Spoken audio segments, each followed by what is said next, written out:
range of an open connected the range of an open connected set must contain a domain. In other words, some disk also, if it is a non-constant function, of course. So therefore, the interesting question is about the size of the image domain by allowing functions in whole class of analytic functions, for example, a whole class of non-constant analytic functions. So is there a universal constant so that the image, that means the range of an analytic function, contains a disk? That's one question. The second question is, are there a universal constant so that there is a disk in the image, so which is actually the univalent disk of that means univalent image of some subregions of the domain. So these are the two facts which need to be investigated. Okay. Well, so now let's begin with some basic things, at least for next few minutes. Okay, we know that every bounded functions, of course we can classify the general class of analytic function in three categories. One is entire function, that means analytic everywhere. So then the second one is you can remove the boundedness. Then you talk about entire function. So as long as it's non-constant, then you know this Picard's little theorem or Picard's big theorem. Okay, the range is you know about range. The range is actually the whole complex plane minus a singleton element. So which means you have actually, you can place a disk of infinite radius. It's very clear. Okay. Of course, because of Riemann mapping theorem, our discussion here is going to be on the unit disk, because there is a conformal maps between two simply connected domains which are not whole complex plane. So therefore, you can restrict your domain to be the unit disk. In view of that, let's look at the class of all analytic function defined on the unit disk. Okay. So now look at a specific class of functions. For example, if you look at the family of automorphism of the unit disk, that means the conformal mapping of the unit disk onto itself, then the range is actually the whole complex plane, remember. So therefore, in this case, you can have a place the disk of radius 1 centered at origin. So there is a universal constant here in this class of function. But we are not looking at only this kind of specific examples. Okay, we want to look at a general class of analytic function. The unit is, that means the holomic function is. Now I want to insist that it's non-constant. Therefore, for convenient purpose, we assume that the derivative at the origin is actually 1. Okay, of course, f at origin is 0 is just to, again, for other convenience, but the notation is a here. Okay. Now let's look at the class of all analytic functions unit disk, for which the derivative is actually, why this is okay. Why this symbol is coming. Okay. Anyhow, so derivative at the origin is 1, and then if you look at the supremum of all positive number, such that there is a subregion of the unit disk on which f is 1, 1, and such that f of omega contains a disk of radius r. That's called B. So given f, you just look at, of course, this radius is B. You can have a small radius, and then you can find a bigger one. Then you call that supremum actually BF. Okay. So what is the Black theorem says? So if you look at the non-constant analytic function, as I said, derivative at the origin is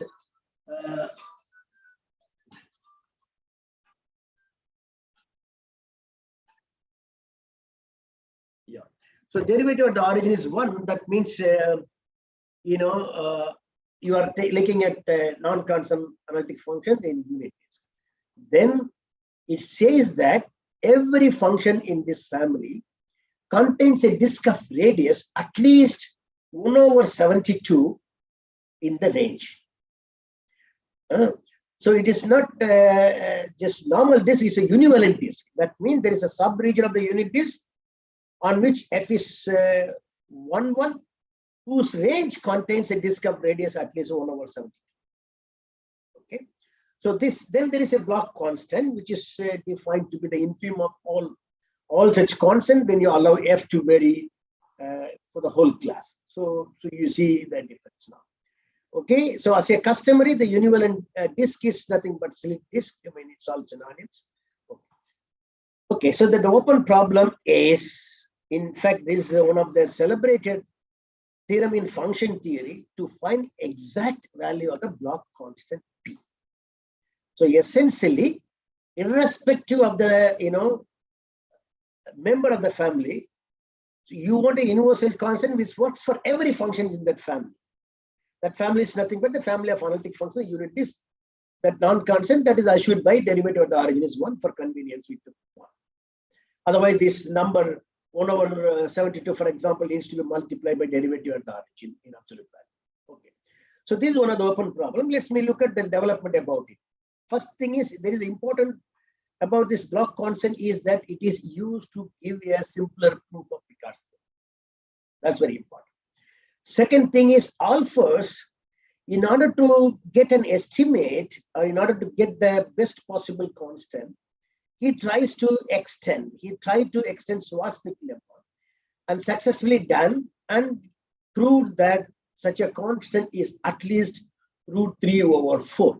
But again, the same year, close to the same year, Alphas and Grunsky actually showed the B could be at most what's called the B naught, and the constant B naught is actually explicitly given in this form in terms of gamma function and then square root of something. Okay. So you see that it's very difficult even to make a conjecture of this type, and this conjecture remains open. You can see it's almost 85 years now. Still, this problem is open. Okay. But again, even to get an alternate proof of the fact that B is at least root 3 over 4, it took a long time. In 1990, Mario Bank, in his PhD thesis, he actually gave a very, very simpler proof of the fact that B is at least root 3 over 4. Okay. And then the Bank distortion theorem, actually what it does that the distortion theorem shows that if you look at this family of analytic function whose derivative is non-zero, which non-constant, that means the derivative of the origin you can assume for instance 1 for convenience. Then he looks at estimate for the real part of the derivative in some bits. And that is the crucial thing to get a simpler proof. I'm not getting to that. Anyhow, then that's called a Bank distortion theorem, and this distortion theorem has been used, and some refinements in the proof was considered. And then the recent most best known result is that the B is at least root 3 over 4 plus, first was actually Bank himself 10 power minus 14, and then later 3 times 10 power minus 14, but it was actually close to 0.433, but the original conjecture is 0.47 something. So still this gap is not been improved. Okay.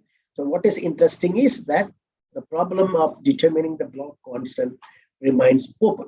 Okay. This is one such problem. Okay. So let me look at this another theorem. Okay. This is called the Landau's theorem. Landau's theorem says about, look at a non-constant analytic function. Then you always see that by the open mapping theorem, the range will contain, the range is again a open. It takes every open set and open set, but therefore image of the disk under F is also a some domain. Okay. So the question is about how big the range is, in the sense that how big a disk can be placed in the range. That's the question. How big means what is the largest radius of such a disk, irrespective of the choice of your functions in that family. So therefore, so now they're similar to the block constant. You can define a Landau's constant to be the infimum of all those LF. LF is nothing but given F, find LF. That okay, that's a as in the case of this Bloch theorem, you look at the supreme of all possible number such that the range contains a disk of radius r. Okay, that's the same thing. So that's not a univalent disk; it's simply a disk. Okay, yeah. So that's what then you look at infimum of all those numbers, allowing f to vary in that fashion. So again, what the classical Landau's theorem says that LF is at least 1/2. Okay. Again, offers ultra hyperbolic method that helps to improve the Bloch constant, and also simultaneously Robinson independently, and then there is a Redemaster again in almost the same time, independent of Robinson. Okay, derive the bounds that L can go at most this number 0.54. Yeah, of course, naturally this L has to be bigger than B, because B is restricted one in the sense that equivalency is imposed. Okay, again this conjecture is open. Okay, so these two conjectures remain open as of today. So I would like to go a little beyond that now. So let's begin with some specific example. If you look at the identity function, the Bloch constant, as well as the Landau's constant is 1. Even if you allow f to be need not be 1, a disk automorphism, that means the member of Mobius map which takes disk onto itself, both Bloch constant, Landau constant actually 1 in that case. If you look at 1/2 of log 1 plus z by 1 minus z, you can check that this function maps disk onto a strip of width pi by 2. So therefore strip of width pi by 2 explicitly. So therefore divide by half. So the center is on the real axis, and then the radius could be at the most pi by 4. In fact, in this case, it is pi by 4 is both for Landau constant as well as Bloch constant. Okay, here there are specific examples. If you look at z over 1 minus z, this maps a disk onto half plane. So half plane contains a disk of infinite radius. So therefore, Bloch constant is naturally infinity. This is a univalent function. It's a univalent mapping of disk onto half plane. So Bloch constant also infinity. So look at the Kobe function, which maps a disk onto the whole complex plane minus a slit from -1 port to the point at infinity. Again, the range contains only a semi real axis partly. Yeah. So still you can have infinitely many, a disk of radius of infinite radius. So therefore both Bloch constant and Landau constant is infinity. So for a specific example, if you know the image domain, you can immediately get a view about this constant. So naturally one looks upon the class of function for which these functions play extimal, then probably one could ask whether these constant remains true for those classes. So that's one aspect of looking at these examples. Anyhow, okay. So by with this introduction, let me just go on. Now, so these are the following questions that one could try to attempt to do. Okay. So consider the generalization of Bloch constants or Bloch principle to higher dimension.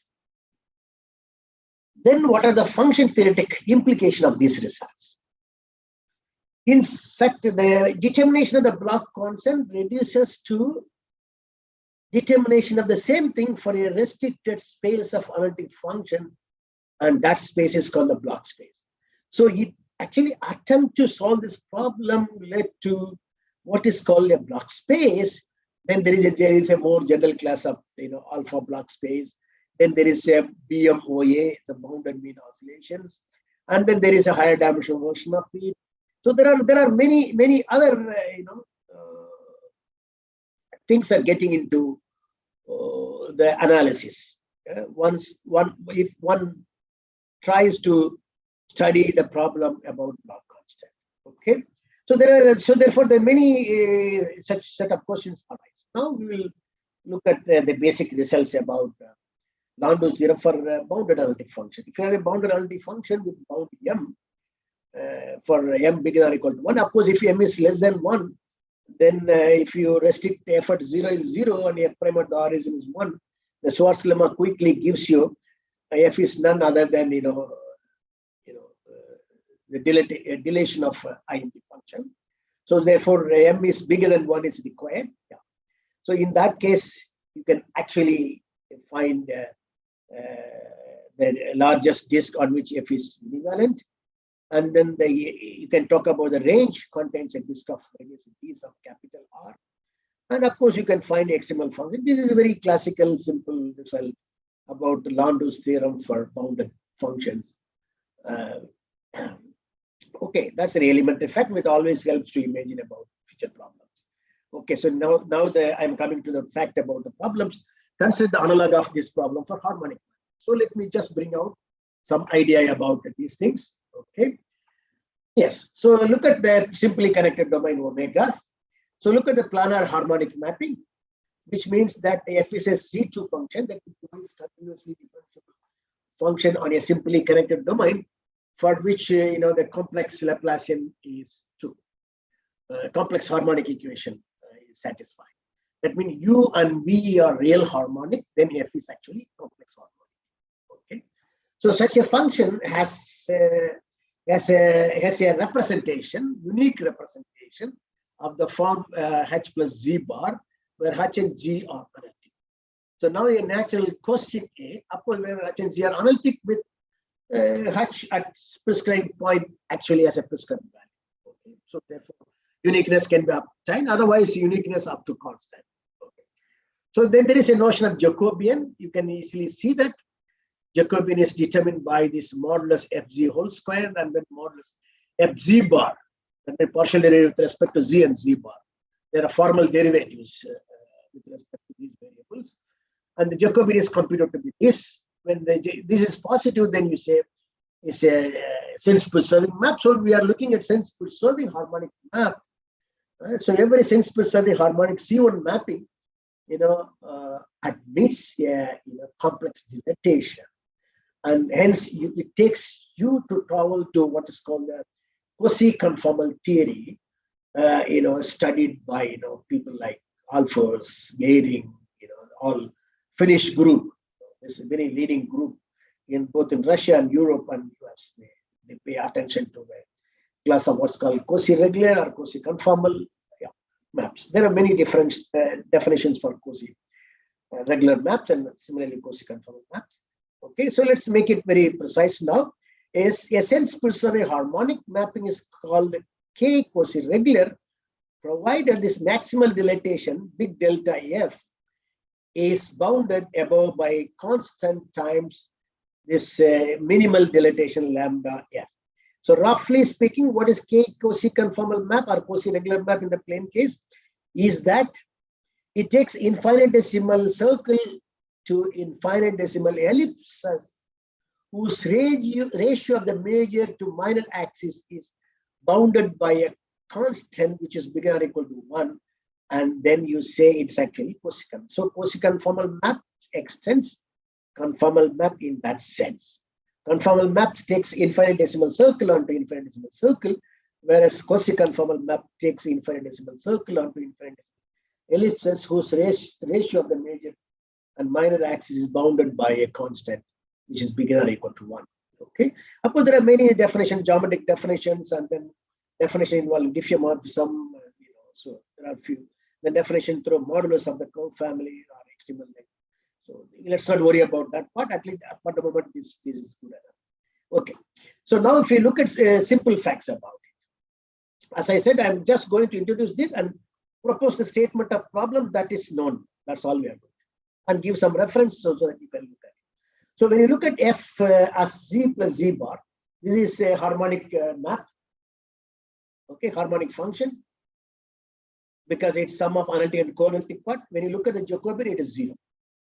Okay, but this maps it, disk, in fact, whole complex plane onto real, to real numbers, on to set of real numbers. So they do not form an open set. So there is no question about a disk placed on the line. So therefore, the Landau constant, block constant does not exist. No meaning. No meaning. Similarly, if you look at the affine map, Jacobian is 1 minus modulus z squared. Of course, you can check that this maps infinitesimal. This maps unit disk onto ellipse, but this ellipse become smaller and smaller. It can degenerate to a line segment, degenerate into segment when alpha close to 1. So then again, there is no universal constant even for the class of affine transformations. Okay. So then you look at the specific example about f is u plus iv with x plus I times 1 over k e over ky sine kx. This example is designed to look at a little more carefully by writing this harmonic mapping in terms of the decomposition as analytic and co-analytic part. When you look at this value of this function of the origin, it is 0, so it fixes origin. And then it is easy to see that this is actually univalent mapping of a strip to itself. And then you see that this maps the line onto a single point, unlike the conformal case. Okay. Then you set up kind of a translation map, capital F, and you see that this is derivative with respect to z at the origin is 1, and the derivative with respect to z bar at the origin is 0, that you can check the Jacobian is 1. So just like in the case of derivative at the origin is 1 in the analytic case, suppose I insist that condition is replaced by Jacobian at the origin is 1, then the natural question is whether the range contains a disk of positive radius. Of course, this particular, when you fix k, yes, there is a disk whose radius is not more than pi over 2k. But k is when you do not control k can go to point at infinity, and k can approach to infinity. In that case, this constant reduces to 0. So therefore, there will not be universal constant. Okay, right. So the last example actually to indicate the normalization does not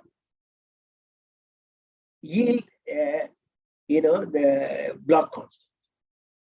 Okay, these two normalizations do not. So therefore, we need to look at a restricted map. That restricted map is called open and light mapping. So open mapping is, of course, you are all familiar.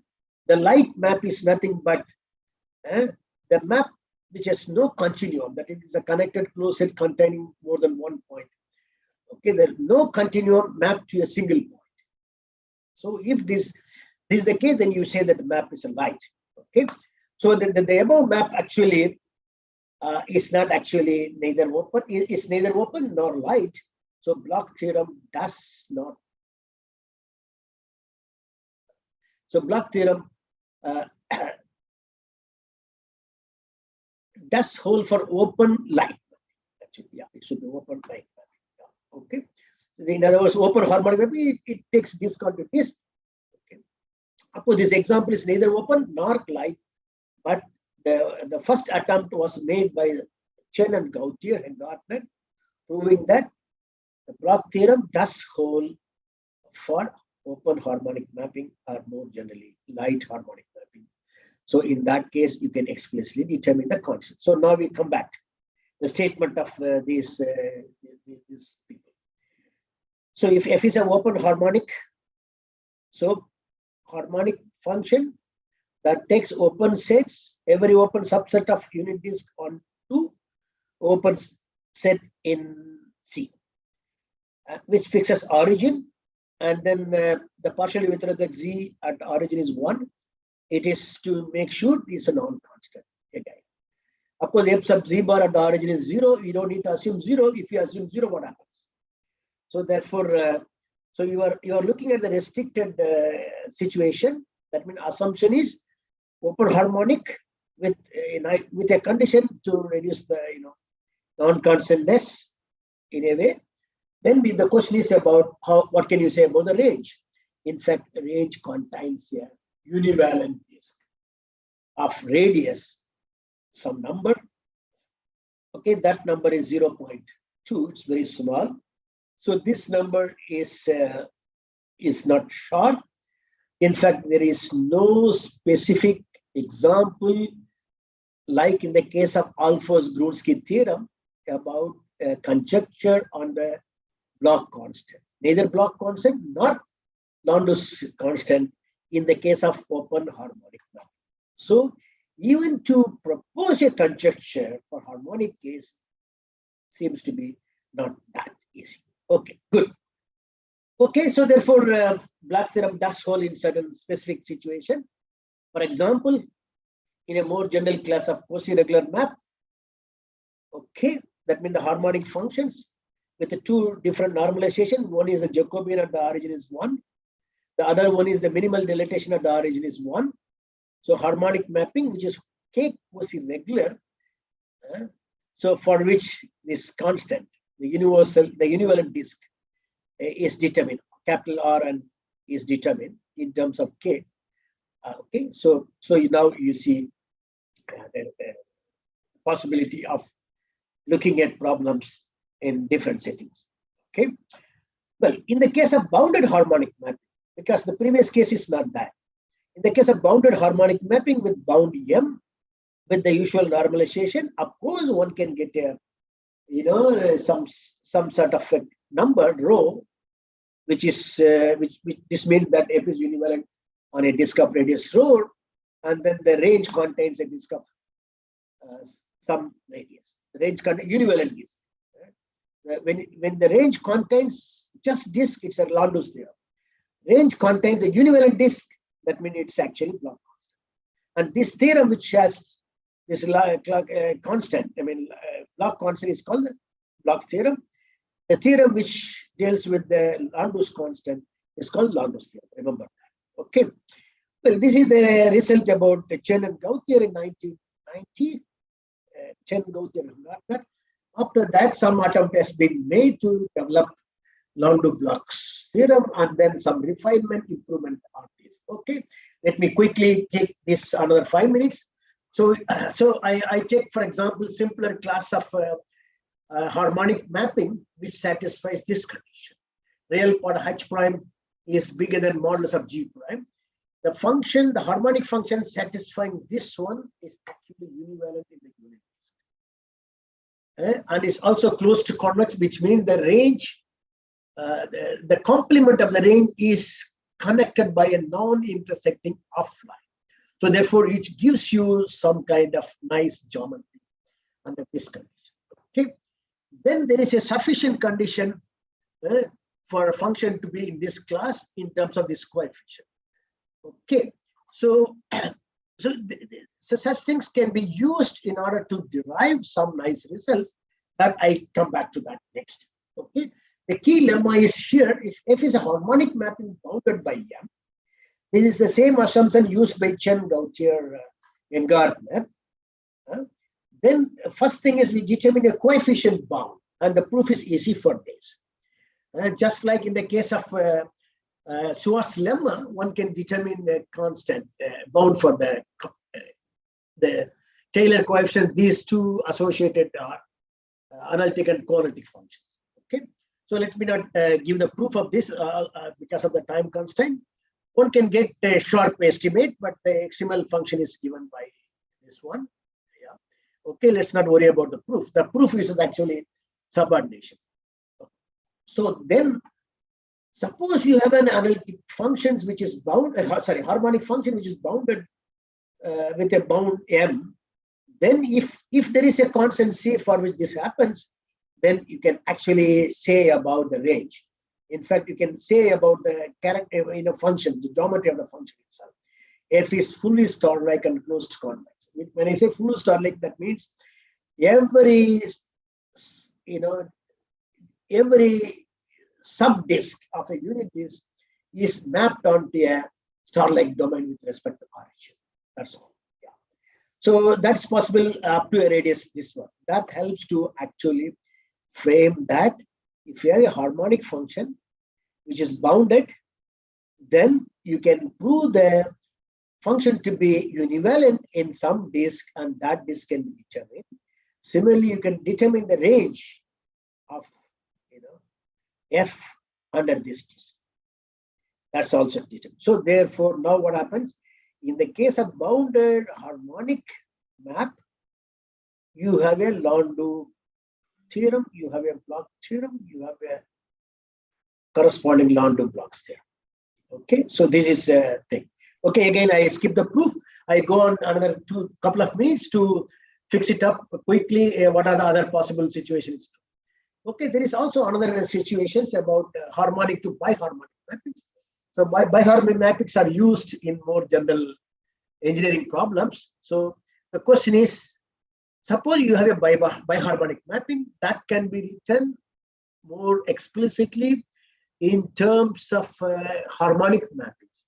Like in the case of harmonic mappings written in terms of analytic function, like f, and then sum of analytic and co-analytic. Here actually modulus z squared times g plus k. Both g and k are harmonic. So again, the natural question is, if g and k are bounded, are there a Landau-Bloch theorem? This is the question to be asked. The answer is yes. So remember, biharmonic mappings are larger than the class of harmonic mapping.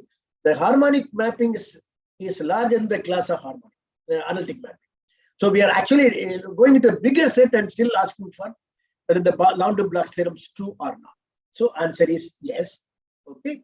So this was initiated. Let's not worry about the actual constant. So there is a constant associated with biharmonic mappings. That means Landau-Bloch theorem continues to hold even for a larger class of bounded biharmonic mappings, which includes both harmonic, also analytic map. Okay, so there is also different normalization, but with respect to this normalization, these constants can be established, and hence Landau-Bloch theorems hold for biharmonic mappings with all possible normalizations. Okay, so now the natural question is to higher dimension. At least I give a couple of minutes about the pluriharmonic mappings. So it is an extension of mapping from the planar to the higher dimension. So unit disk is replaced by unit ball. So C is replaced by the equilibrium in space, in complex space. And the Cauchy regular map definition, the big lambda f is constant times little lambda f. That means the maximal dilatation is constant times the minimal dilatation. Then you have this definition of K Cauchy regular planar harmonic map. So for such mappings, whether the Landau-Bloch theorem holds or not, the answer is yes. Okay, answer is yes, and it is already known. So it's actually a little bit deep results in a way, and this paper is just appearing in a recent volume of International Journal of Mathematics recently, and it gives you refinement and improvement of many well-known results in the recent 10 years. So this paper contains the best known results for the pluriharmonic K Cauchy regular map. So for which Landau-Bloch theorem holds, and some cases we determine the short version of Landau-Bloch type theorems for a pluriharmonic map. Okay. So that's all the last statement I make. I give you more precisely how big, how small these constant in terms of K. So given K, I can always find the size of the range. So I think my time is up. So I don't want to continue longer. So therefore, here are some references. So Abdul Hadi and Abu Muhanna started the Landau's theorem for biharmonic mapping in 2008. And then Chen Gautier paper is 2000 AMS. And then my paper with Wang, and Chinese student. That time he was doing a PhD with me, Journal of Mathematical Analysis. Then later, a couple of papers on this topic. And then if you want to know about harmonic mappings, it's Clooney and Seal small paper helps to know. And then some investigation about Landau's theorem for planar harmonic mappings initiated by Hengartner, Chen Gautier. You can see from Dorf, Novak. and then lately with Krigero-Yen, he also did. But now all these known results have been refined and improved by me and Mengchan Liu from China. So his paper is also here. And, that's all. And so let me not take much of the time. So yeah, thank you. Yeah, I think it's not moving next. Thank you very much, Professor Ponuswamy. Yeah, if you with the permission of the organizer, I'll invite one or two small questions from audience, if any. Yeah, the last page is not showing. Okay, I did not have this last page. Thank you. Anyway, thank you so much. If you have any questions, feel free to ask. Yeah. This is to give an idea about what is block constant, and let's not worry about the statement of the theorem that's recently that you can look at it from the papers. Yeah. If you have questions, please. Yeah, please.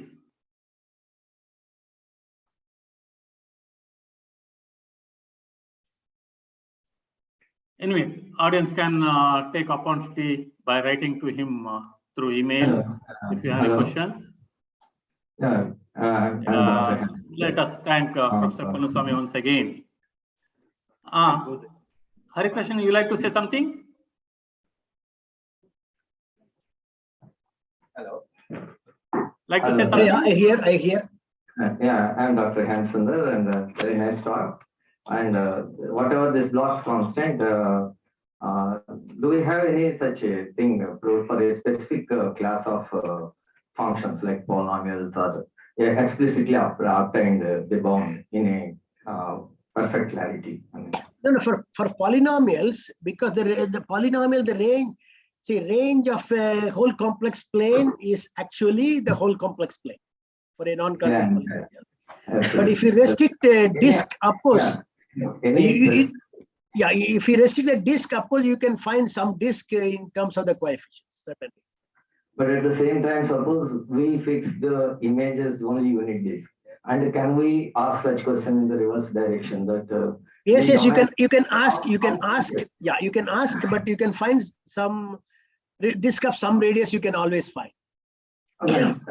How big it can be? The domain disk can be like that's what in the reverse. Like. No. For example, if the coefficients, let me tell you. For example, if you have a polynomial, so suppose you consider a specific polynomial where ans are real and non-negative. Okay. For instance, if n times an is a decreasing sequence of real numbers, then you can see that this polynomial actually univalent the whole unit disk. Because decreasing sequence decreases to n. There are conditions in terms of these coefficients where you can actually show that this sequence, this polynomial, the class of polynomial, for example, is in some specific geometric classes. That means you have a univalent disk, for instance. So likewise, you can actually restrict the coefficient, condition of the coefficient to get the size of the disk also. Okay. Not just polynomials. I mean, any with a clear bound obtained for any particular class in. For example, see. It depends on the bounds and the coefficients. For example, what has been done here. See, this is, for example, you take any analytic or harmonic mapping. There is a condition for the univalency of the given function. Suppose n times modulus a in summation is bounded by 1. You have something like real part of the derivatives positive in the case of analytic case, for instance. Then if you have a specific class of function, like in this situation, you take the harmonic function which is bounded. Then you look for a bound for the coefficient and apply this theorem, known results. Then you can get sometimes you can get a short radius, but not always. Thank you, sir. Thank you very much. One can give a restriction on the Taylor coefficients and then use that to derive the size of the disk, possibly some sharpness also. It is always possible. Yeah, putting on the coefficients in the expansion. Yes. Yes, sir. So, thank you. Hello, good morning, sir. Myself, Harish, Sir, I would like to thank you for giving a wonderful talk during your busy schedule. And I also thank Manya Prasad sir for chairing this session. Thank you, sir. Thank you so much. Thanks. Thank you. Okay, bye. So I'll stop sharing now. Yeah. Okay.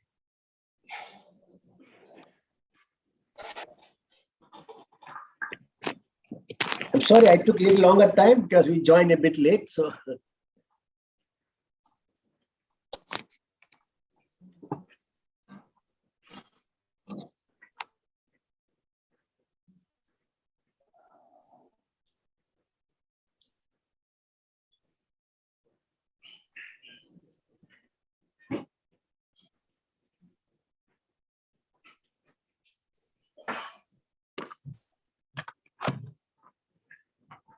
Good morning. Morning, sir. Good morning. Good morning. I am Adiraj from Manipal. I am glad to introduce Dr. Bhavanari Satyanarayan. He was a professor at the Department of Mathematics, Acharya Nagarjuna University.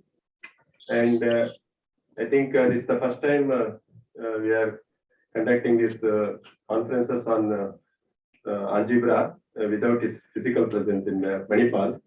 So we are missing you, sir, here. But we are lucky to have a talk in this moment. And we will be enlightened for next half an hour because too many things are there to introduce Dr. Bhavanari Satyanarayan, but let us make use of the time in listening to his talk. Sir, it is for you to talk for the next 30 minutes. We can start, sir.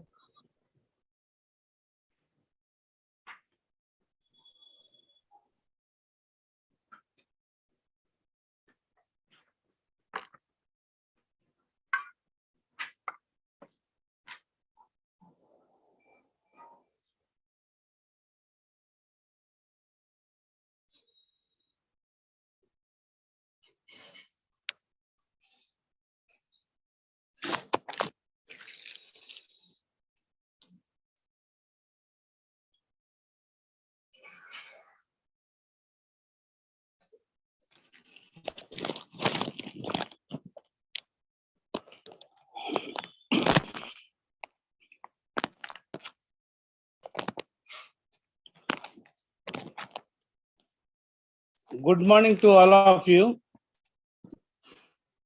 First of all, I would like to thank the organizers for giving me this opportunity.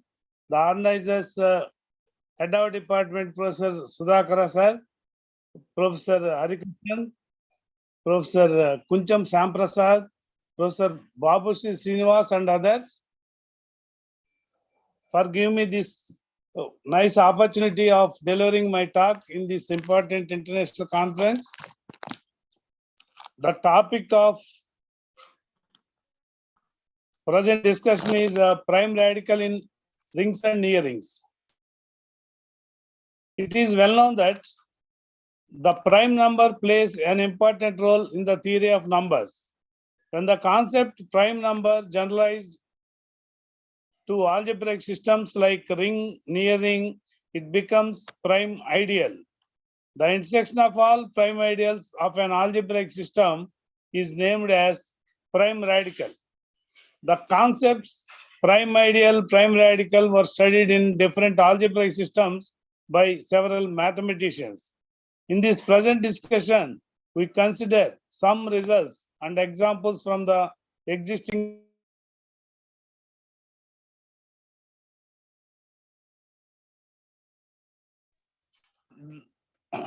This discussion is divided into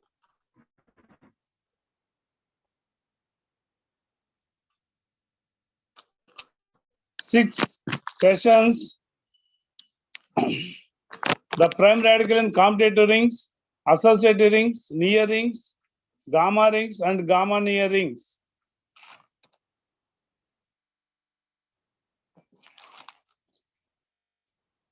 The definition of commutative ring is well known. A division ring is a ring in which every non-zero element has inverse. Sir, sorry to interrupt. I think your screen sharing is stopped. Screen sharing is not there, na? Not done. Okay. Earlier it was Okay, done, okay. but now it has stopped. Okay, just I will Yeah, do try it. to read. Please. Okay.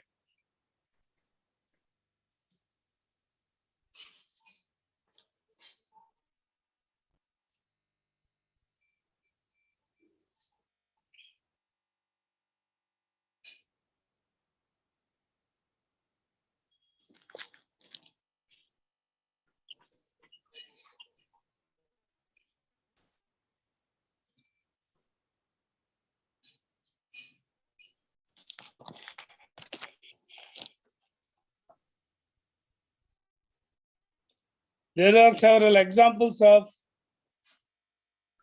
rings and division rings and fields. An important example is real quaternions by Hamilton. Let R be the field of real numbers and S the set of symbols 1, I, J, K. As we all know, in complex numbers there are two symbols, 1 and I. Here there are 4 symbols.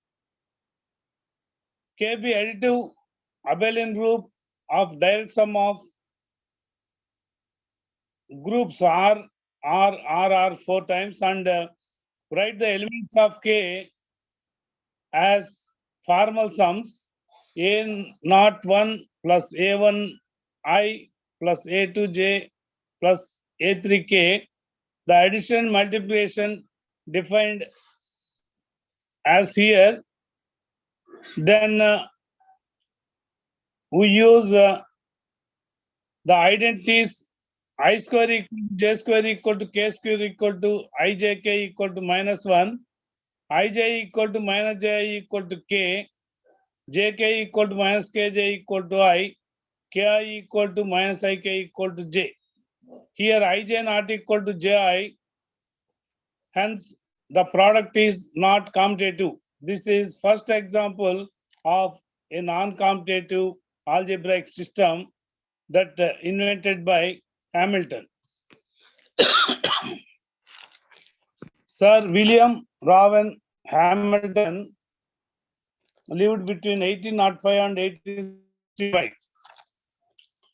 He was an Irish mathematician, astronomer, and mathematical physicist who made important contributions to classical mechanics, optics, and algebra. A great contribution of Hamilton was his discovery of quaternions in 1843. Hamilton was looking for ways of extending complex numbers which can be viewed as points on a two-dimensional plane to higher dimensions. He failed to find a useful three-dimensional system, but in working with 4 dimensions, he created quaternions. According to Hamilton, on 16th October 1843, he went out for walking along with Royal Canal in Dublin with his wife when the solution in the form of equation I square equal to J square equal to K square equal to IJK equal to -1, this suddenly occurred to him. Hamilton then promptly carved this equation using his penknife into the side of the nearby bridge. This event makes the discovery of quaternion groups and non-commutative system. We know that maximal ideal is maximal element in the set of all proper ideals. A prime ideal is P is prime ideal if for any two ideals AB content P implies A content P or B content P. This is equivalent in saying that for any two elements AB, A into B belongs to P implies A belongs to P or B belongs to P. Every maximal ideal is a prime ideal, but the converse need not be true. If we take the ring of integers, 0 is is a prime ideal, which is not maximal. The intersection of all maximal ideals of a ring R is called radical or Jacobson radical. It is denoted by capital radar. The intersection of all prime ideals is called the prime radical. It is normally denoted by small radar.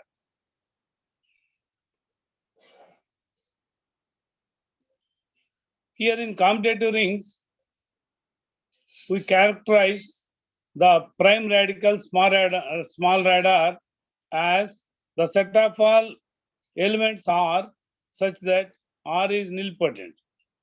This is here every element of R is having this property nilpotent, and every nilpotent element is in this radar.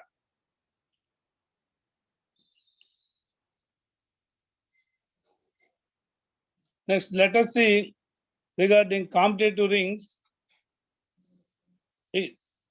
Before that, if we consider different special types of commutative rings, then see this 1.8 result. The following three statements concerning Boolean ideal K are equivalent.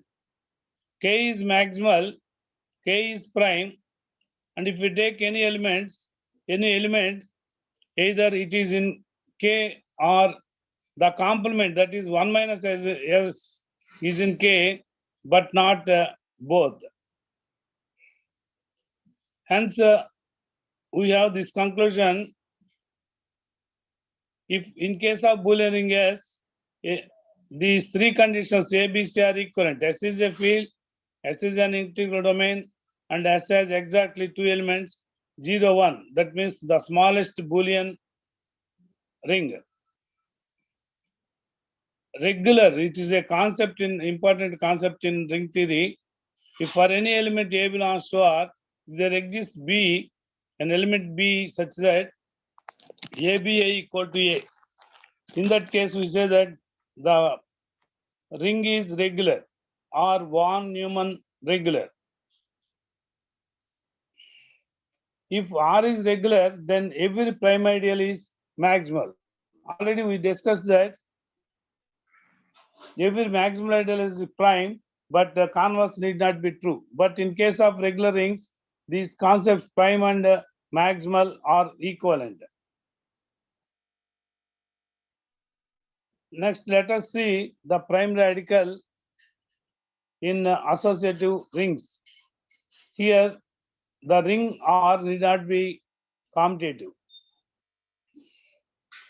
The prime ideal definition is same for any two ideals AB. AB contain P implies either A contain P or B contain P.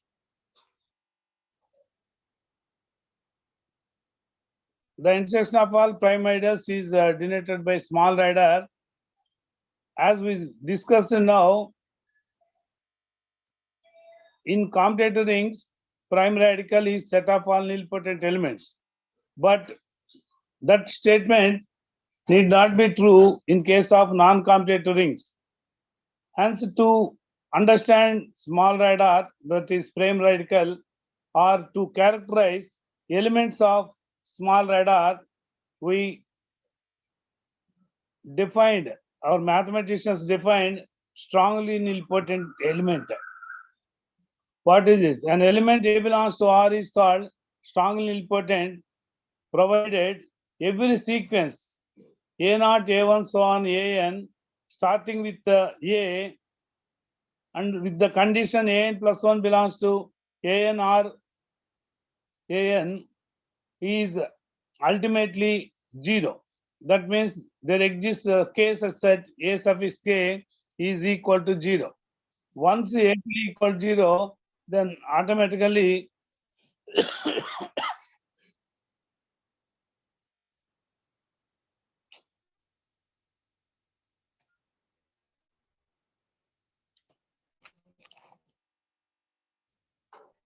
once AK equal to 0, then AK plus 1 and so on, all elements are equal to 0. And the relation between strongly nilpotent and nilpotent elements is every strongly nilpotent element is nilpotent and converse is not true. For that case, we can have an example. If you take these two matrices, then this example shows that it is not strongly nilpotent, but it is nilpotent. In case of commutative rings, strongly nilpotent concept and nilpotent concept both are same. In ring theory, in rings need not be, when we consider rings need not be commutative. In that case, prime ideal concept is equivalent to saying that for any two elements AB belongs to R, A capital R, B content P implies either A belongs to P or B belongs to P. So here what we prove is the prime radical is set of all strongly nilpotent elements. Let us consider in case of near rings. In this session, we discuss the prime radical in zero symmetric near rings. These results are taken from our papers. Let us see what is a near ring. An algebraic system n plus dot is called near ring or right near ring if it satisfies the following three conditions. N plus is a group, need not be abelian. N dot is semi-group, and this distributive law, we take only one distributive law. Here we are taking right distributive law. So near ring is nothing but a ring in which two properties do not hold, addition abelian property and one of the distributive laws. Here we get two cases, constant nearing and constant part or constant part and zero symmetric parts.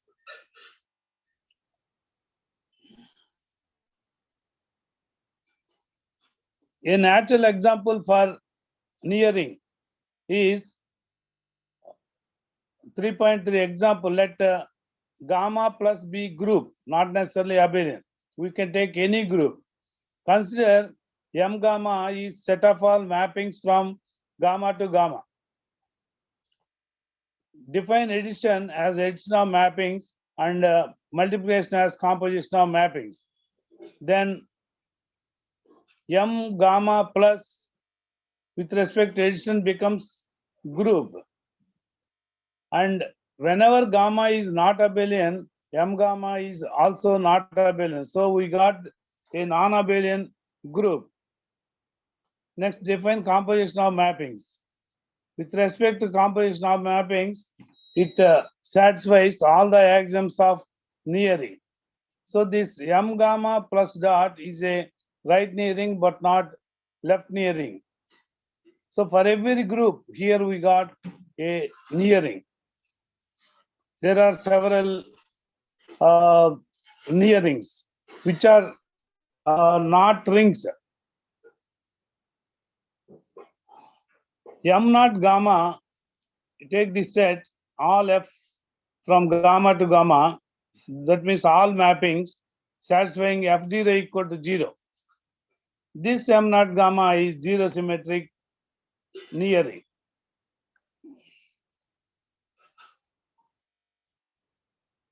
Subsystems, ideal, left ideal, right ideal were defined in nearings. Here the difference is, please see that left ideal, n dash plus I minus n dash belongs to I, because the group n plus is non-abelian. Abelian property is not there. That's why we have to define left ideal in such a way. This is the major difference between rings and nearings. Homomorphism from a nearing to nearing is defined as usual.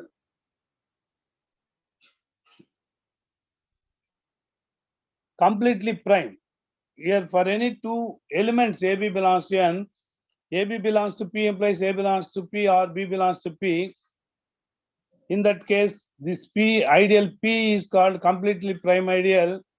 In case of commutative rings, this completely prime ideal is same as prime ideal. Next, semi-prime ideal. An ideal S of N is said to be semi-prime if for any ideal I square contained S implies I contain S. This semi refers to half of the condition of prime ideal. Here, prime radical of N is defined as the intersection of all prime ideals of N. Some authors denote this by small radian, or some others write it as P rad N.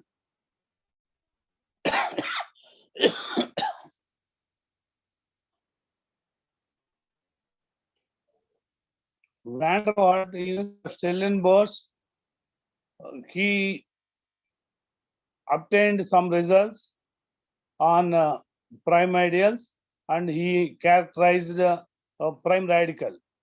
And some results can be found in Samsara and Satyana in this paper, which is published in Indian Journal of Pure and Applied Mathematics. Here, that strongly important definition in ring theory directly do not hold here.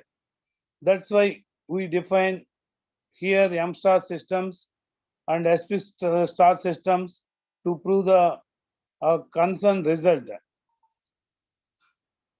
And in nearing theory, we proved that P rad I, that means prime radical of an ideal I, that means intersection of all prime ideals containing I. This was characterized as X belongs to N such that every M star system that contains X also contains an element of I.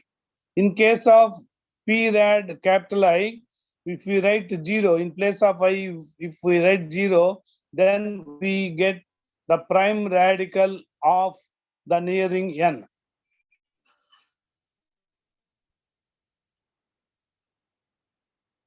I is semi-prime ideal if and only if it is intersection of all minimal prime ideals of N containing I.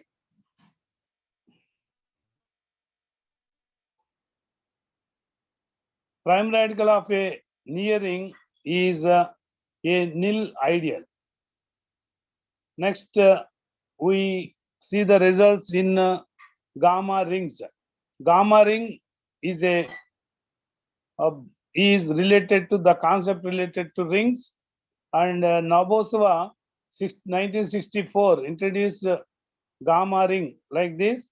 Later, Barnes 1966 generalized this concept, and later several others studied the gamma ring in terms of Barnes. Let us see this 4.2 definition. M is set of all elements. We use ABC symbols for gamma, alpha, beta, so on.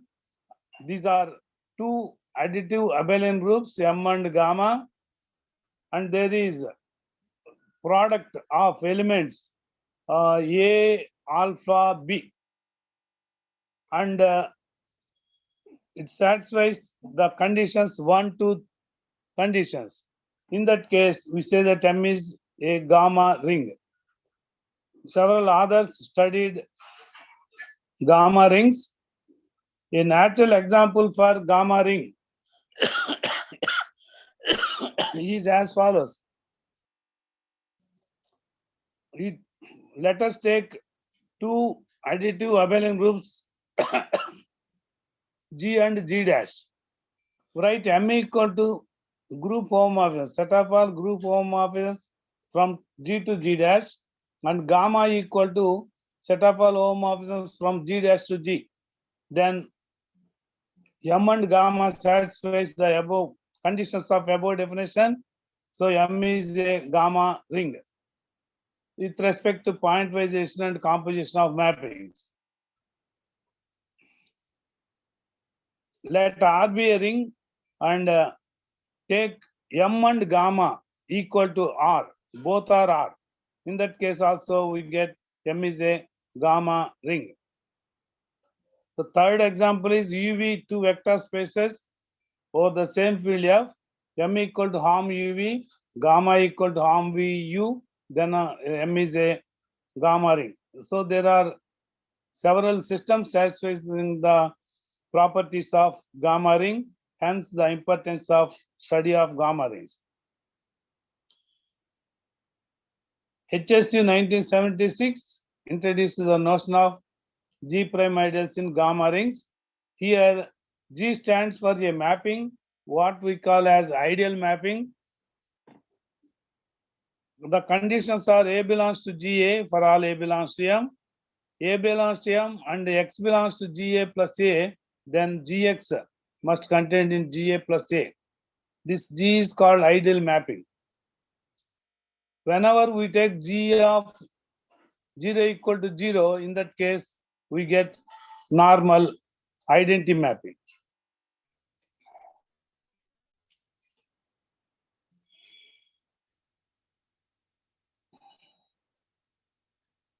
Here also to study the prime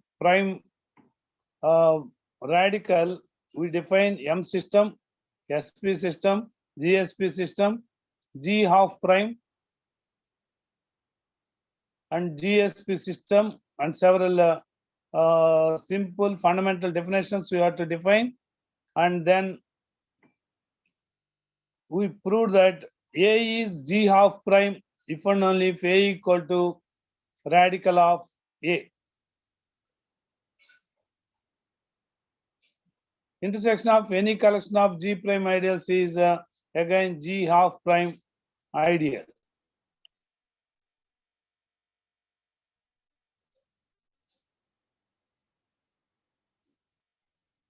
The result is the G prime radical of gamma ring M is equal to either the zero ideal or the G prime radical of M, and several others results also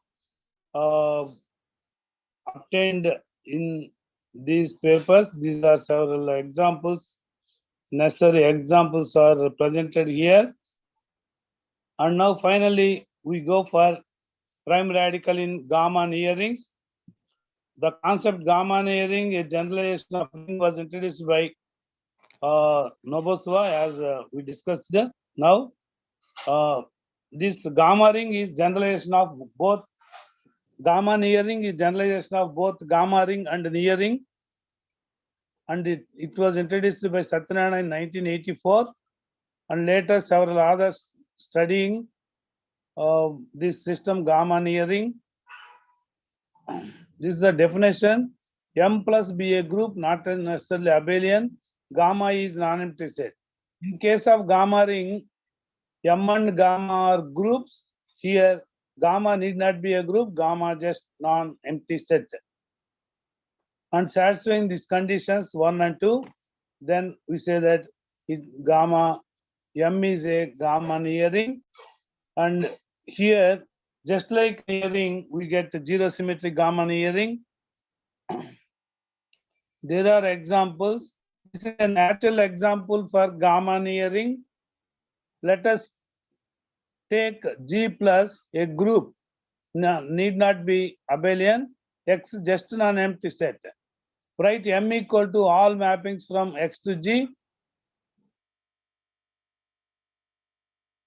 And gamma equal to set of all mappings from G to X. Then this M becomes gamma near ring. It's not gamma ring. If G is not non-abelian, then M plus is also non-abelian. We get these two conditions. Hence, if G plus is non-abelian and X is non-empty set, then M equal to set of all mappings from X to G becomes non-abelian group. And finally, we verified that it is a gamma near ring. In gamma nearings also we study the prime ideal. Gamma nearings we define parallel to nearings. We define ideals, left ideals, right ideals. Once it is a two-side ideal, we call it as ideal. Here also we use the notation F. In gamma rings, the others use G in place of G. In nearings, F was used. For ideal mapping, the conditions, first condition A belongs to FA, second condition X belongs to FA plus A, and A is an ideal implies Fx contained in FA plus A. In such a case, you call it as ideal mapping. Here also, F prime ideals, F systems were introduced, and finally, it is obtained that F radical is set of all F elements satisfying that F system, just like in nearings M system, here we get F systems. This is the final result related to prime radical in gamma nearings. F rad M equal to all X set, X is F strong nilpotent, union 0. It is a special case when we are proving 0 is not, we understand that it is not F strong nilpotent, therefore we write union 0. Some related work in the PhD dissertation, contribution to theory of prime submodules, 2013, submitted by David C. To Nelson Mandela University, Metropolitan University. He has studied prime ideals, S prime ideals, two primal rings, nilpotency of elements of rings, and rings to modules. He obtained, he generalized these concepts to modules. Those who are the beginners can go through this dissertation also. Now let us see the references.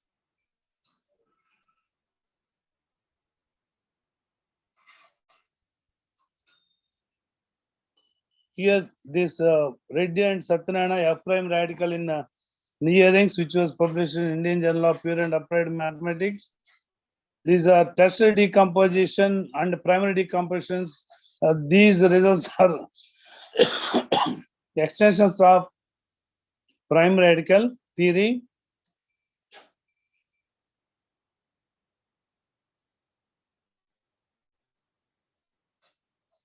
We proved some results related to primeness in matrix nearings, and later this is somewhat advanced prime graph. It is a bridge between ring theory and graph theory. Prime graph was defined and studied several concepts. Prime left ideals also studied in gamma rings, and then prime fuzzy submodules were studied.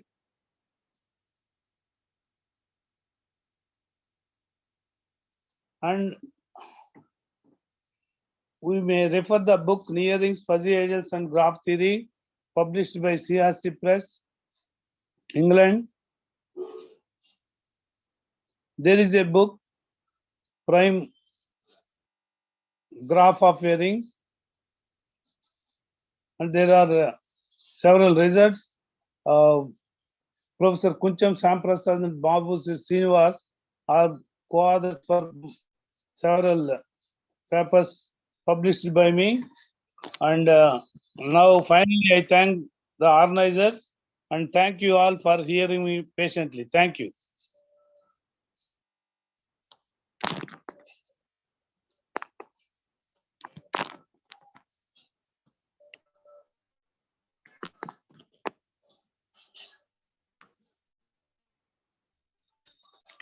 Thank you, sir. Hello. Thank you. Sir, thank you. Sir.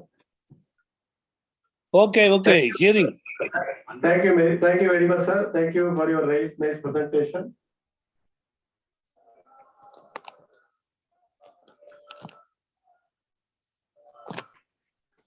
Okay, thank you all.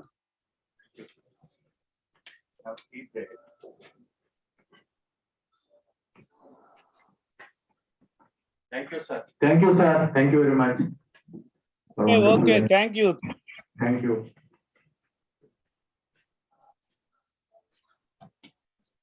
Now, the next session by Professor Om Prakash after the tea break. Tea break actually 15 minutes, but we are running short by 7 to 8 minutes approximately. Please come back at the earliest. Thank you.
Good morning, everyone. I'm Dr. Shobha, faculty in the Department of Mathematics at MIT. It's my privilege to chair the session, and I thank the organizers for the opportunity given. The speaker of this session is Dr. Om Prakash. He has obtained his PhD degree from Banastali University and is currently working as a professor in the Department of Mathematics, IIT Patna, India. And he has also head the department. He is specialized in algebra, algebraic coding theory, and cryptography. He has guided 12 students towards their doctoral theses and 7 are ongoing. He has almost 70 publications in the reputed journals to his credit and has presented his works in several national and international conferences. He is a member of many boards and especially the Board of Studies of 4 Indian universities. With a short intro, I present before you Dr. Om Prakash for the session. He will be addressing us on LCD codes using Hankel matrices. Over to you, sir.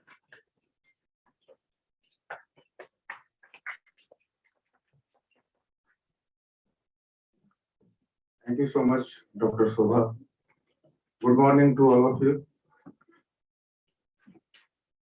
So, first I would like to thank the organizing team of this international conference, especially my friends, Professor Prasad, Professor Srinivas, Professor Hari Krishna, and whoever the other associated members of the Department of Mathematics, MIT, Manipal.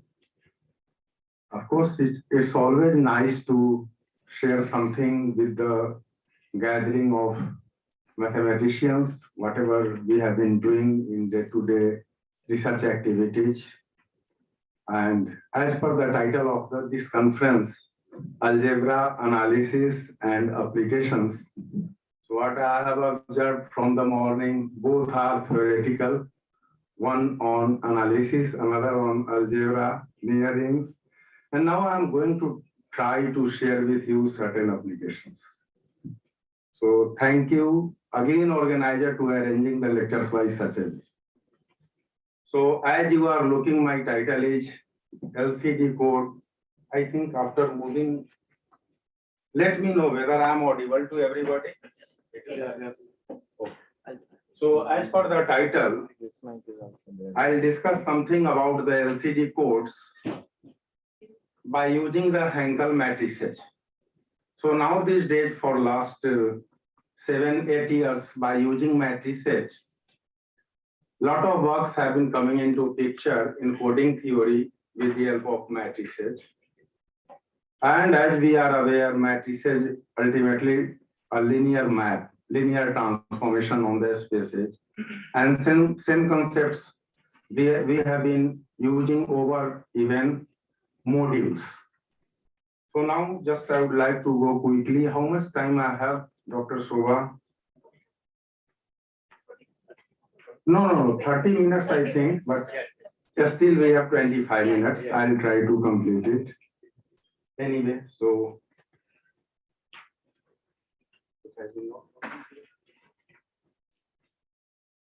I think you will have to do from there.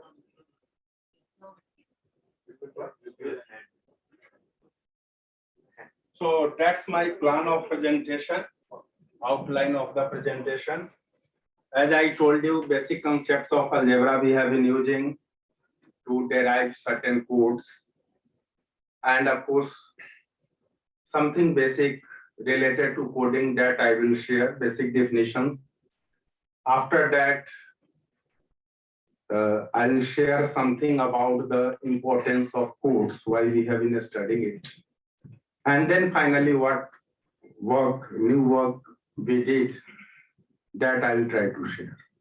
Of course, this is the joint work with one of my PhD student, Shikha Yadav. So as you all are aware about the basic the definition of ring, non-empty set with two binary operations and satisfying certain conditions. I'm not going in the depth of it. Sorry. It has been moving.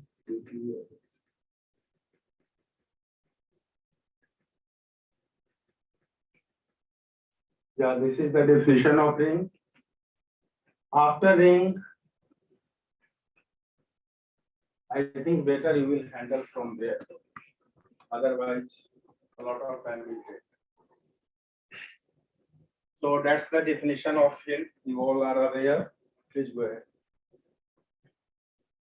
After field definition of field, of course, certain examples are there. These all are well known. We have infinite field, finite field.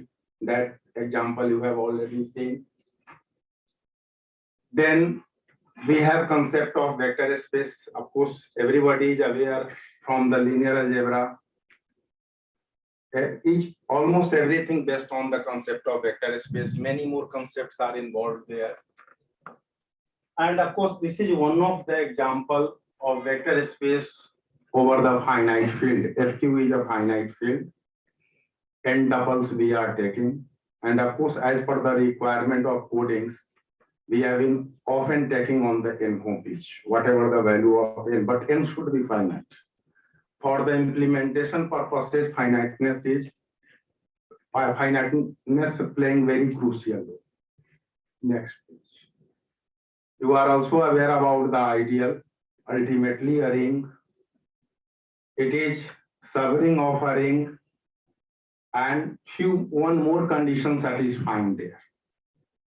I'm not going in the depth of definition that these are very well known to all of us. Just to recalling the concept I have been showing you. This is something about the need of codes, why we have been studying it. So as I recall in 1948, Shannon wrote a paper and that has been one of the turning points and basic work started on the modern coding theory. Of course, codes are not new. Earlier people have been also using it. And those who are of my age group or a little bit nearer, they are aware earlier one of example of codes that has been used in Telegram.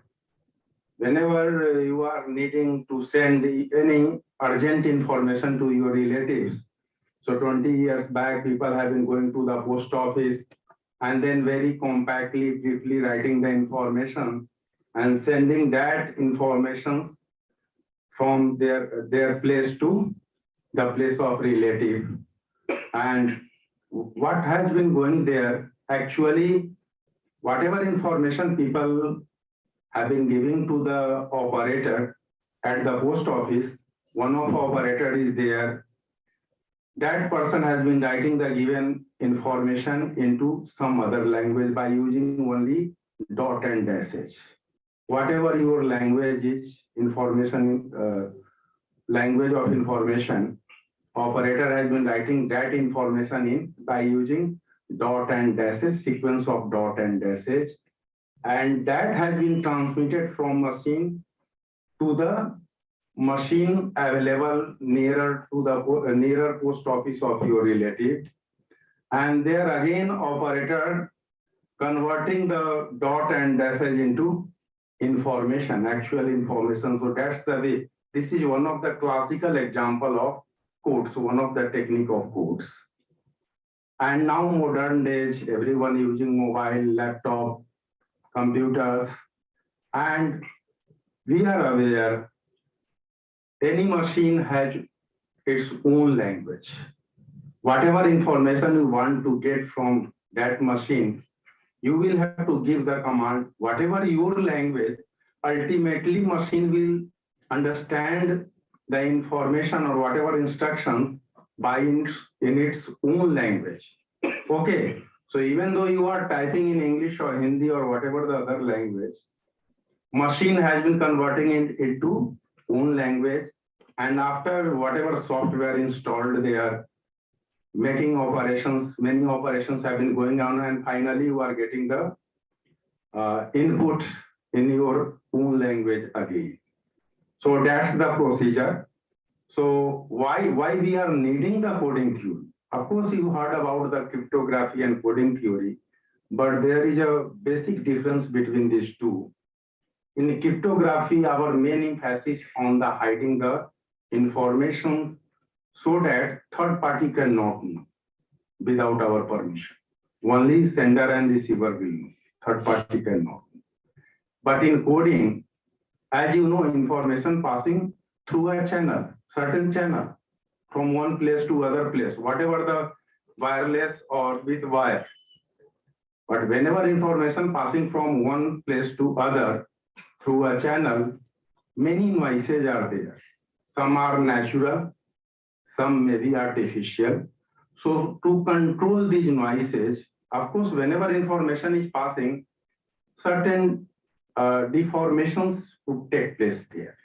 Okay, so to control such deformations and to keep our information, transmission of our information safely, we have been using some advanced technique of coding that has been actually detecting and correcting the errors available in the channel during passing the information. So that's the main difference. So that is why we are needing code. Quickly, I am going to the basic definition of codes. So actually, it is the sequence of alphabets. Now it depends upon us what alphabets we are going to use. And of course, to better understanding, we have been fixing the set of alphabets. And from that set, we have been using it. If we have been fixing on FQ, that's a finite field with Q elements. So certainly codes is called over the set FQ.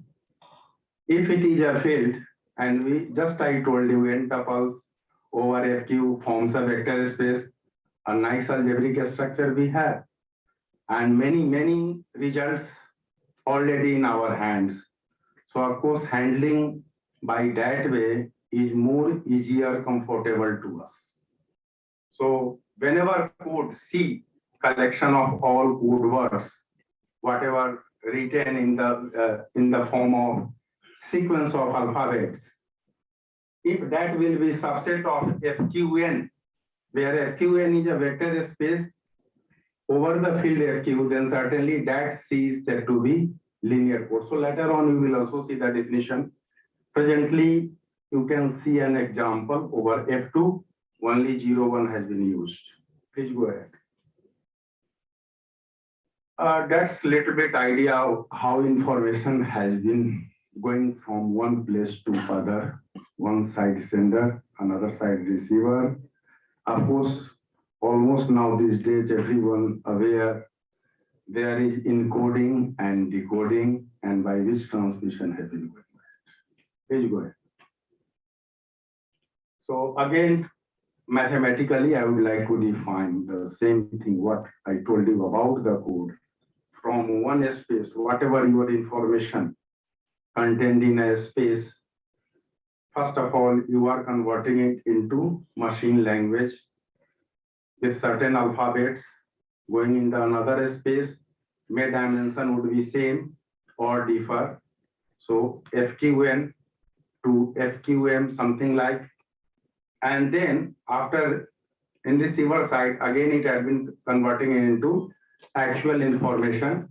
So encoding function E, F2M to F2N, and then decoding function F2N to F2M. So later on, we are returning to our actual space. So mathematically, we are thinking by that way. And now yesterday, you have also heard in one of lecture on coding theory, she also told about, Anuradha already told you about the Hamming distance. Of course, we have many concepts of distances actually related to the metric measurement.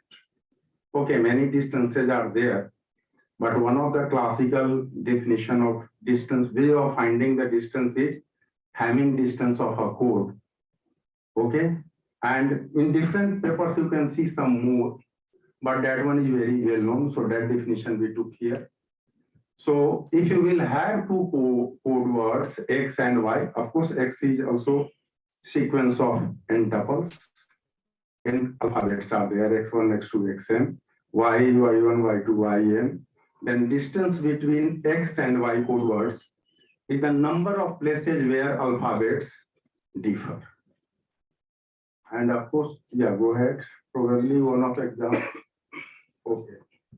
Just I told you about the linear code. When C is subset of a vector space, or we are now these days working over the modules.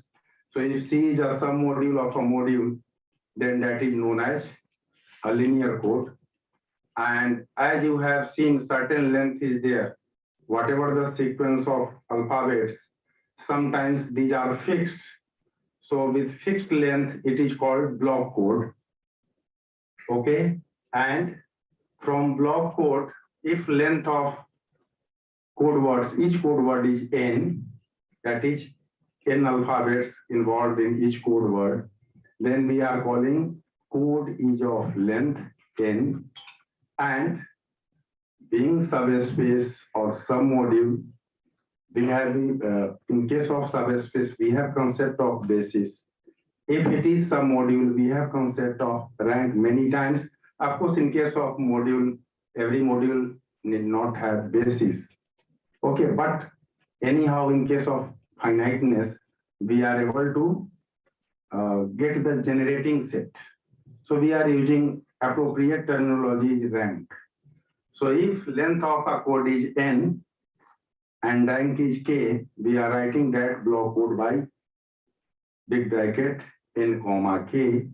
And after distance, Hamming distance, as I told you, once we are finding the distance between two code words, and after that, we are going to the finding distance of a code.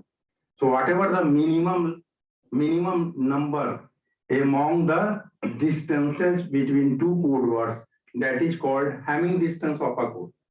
So with these three, we have a standard notation, last one, NKD. We are representing a code by NKD. N is the length of the code, K is the rank, and D is the Hamming distance. Please go ahead. Next. So after Hamming distance, of course, that example is given, one of example, basic example. We are coming to the generator matrix. Of course, just I told you rank, we have rank means minimal generating set of that code, whatever the number of elements is there, that is called rank. And once rank is known to us, we are able to get a matrix. Of course, whatever the number of elements, that is rank, that number of code words arranging in a matrix form, row wise, that has been known as generator matrix of the given code. That is, whatever rows are there, that has been ultimately generating the code. And of course, once you will have concept of subspace, then you have already seen in linear algebra concept of its complement, orthogonal complement. We are not calling here orthogonal. We are using the term dual of a code. Okay, but sense is same, and some people have been writing bilinear function defined from a space to another, to a scalar. I have used here inner product. Of course, that has been also a scalar value. So a standard inner product already known to us, Euclidean inner product. We have also some other inner product like Hermitian. So with the help of dual inner product, we are going to find out the dual code here that has been represented by C, and orthogonal complements like notations are there. Defined by this way. Yeah, please go ahead. And of course, once code is known with the help of inner product, we are able to find out its dual. And of course, after duality and what generator matrix you have seen H for the code C, we have that one result. And of course, it is easy to check. Every X belongs to Rn is in C, that is in code, if and only if X transpose of H will be giving us 0. And since you have seen the concept of dual of a code, so certainly just like generator matrix of a code, we are also able to find out the generator matrix of the dual of a code. And that generator matrix is known as parity check matrix. So that's the some notions. So please go ahead. Now after generator matrix and parity check matrix of a code, we have classified codes. Like classification has been done in many classes. We have been dividing. One of is cyclic, and you are already aware about the concept of permutations.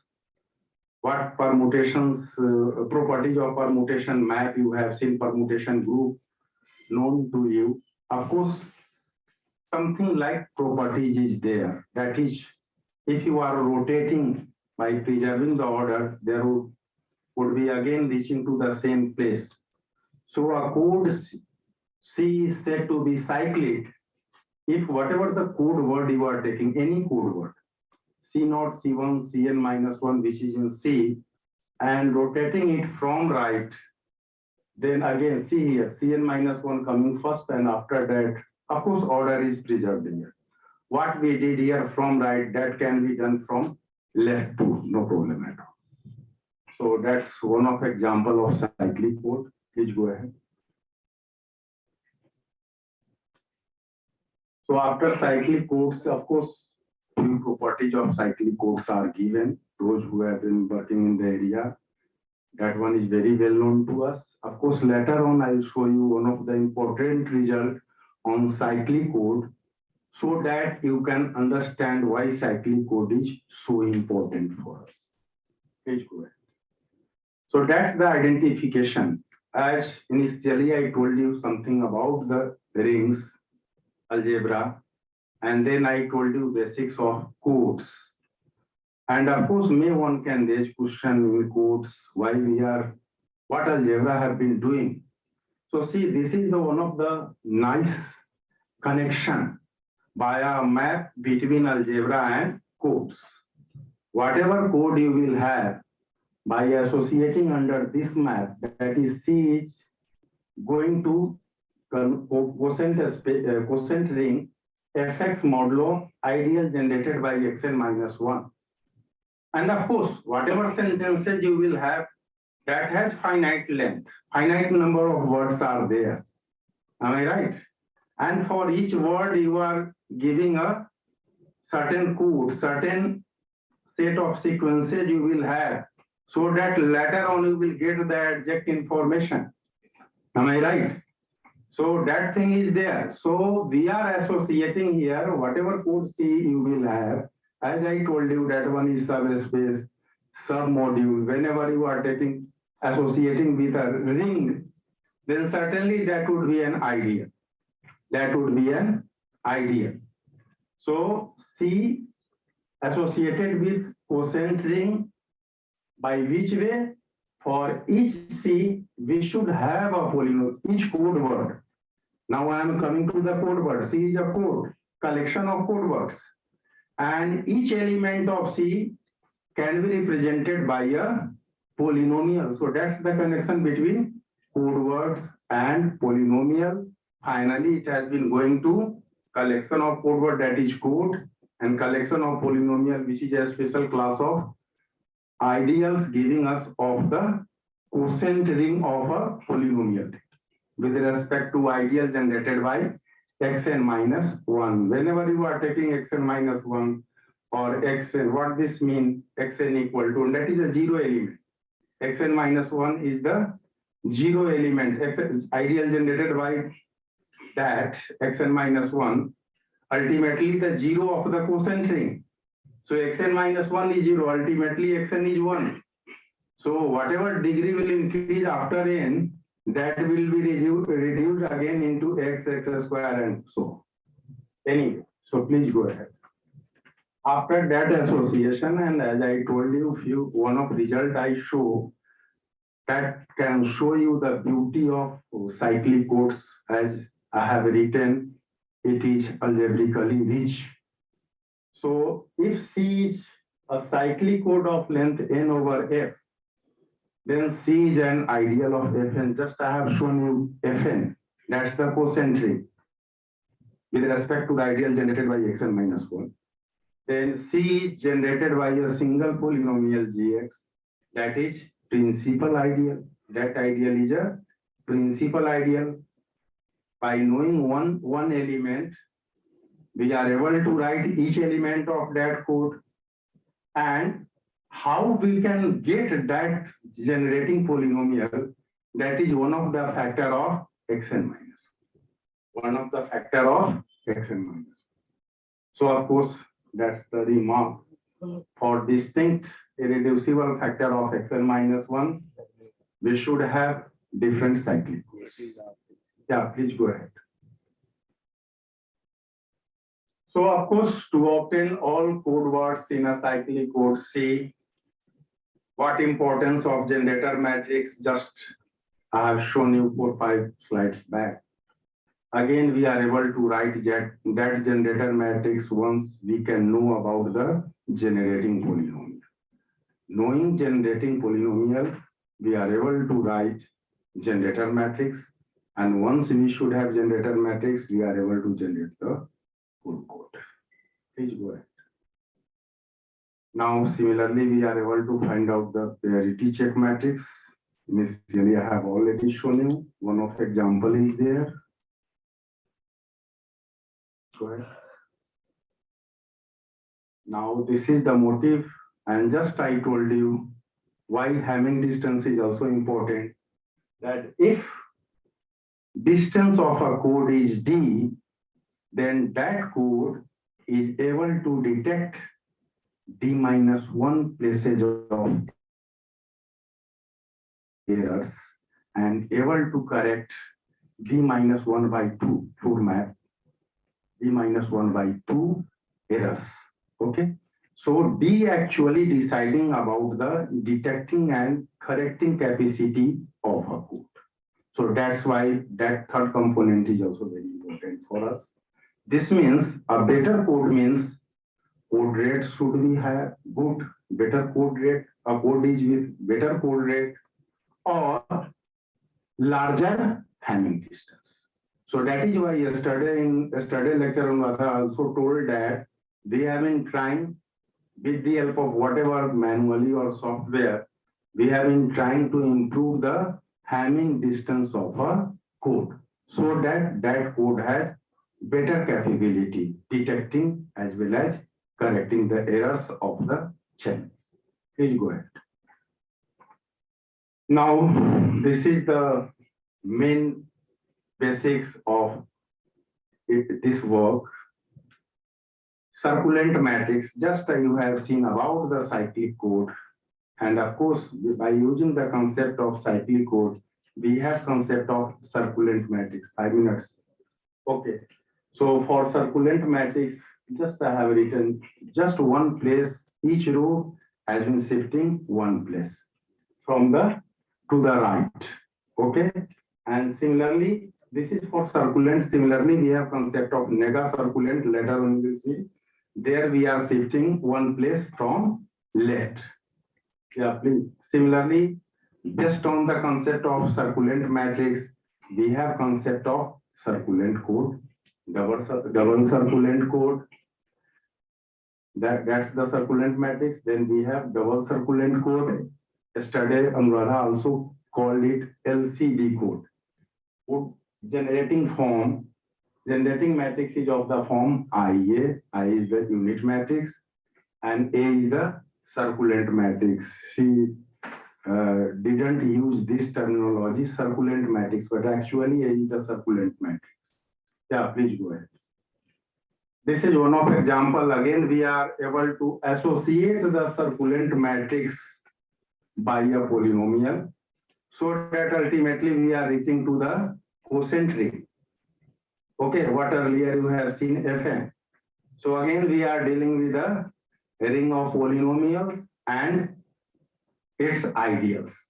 So code can be treated as the ideals. Then generator of double circulant code.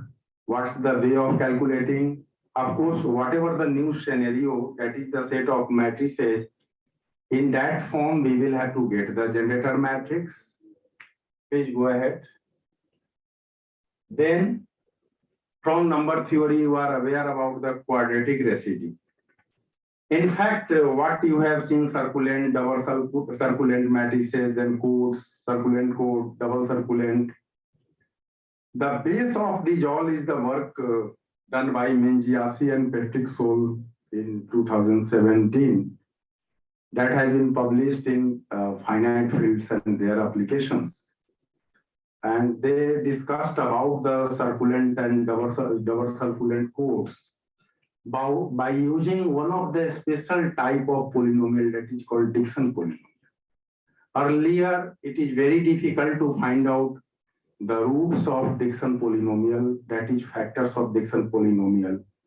But one of mathematician, of course, Indian Manjul Varga and his collaborators in 1999 wrote a paper that has been published in Discrete Mathematics. They sorted out that problem and shown that by this way we are able to factorize the Dixon polynomial. And once we are able to factorize, then whatever matrix, a special type of matrices we have, we are able to find out their eigenvalues, eigenvectors. For eigenvalues, ultimately we are doing finding determinants, a special type of polynomials we have. And without knowing the roots, we are not able to get their eigenvalues. Am I right? So from a special type of matrix I have also used.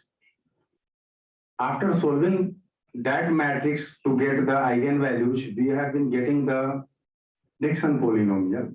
And by using the concept introduced by Manjul Varga and his collaborator, we are able to get their eigenvalues, and with the help of eigenvalues, we go ahead to find out the codes, and from that codes, ultimately we have obtained the LCD codes. So I think you will go ahead quickly.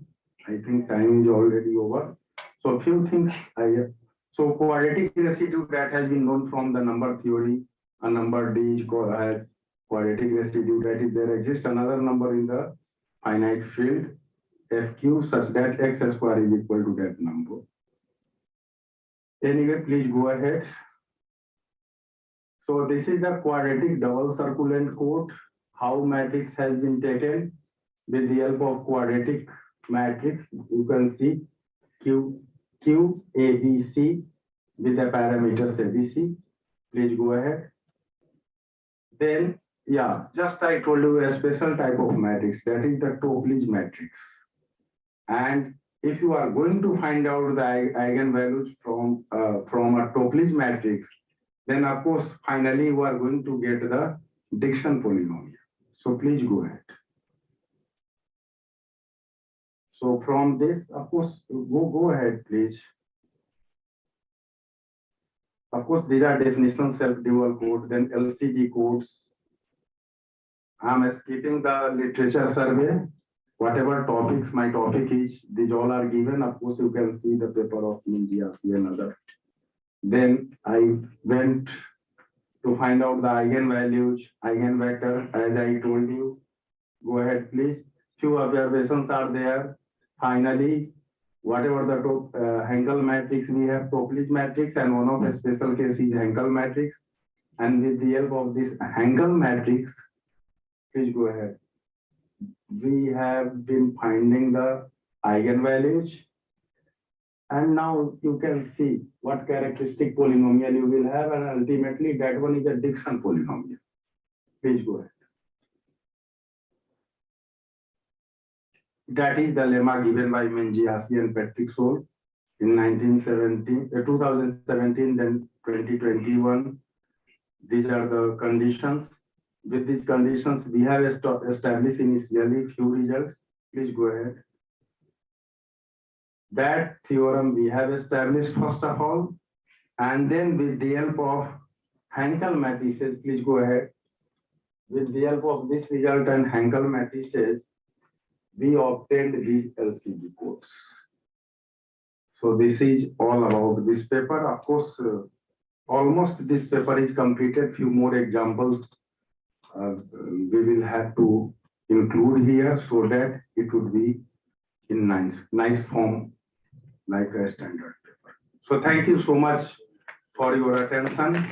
Please show the references and other things. Many things are there, many results have been established, but our ultimate goal is to obtain the LCD code by using this. Yeah, please come. Any questions, any suggestions on the work? That would be. Thank you, sir. And I'm just curious to know what's motivated mathematician to use Hamel distance instead of other distance. I think many papers are there. Okay, Just I'll give you the idea. Even in the basic course of mathematics, you have studied about the metric. Am I right? Metric spaces. With the help, you will have many metrics. Even one metric is known, we are able to get infinite number of metrics. If D is a metric, then we are able to get row with the help of D by 1 plus D, something like whatever X and Y of the space. So from one metric, we are able to get the many metrics. So now you will have to see whatever your new setup, which one metric would be appropriate and fruitful to give certain fruitful. That means, So papers are already appeared and many books are there.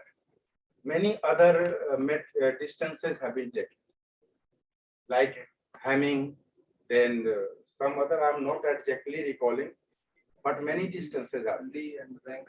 Lee distance is there. Also, I'm thinking about because in the process of transforming codes from one into another end, there's involved in uncertainty whether the distance can be instead of the number. And consider a probabilistic. See, just I told you, to control the uncertainty, you will first of all have to see what's the nature of that information data, and accordingly you will have to pick the associated function, distance function. All right.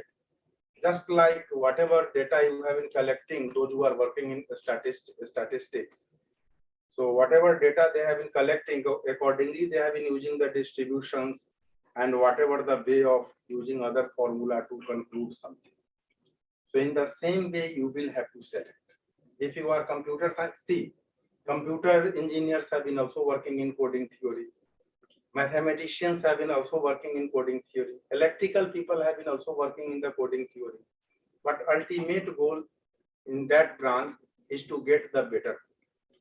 And see, even you will ask what's application of this code, I cannot tell.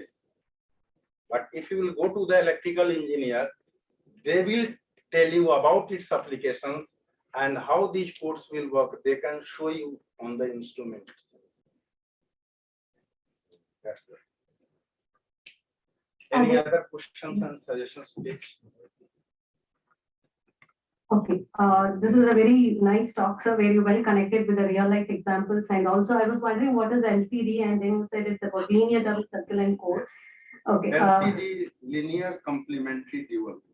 Oh, thank you, sir. Thank you for that. So, and also explain the need of codes for the special Hankel matrices. So I assume that there are no questions further, and if you have any questions, sir is always available till tomorrow, and he can even share the slides, which he couldn't do it today much. Thank you again. Let's thank you so much, sir, and over to the next speaker.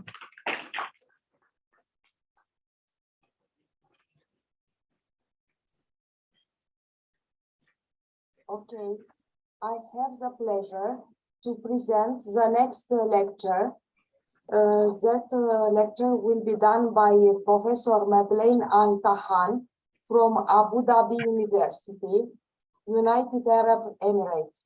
The title is on a generalized concept of hyperideals in semi-hyperrings.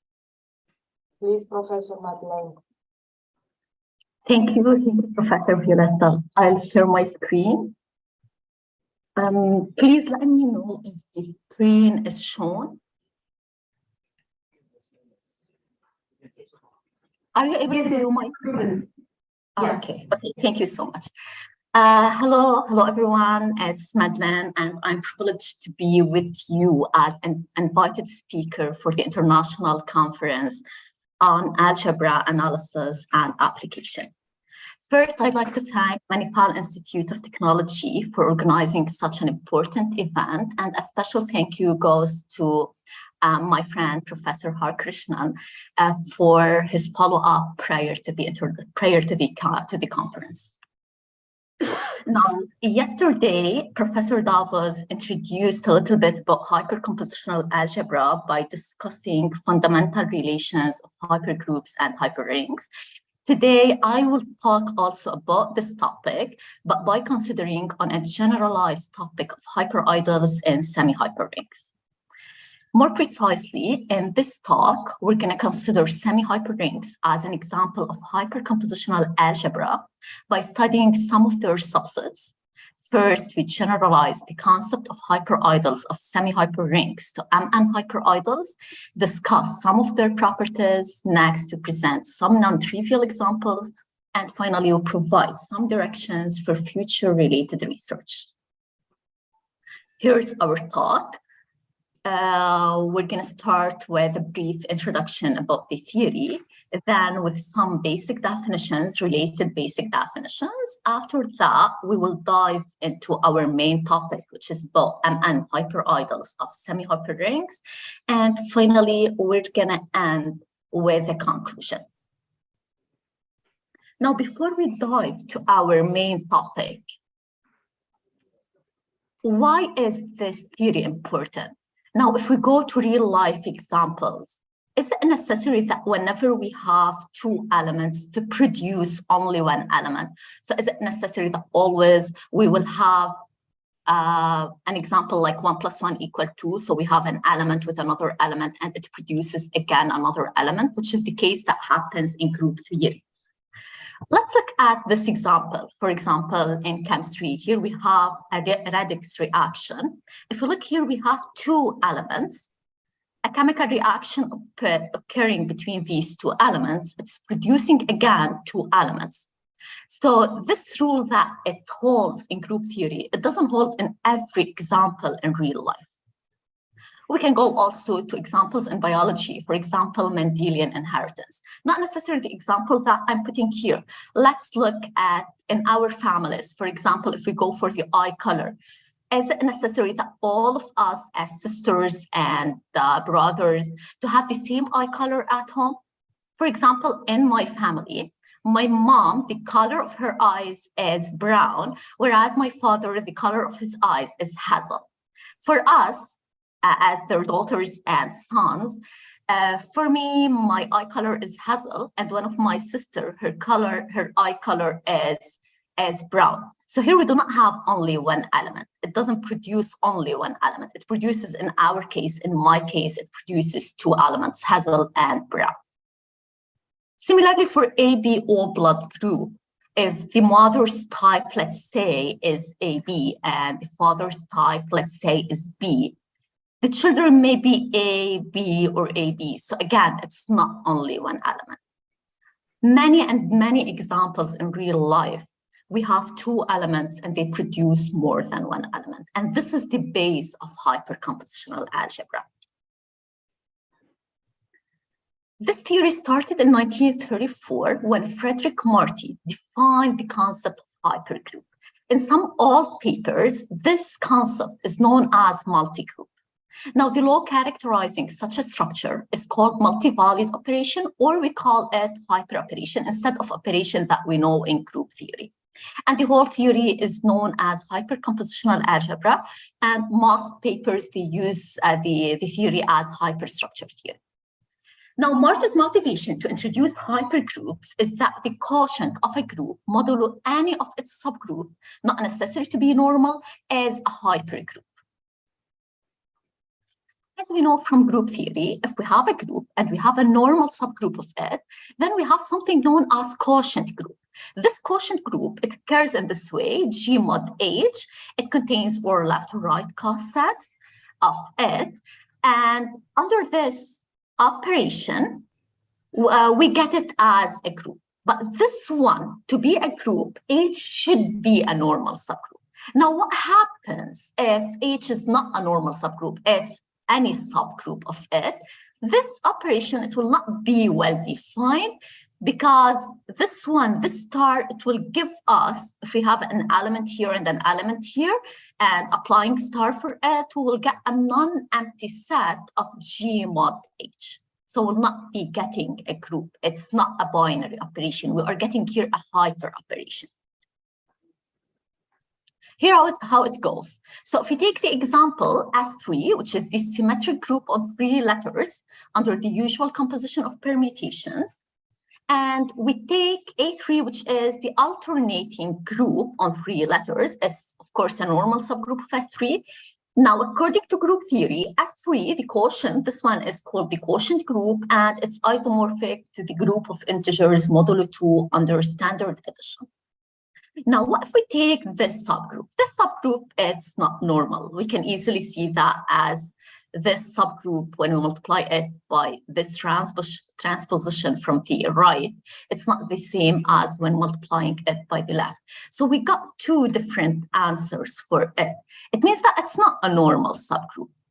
So for sure, this one, it's not a group. Why? Because if we take 2 elements in it, it's giving us a non-empty set. And this is exactly here. According to Marty, we call it hypergroup or multigroup.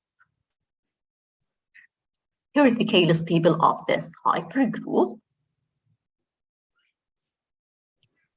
Now, the theory, after Marta's death by some years, it knew an important progress starting with the 70s when the research area has enlarged. New scholars started working on the subject. New ideas were proposed, new definitions like hyperrings, Krasner hyperrings, semi-hyperrings, hypermodules, semi-hypermodules, hyperlattices, and lots of these ones. So every idea in algebraic structures, it was generalized to hypercompositional algebra by accepting the idea that the operation is not anymore operation, it's a hyper operation. There are lots of applications for hypergroups, and I know that Professor Violetta, after like around 2 hours, will discuss these ones in her talk, applications and history. And I guess that she's expert in this domain. Anyways, the applications of hypergroups, or some applications of it, they are related to geometry, topology, graph theory, cryptography, code theory. The previous talk, it was about code theory. It was really interesting. And we have like application for hyperstructure theory as well, and code theory, and automata, and fuzzy sets, rough sets, and so on.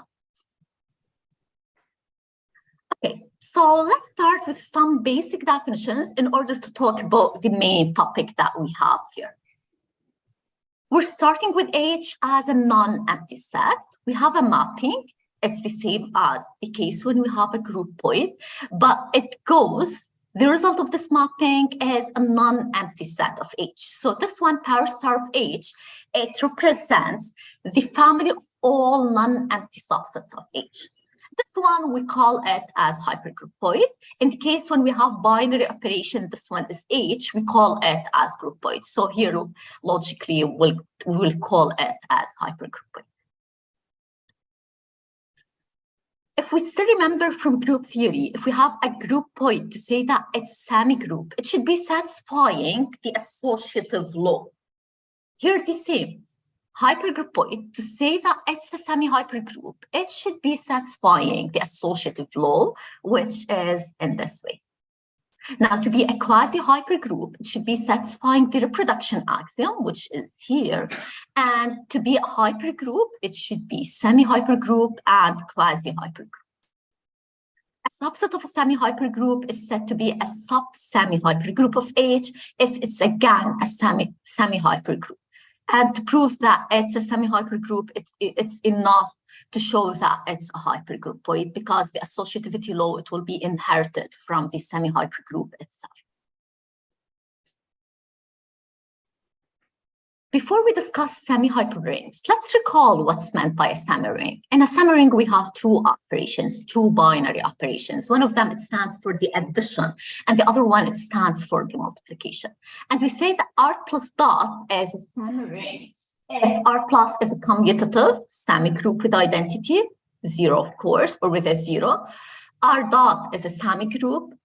The distributive law is satisfied, and 0 is a bilaterally absorbing element, i.e. x dot 0 is equal to 0 dot x equal to 0.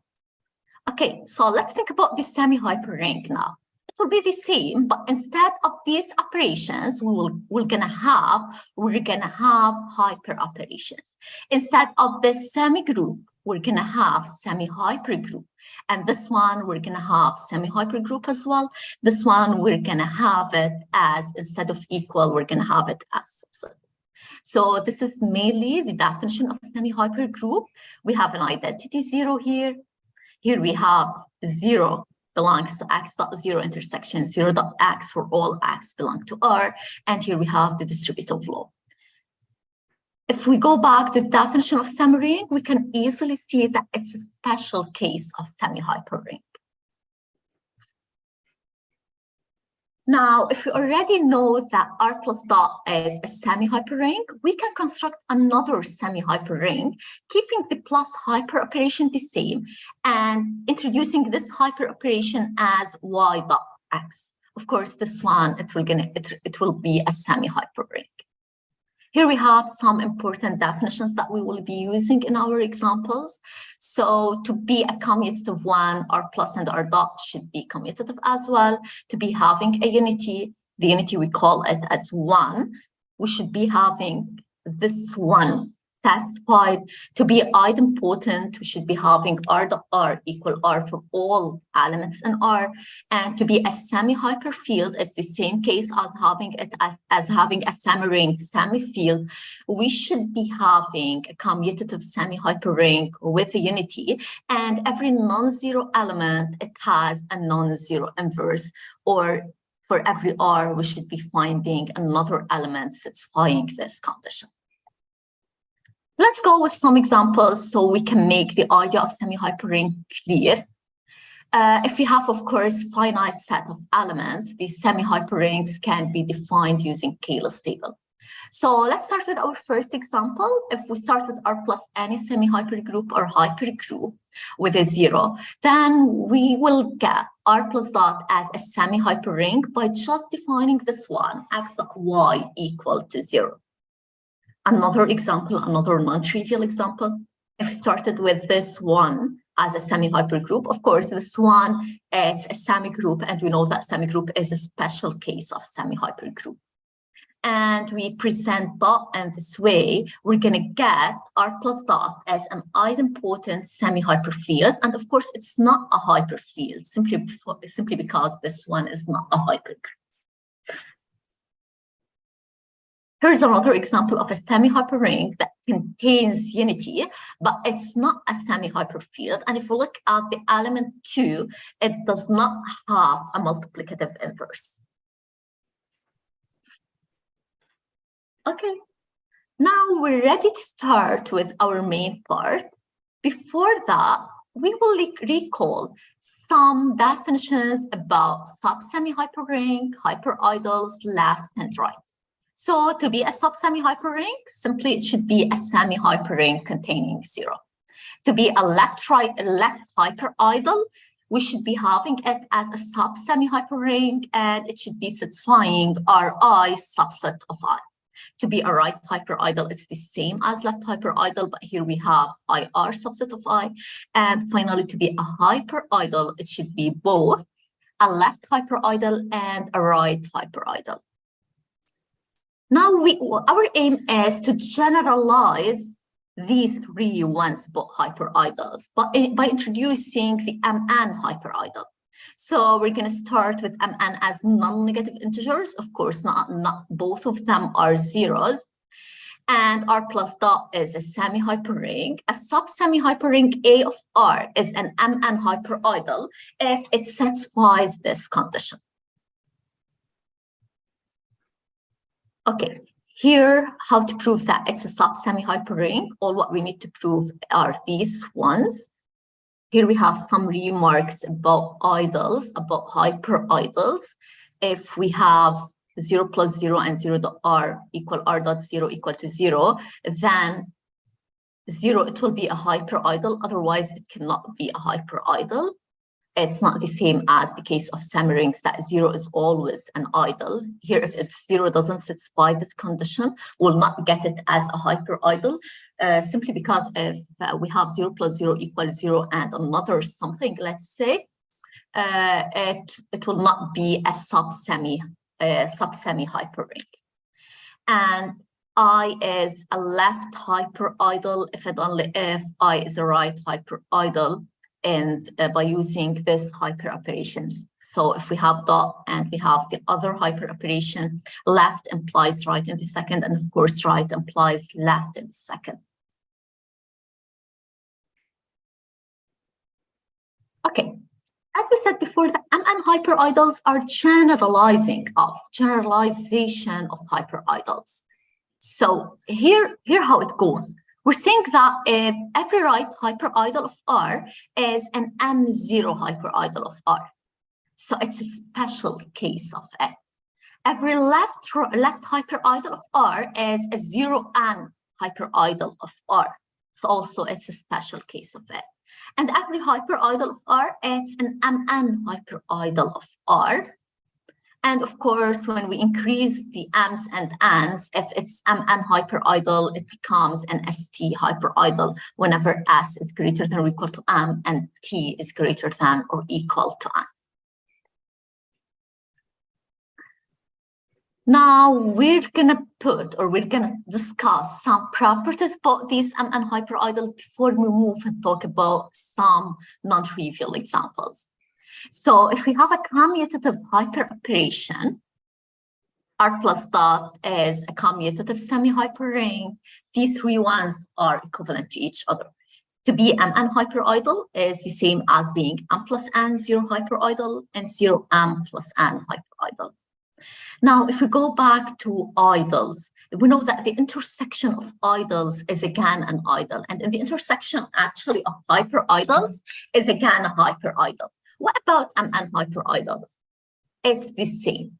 If we have collection of Mn hyperidals, their intersection will be also an Mn hyperidal.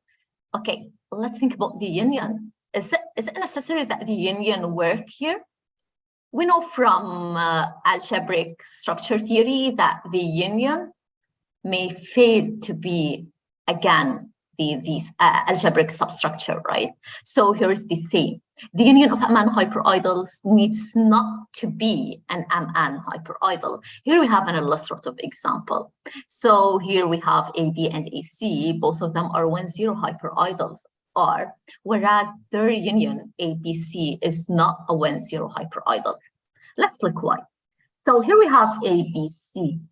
It's not a sub-semi-hypergroup here. We have an element D, B plus C is D, and it's not an element in ABC. So it fails to be a 1,0 hyperidal.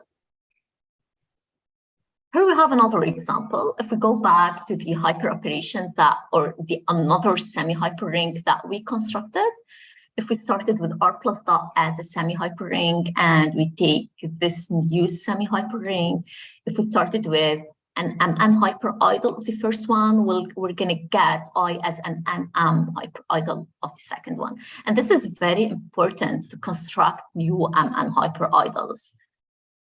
Another important result is that if we have two semi-hyperrings, we know that I and J are Mn hyperidals of it, then I, the Cartesian product I cross J is again an Mn hyperidal R1 cross R2. If we go back to fields, do fields have idles? We know that fields do not have proper idles, right? So here the same semi-hyper fields, they do not have proper non-zero hyperidle for all MN. They do not have MN hyperidles. In the case of commutative semi-hyperring, and if we have this property R belongs to R square, the concept of MN hyperidle coincide with the concept of hyperidle. So from this one, simply we can deduce that if we have an idempotent semi-hyperring, if we still remember what's meant by idempotent semi-hyperring, it's R squared equal R for all R's. And of course, we need the condition to be commutative. Then the MN hyperidle, it coincides with the hyperidle. This theorem is a very important theorem, and it helps us in constructing new non-trivial MN hyperidles. And I use this theorem to construct one of the hyperidles. So if we started with R1 and R2 as semi-hyperrings, I as M0 hyperidle, J as 0 N hyperidle of R2, we will arrive with I cross J as an MN hyperidle of R1 cross R2. So here we can start with 1, 0 hyperidle, let's say of R1, 0, 1 hyperidle of R2. We will arrive with 1, 1 hyperidle. What about some non-trivial examples in order to understand the concept more? So let's start. Let's start with this commutative semi-hyperring. If we look at 0b that is here, it's a sub-semi-hyper group, and it's also here under dot, it's a sub-semi-hyper group. So it's a sub-semi-hyperring. Now, is it a hyperidle? Let's check if it's a hyperidle. Is it? We're saying here that it's not a left hyperidle and not a right hyperidle. Why? Because 0br is equal to r0b and it's equal to 0a. It's not a subset of 0b. Now, what about 2, 0 hyperidle? Is that? Let's check. To check whether it's 2, 0 hyperidle, we will put 0b squared. So 0b squared, if we look at this one, we're going to get 0. 0 multiplied by r, we'll get again 0, which is a subset of 0b. So we got this one as a 2, 0 hyperidle that is not a left hyperidle and not a right hyperidle. Let's check another example. So here we have another example as well. This is R, it's a semi-hyperring. This is M, it's the same semi-hyperring, but what we did here, we changed the rows here to columns. We know that AB is a right hyperidle of R, and A prime B prime is a left hyperidle of R. So using this theorem, what can we deduce? That the Cartesian product of them will lead us to 1, 1 hyperidle. So here, from a very simple example, we were able to construct a 1, 1 hyperidle. Let's give another example. If we started with this one, we said before that the semirings are special case of semi-hyperring. So we can give an example on semiring, right? If we started with this one, the set of all 2 by 2 non-negative 2 by 2 matrices with non-negative real numbers as interest, and we take the standard addition and multiplication of matrices. Okay, sorry, here we should start with M3. This one is M3, all 3 by 3 matrices. I'm writing it here correctly, but here it's a typo. I will fix it. If we're taking this I in this way, it's, of course, it's a sub-semiring, right? But it's not a left idle, nor a right idle. In our case, it's a 2, 1 idle. Moreover, it's an M0 and 0M idle if and only if M greater than or equal to 3. So also this one is a non-trivial example. We're almost done with our presentation. Let's recap. So in this talk, we were concerned about some new hyperidols in semi-hyperrings, and we called them MN hyperidols. We presented some related definitions, properties, and examples of these MN hyperidols. Let's talk about some future directions, future research directions. First, we can elaborate other characteristics of these hyperidols. Another one, we can apply this concept to other algebraic structures or hyperstructures as well. The third one, we can relate it to fuzzy sets or other generalization of fuzzy sets. So we can fuzzify this concept. One last thing, we can construct new types of hyperidols, not necessarily MN hyperidols. So we can, let's go to interior hyperidols and check if we can, let's say, generalize interior hyperidols. And validate, of course, the main thing here is to validate them through non-trivial examples. We know that in mathematics, we can define lots of things, but it doesn't make sense unless it has a non-trivial examples. Otherwise, it's meaningless to work on it. Here are a few references, few helpful references. And I'd like to thank Professor Davos. He's my godfather, and without him, no research conducted by me on hypercompositional algebra would be accomplished. By the way, he had a lecture yesterday, and it was very interesting. Finally, thank you all for attending, for listening, and I'm ready to answer your questions, whether here or through email, if you wish. Thank you. Thank you very much, Professor Madeleine. Are there any questions for your nice talk? It was very interesting talk. Thank you so much. Are there any questions? So, Professor Madeleine, I'm Haryushan from here. Thank you very much for your talk. And Professor Violeta, thank you very much for chairing this session. Thank you. Okay, thank you. If participants, if there is any question, you can put it in the chat box. They can answer it later also. Okay, I'll stop sharing now the screen. And if you have questions, just feel free to post it on the chat box or through email. Thank you.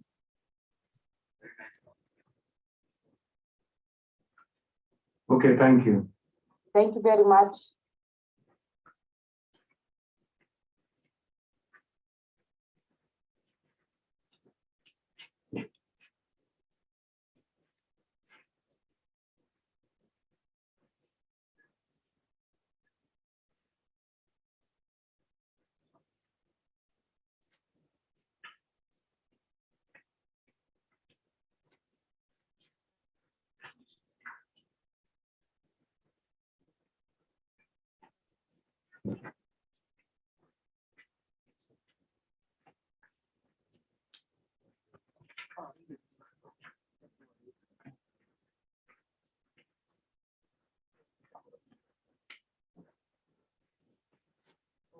Good morning. Today morning, I am very happy to introduce our eminent Professor Rajan. He is emeritus professor in University of Kerala. He has a long background of teaching and research in University of Kerala, and he is a very well-known person in the area of semi-group theory. And all we are very well know his guide, Professor Namboodiripad. He is a very well-known person in the area of this, group theory, and I am very happy to welcome you, sir, for this presentation.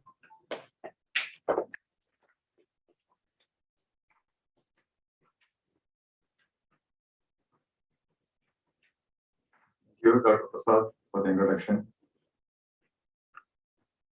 So I will also begin by thanking the organizers, all the organizers, Professor Krishnan, Professor Shyam, Professor Babusri, Professor Zahira, and all the department faculty. I express my thanks. And it is a very homely place for me. I've been here several times. So always I look forward to coming again to Manipal Department of Mathematics, and I know that the department is doing very significant mathematics activity. I could associate in some way with their mathematics also during this period. So thank you all. And today I am talking on a particular aspect of semi-group theory, but some in a general background of algebra. The title is isomorphism extensions in both semi-groups and categories. And the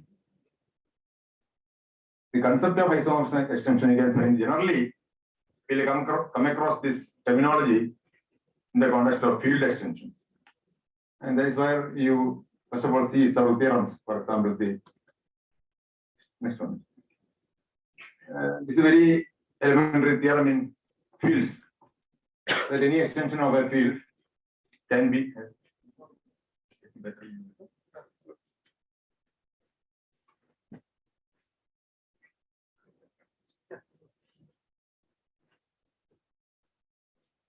so any automorphism of a field is always extendable to the algebraic closure. And it has a slightly more interior relation. That is, the extension can be given to any intermediate fields, and there the characterization also given. The extension is possible if and only if the field is a splitting field. So this type of theorems are very nice theorems in the context of fields, but when it comes to other systems, for example, semi-group or a group, or in many of these things, the extension problem has different axes. For example, if we consider in groups, very simple example, cyclic group of integers, it takes a subgroup, any search, and you consider automorphisms in place of isomorphism. And the only two automorphisms are there, identity and the negative. And you can see this extends, of course. So will extend to an automorphism of the total group. But whereas we consider two different MN, and the groups are isomorphic, MZ and NZ. And the isomorphism will take MDN. But you can see this cannot be extended to an automorphism of the total Z. It will be elementary. Probably will be able to identify that. Okay. So in general, when we consider in algebraic structures the isomorphism extension situation, we will consider in two different ways. One is you suitably restrict the substructures so that you will be able to get extensions. And the second possibility is you restrict the homomorphism. Usually when you consider algebraic structures, you consider homomorphisms as the basic matching relation. And that you generalize to what you call morphism, that is the setting of categories, where the relation will be more generalized. And then you can consider whether the extension is possible for morphism. So these are the two types of variations we can consider in the general algebraic structures. So again, for an example, where the extension is possible, very simple group, not in the sense of simplicity, I mean it's appearing simple. You consider the Z4 cross Z4. So two subgroups A and B, they are isomorphic, as you know. And it can be seen that this will extend to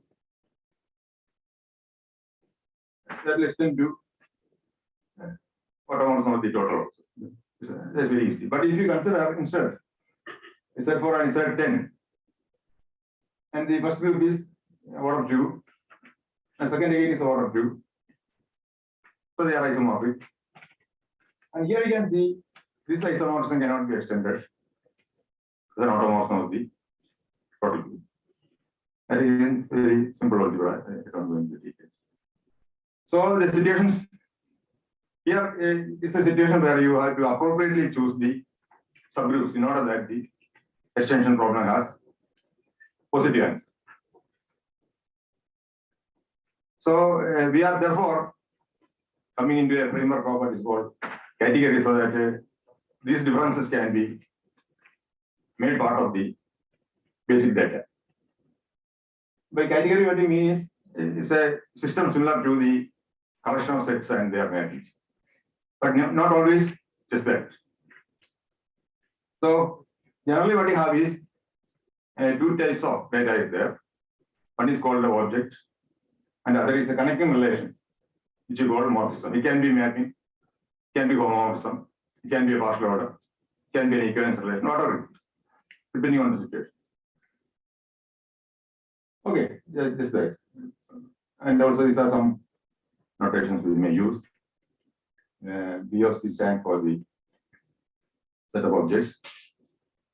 And again, when we come across the literature on categories, usually the collection of objects is not taken as a set.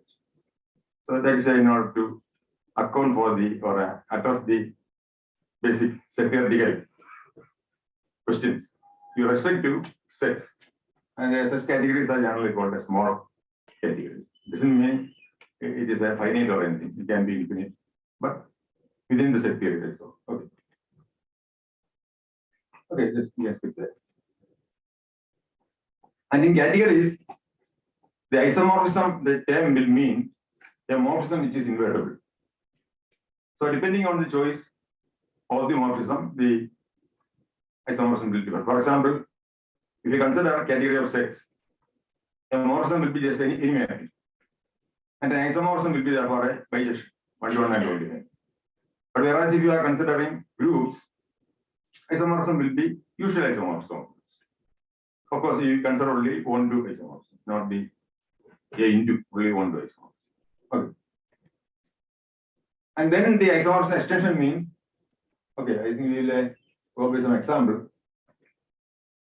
If you consider the category of the two sets A and B, and they are subsets of an unorganized set. And if A and B are of the same cardinality, you know there is a bijection between them. And then any bijection can be extended. Okay. Because on the remaining elements you define differently, so that any bijection on A to B is always extendable to a bijection on the X to X, or the isomorphism extension properties valid there. But whereas if you consider infinite set, the situations are different. Very simple example is, we take the natural numbers with the one avoided, and the second one with the 1 and 2 removed. So the sets are bijective, okay. But you cannot extend because the extension will require either it will fail in being 1-to-1 or fail in being 1-to. So you cannot have that. So in infinite sets that doesn't work. So in our terminology of category, we can say, if you consider a category of finite sets, the isomorphism extension properties valid there. Whereas if you are considering categories where infinite sets are admitted, then in general that property doesn't hold.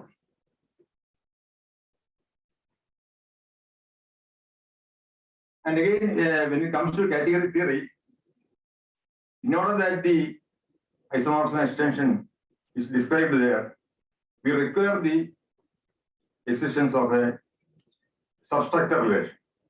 So in general category theory, there is no concept of a partial order. There is no small object. Every object is considered of equal status. But if you need to consider the isomorphism extension property,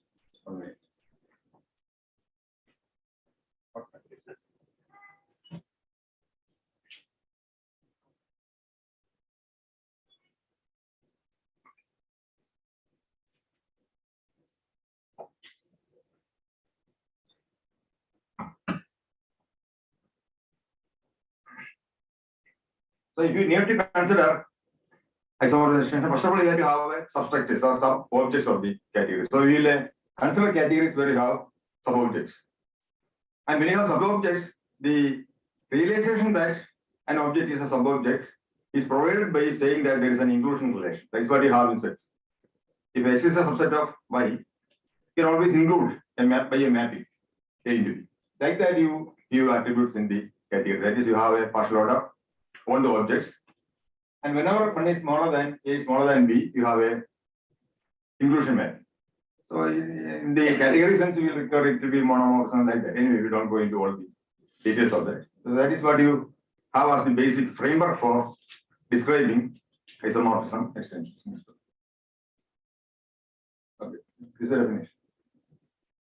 So if you have a category C in which you say it has isomorphism extension property, if every isomorphism of A to B is extendable to any bigger object, if C is bigger than A and bigger than B, then the isomorphism will be extendable. That is, there is a alpha, which is an extension of the first extension of U. Okay. And it will appear in a diagram like this. A is smaller than C, B is smaller than C, and the J stands for the inclusions. So it's as good as seeing that the whole U is available in the alpha. Just to put it within that. So that is possible always. Then you say the isomorphism extension property is available. Next. And also quite often you don't do it for all the C. The previous one again. So in the first definition, we can say the extension property is provided for every C which is bigger than A and B, you have this. But quite often, if you have a maximum object in the category, we will restrict to considering extension in the maximum only, not in the intermediary ones. So that's why you have the next one. If you have a maximum M, the isomorphism property will be referred to as having extension of U to the maximum object. Okay,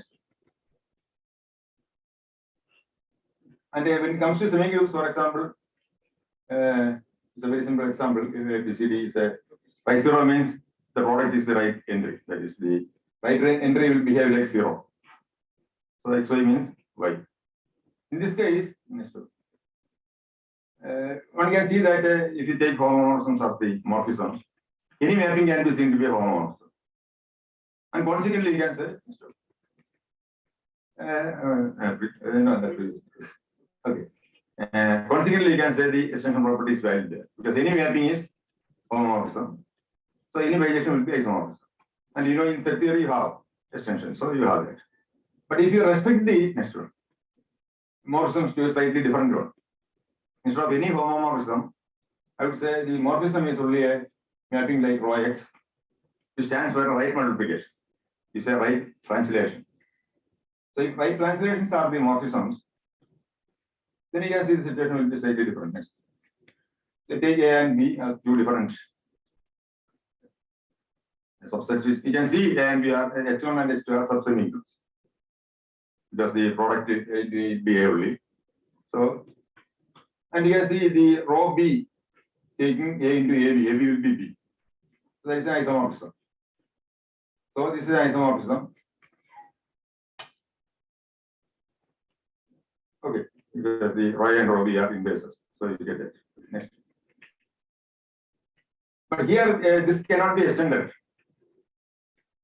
to a isomorphism of the total because in the translations by row A, the entire image will be only a single concept.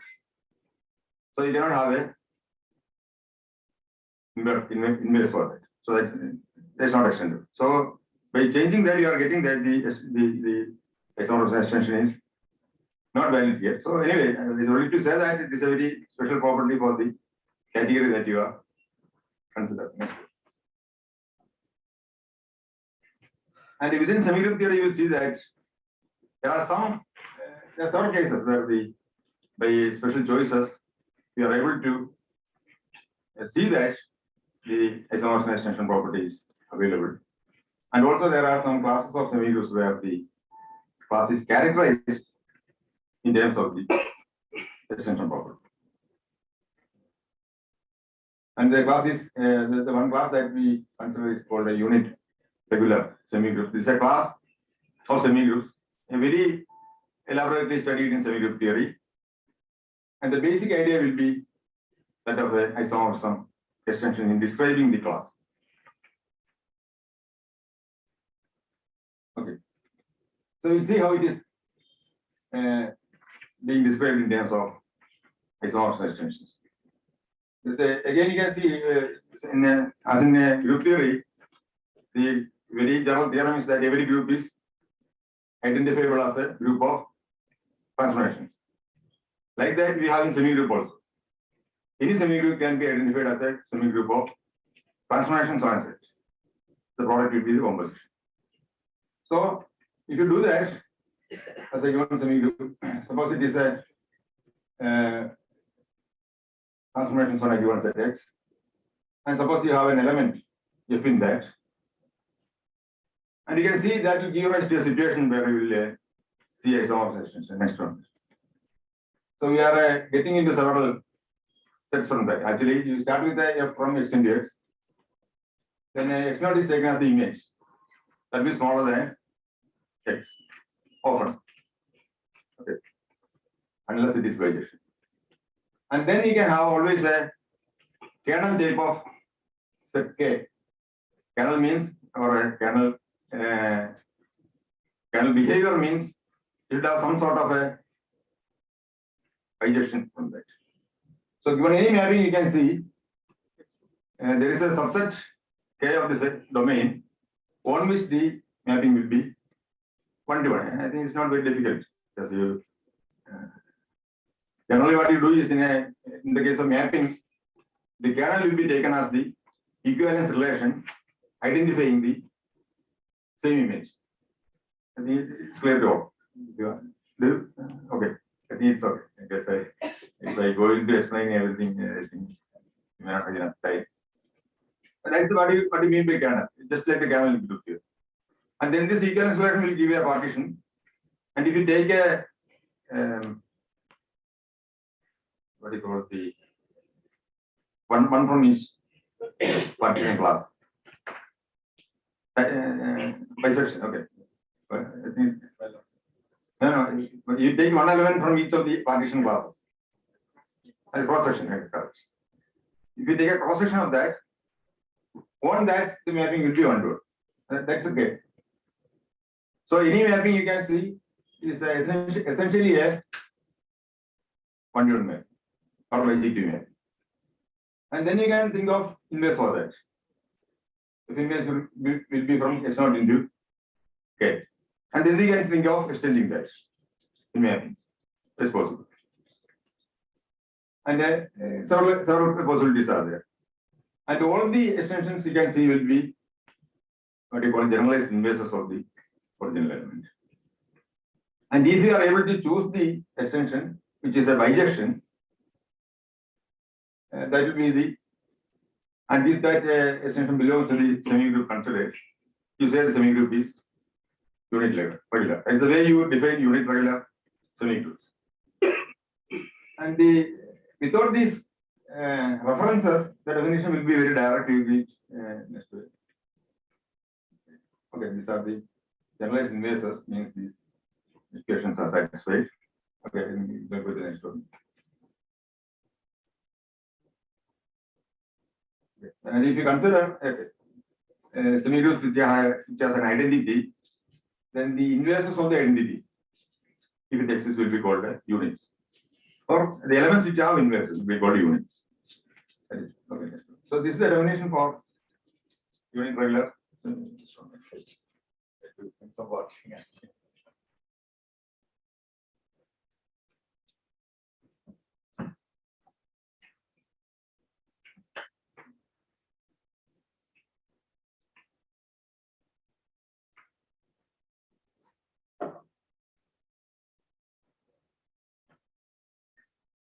Okay, this is the formal definition of the unit regular semigroups. Okay.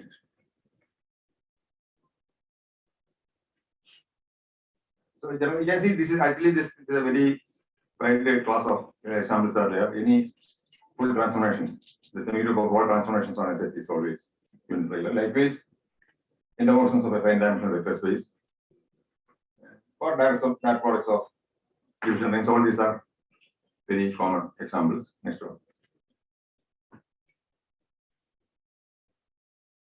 So now what we are going to see is this property in the semi-group is very directly reflected as isomorphism extension property in certain categories which are associated with the semi-group. And the category that we associate is not just association for the unit regular class, it is an association for every class.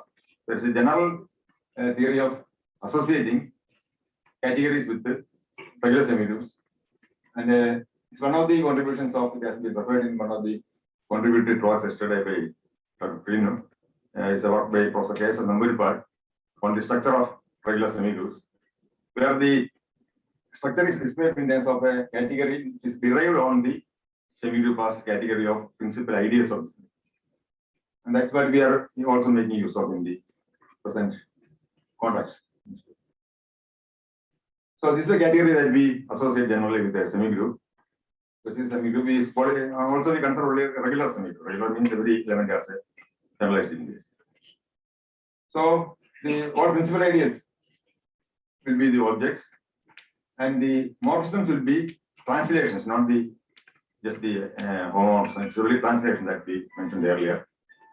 And anyway, it is very specifically defined. For example, because E and F are two objects, and a morphism will be usually denoted as rho E X F, and it will stand for the translation by X. Okay,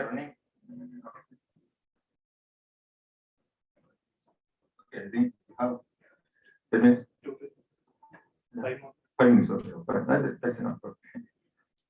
Okay, I'll show the result. Anyway, go to the next one. Okay, we'll skip this. We'll come to the. So in the this category of principal ideas, the isomorphism extension means as usual in this slide.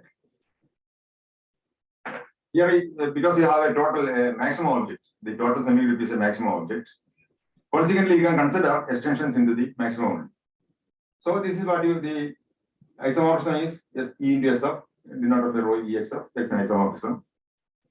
And if that is extendable to isomorphism of S, again by the same type of morphisms. And the J will stand for the inclusions. These inclusions in category theory is referred to the inclusion that I mentioned earlier in terms of partial order and the inclusion. Okay, this is just this. Okay. What we are having is this theorem. If the category of principal left ideas has this isomorphism extension property, then the semi-group is unified.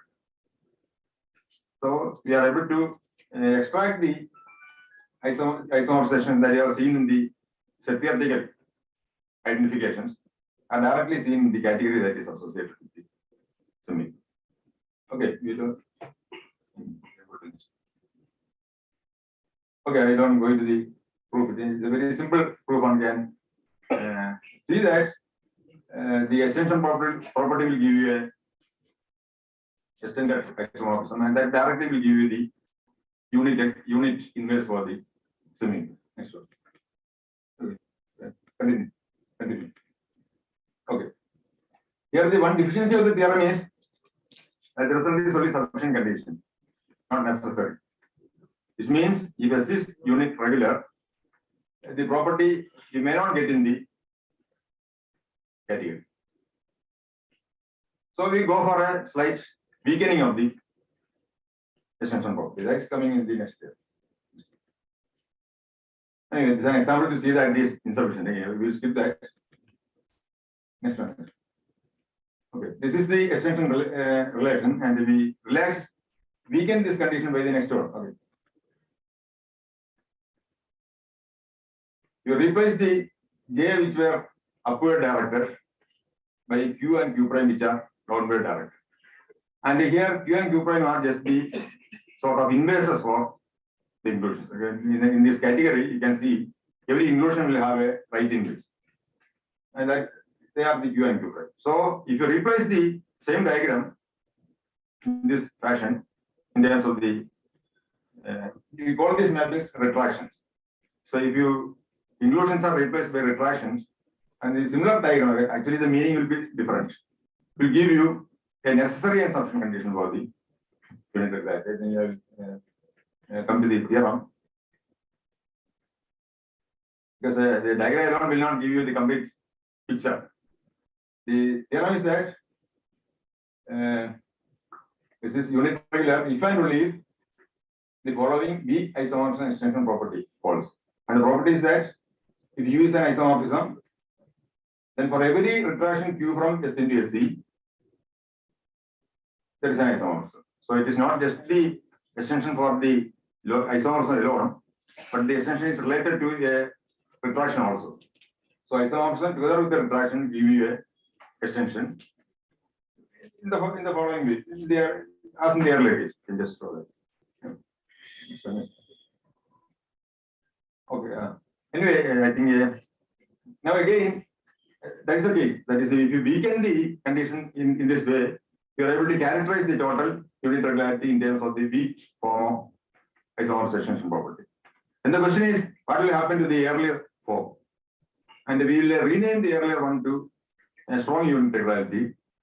And you will see that there is again a identification of a class called R strongly unit regular semigroup, in which the earlier extension properties guide. And then there are again several subclasses of the unit regular classes, which again can be characterized in terms of some different forms of isomorphism extension property. Actually, there are various forms by slightly altering the data. But the whole thing always produces an extension of the isomorphism over a lower one into a bigger one. And there's some, and I will just show that references. Last.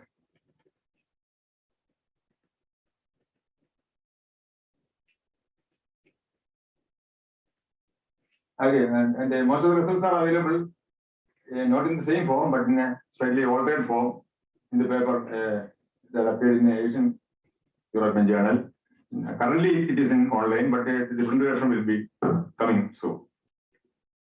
Okay, thank you. Is there any questions from both online and offline?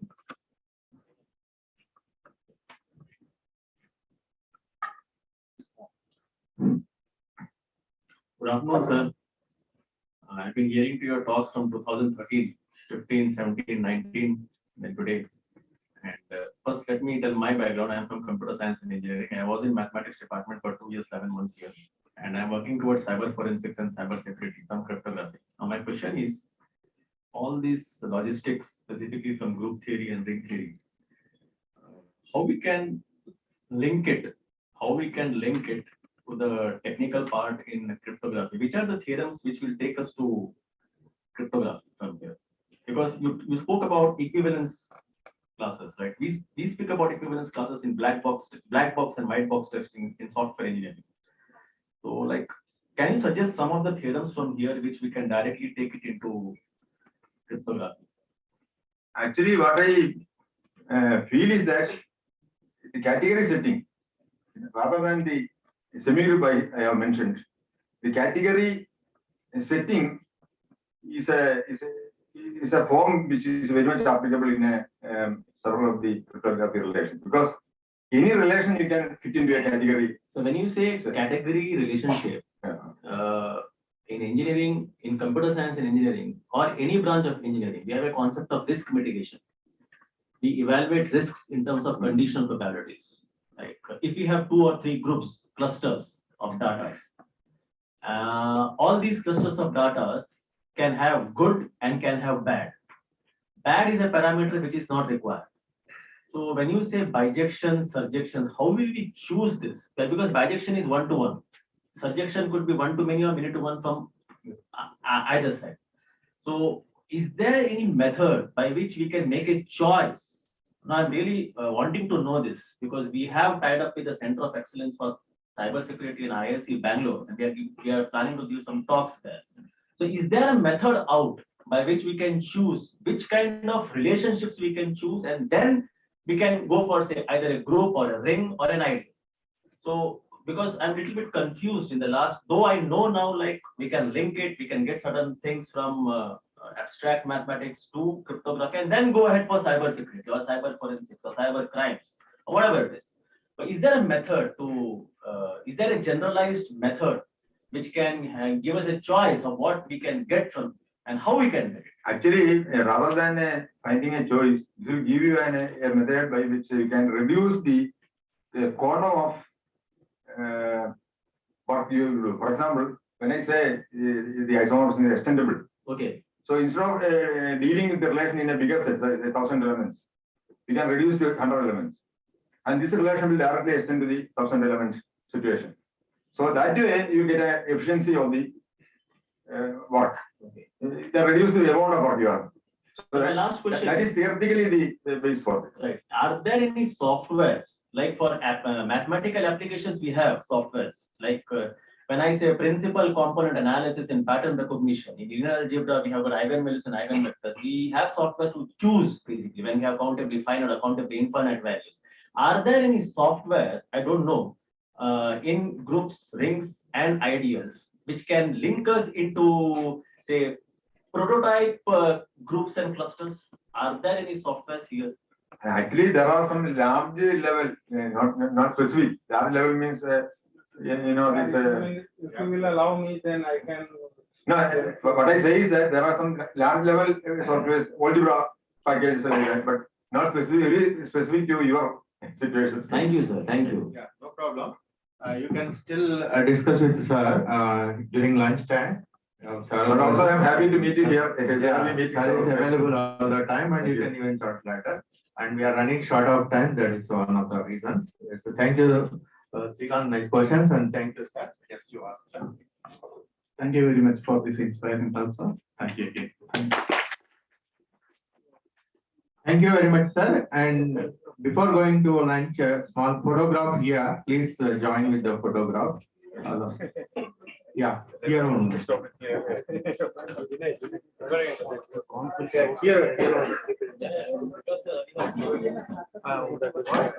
Hello, Hari Krishna. Umesh sir, what is it? Sir, here okay. Here we can manage. We have to go to. Thank you. We'll come back to the session next 2 o'clock by Professor Pint from Austria. Thank you.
tutor.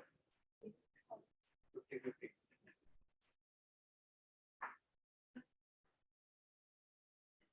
Up.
Good afternoon, Professor Pilch.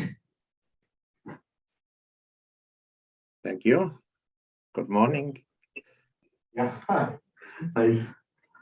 We'll start in few minutes.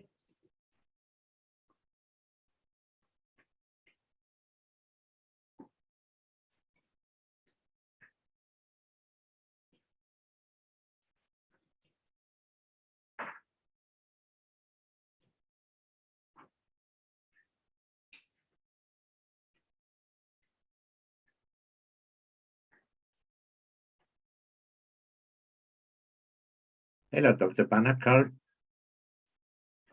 Yeah, I think the connection is good, yeah? Yes, yeah. Yesterday there was some problem. Yeah. Okay. But today morning onwards, we didn't face any problem. We have managed to run as per the schedule, more or less 5 minutes delay. Morning sessions. Yes.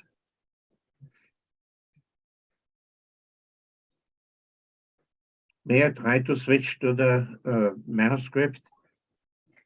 Yeah, just for a minute or 2 minutes. Yes, let's see. Yeah. Probably you can.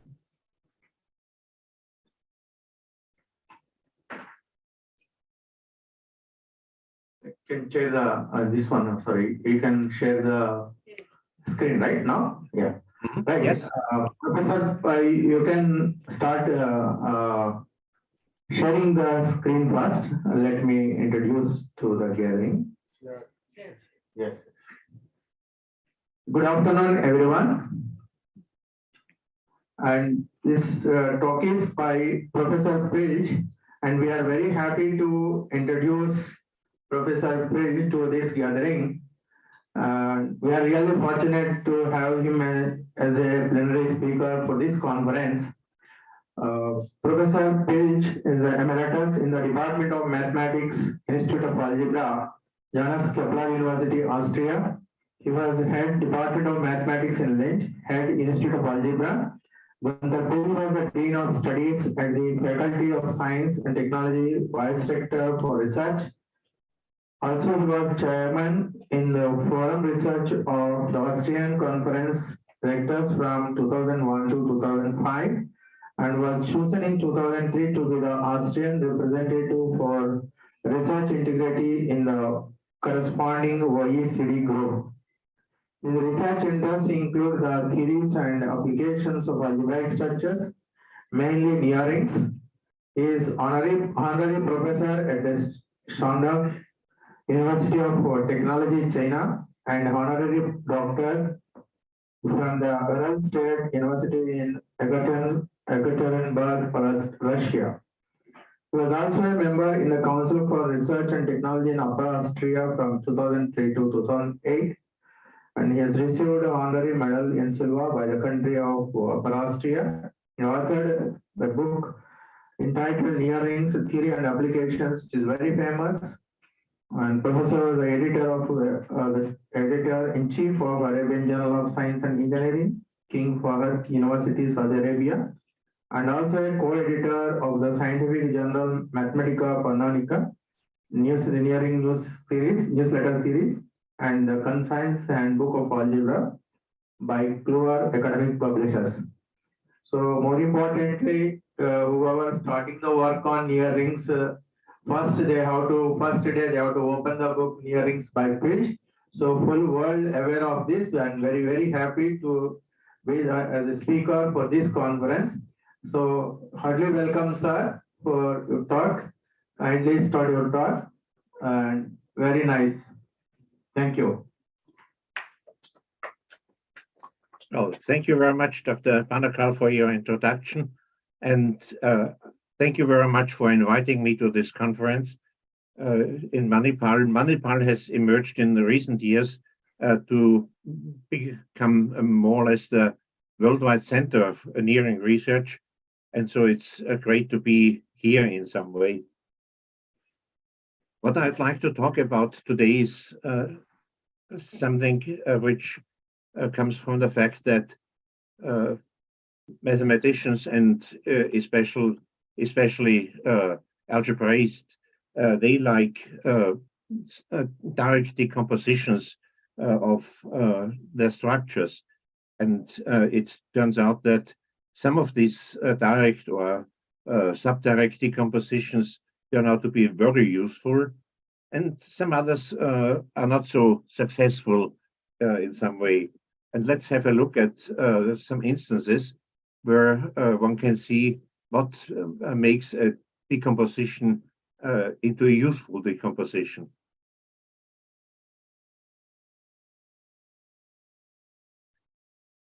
Let's take the first very easy example of vector spaces. If you have a finite dimensional vector space, everybody knows here that this vector space is isomorphic to a direct sum of copies of the underlying field K. So this is one of the reasons why, linear algebra turns out to be so useful. You can do everything instead of elements of the vector space. You can do it with coordinates. And the interesting thing here is that in the case of for category theorists, this is not so nice as one might think, because switching to coordinates means that you have first to choose a basis. You can also choose a basis, but the isomorphism depends on this basis in both directions. On the other hand, this is known to every student in mathematics, and so it's quite often not really appreciated, but it's the reason for the big success in linear algebra. If we switch to other areas where we would like to do some computations, we might think of the integers. But here right now, we get the first drawback, because the integers as an additive group or a ring, it's indecomposable. And so you cannot start with any decompositions at all. But there's a nice trick, because you can switch from the integer z to z modulo n, provided that n is sufficiently large. In this case, you have a decomposition, and it doesn't make any difference if n is really large, if you do the compositions in the integers or in the c modulo n. And the decomposition is also well known. It is simply derived from the decomposition of the integer n. And so you can do all these computations instead of the integers. You can do it in z sub n, and you can also do it in parallel in the direct compositions z p to the I to the t to the I. That means you can do all computations with small numbers. And the next thing is that you would like to find the way back. If you have done the computations in the direct components, can you back to build up the solution of your computations in z sub n? Yes, that's a well-known thing. You can take the Chinese remainder theorem to reconstruct your element x out of the various components in this decomposition. A good idea is to do it in the following way, that you fix some integer n bar, and with this integer, you would like to have it small, but the you would like to have the number n big, which means that you, for instance, if you choose n bar equal to 50, then you can take the biggest possible n as 2 to the 5, 3 to the third, 5 to the squared, and so on. And this is already bigger than 10 to the 21st, which means that instead of computing with integers, you can do it simultaneously with integers where the biggest number which appears is 48, coming from this 7 squared, 49. Of course, you might think this is the most silly way to compute, say, 10 plus 35, because you go into the components and then you have to use the Chinese remainder theorem to go back again to find the result. Yes, for simple computations, it is the silliest way, but if you do a lot of computations with the same numbers, for instance, if you compute determinants, large determinants of integer matrices, then it makes a lot of sense, as we will see later, to switch to the components first, do all the computations in these components here, and then to go back to the result here.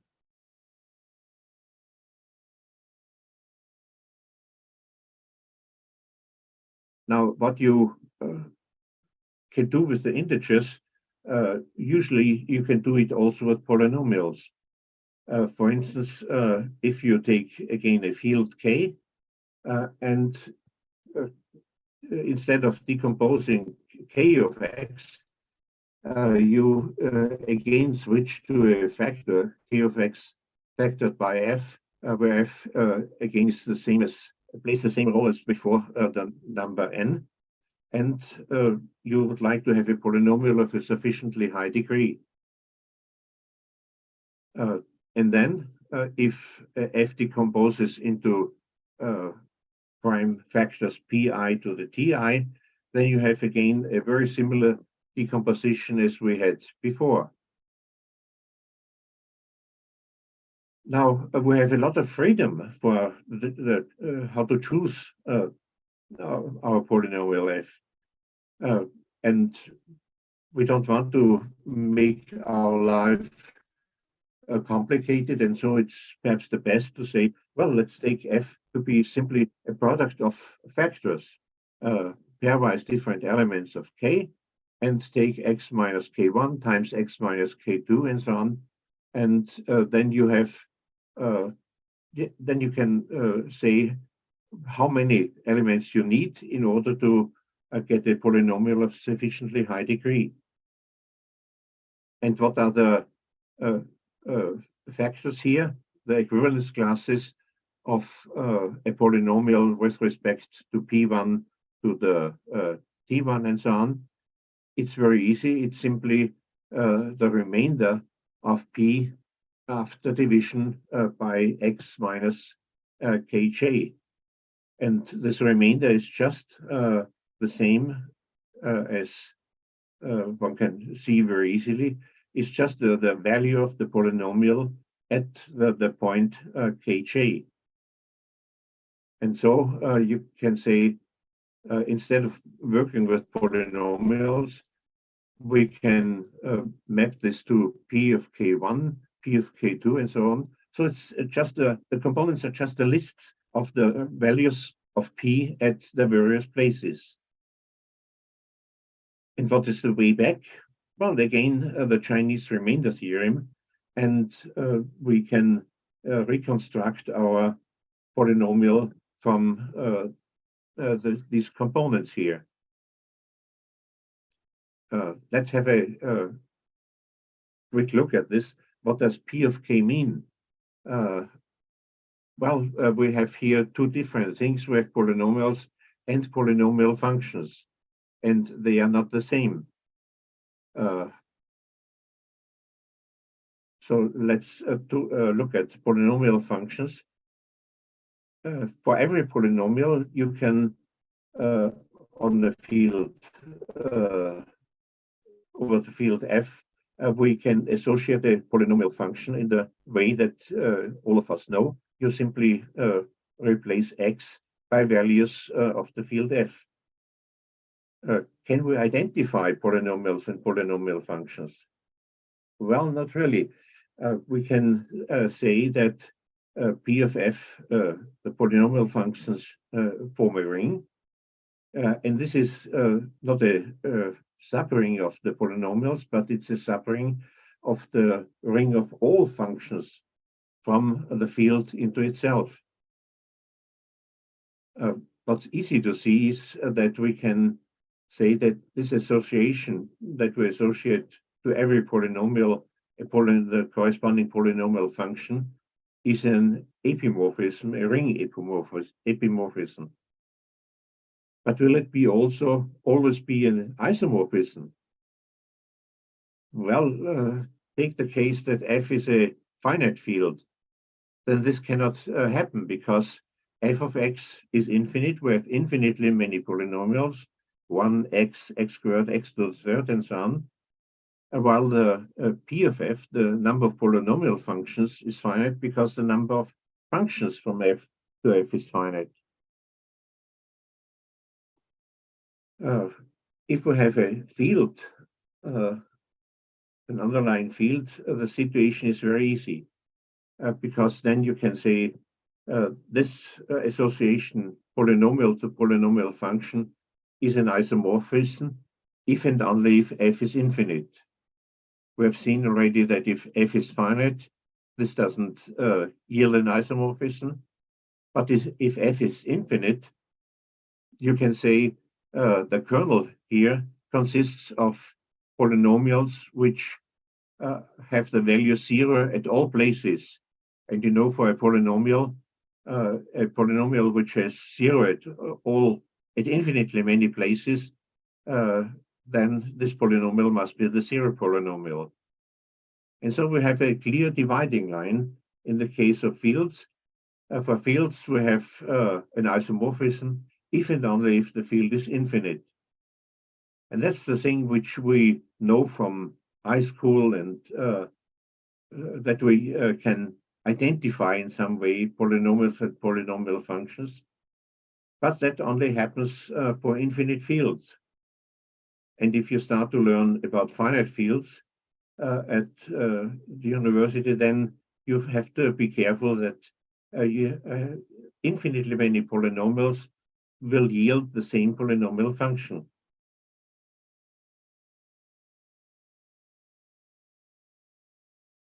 Now, if f is not a field, but only a ring, so to speak, then the dividing line is still unclear between isomorphism and non-isomorphism. For instance, there's an old result of a Hungarian mathematician called Arthur, which says that the additive group, if the additive group of the ring F is torsion-free, then phi has to be an isomorphism. But still, we have no result of this type that we can say that polynomials and polynomial functions can be identified if and only if. So in high school, we were used to say we can use the principle of comparing coefficients for polynomial functions. But this is only possible if polynomials and polynomial functions can be identified. And so we have to say that mathematicians do not have principles. There is no, we have axioms, we have definitions, we have theorems, but in mathematics, we do not have principles. What about decomposing polynomial functions?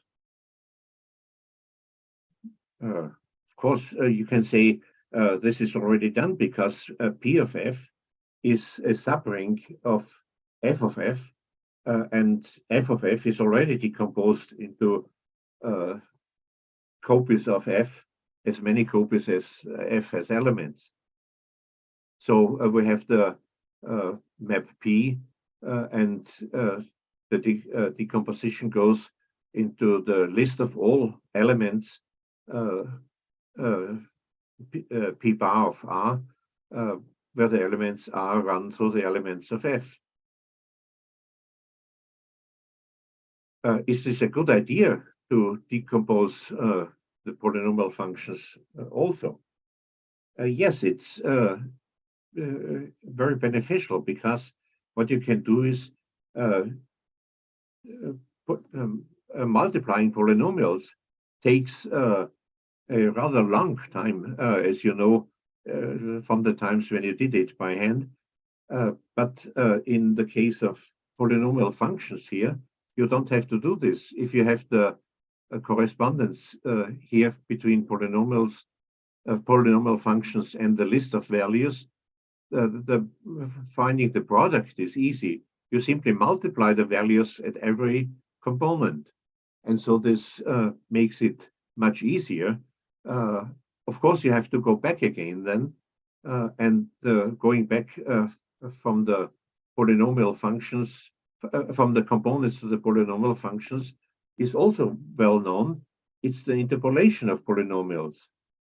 You have a list of polynomials values, and from that you can reconstruct the polynomial if you have enough values at hand.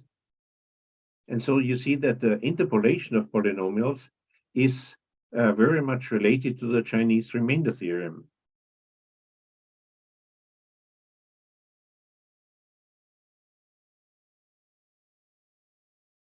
Now we can get this with a speed up, because we can there have been some clever ideas to make this correspondence even better. What we can do is to say that we have a lot of freedom to choose these values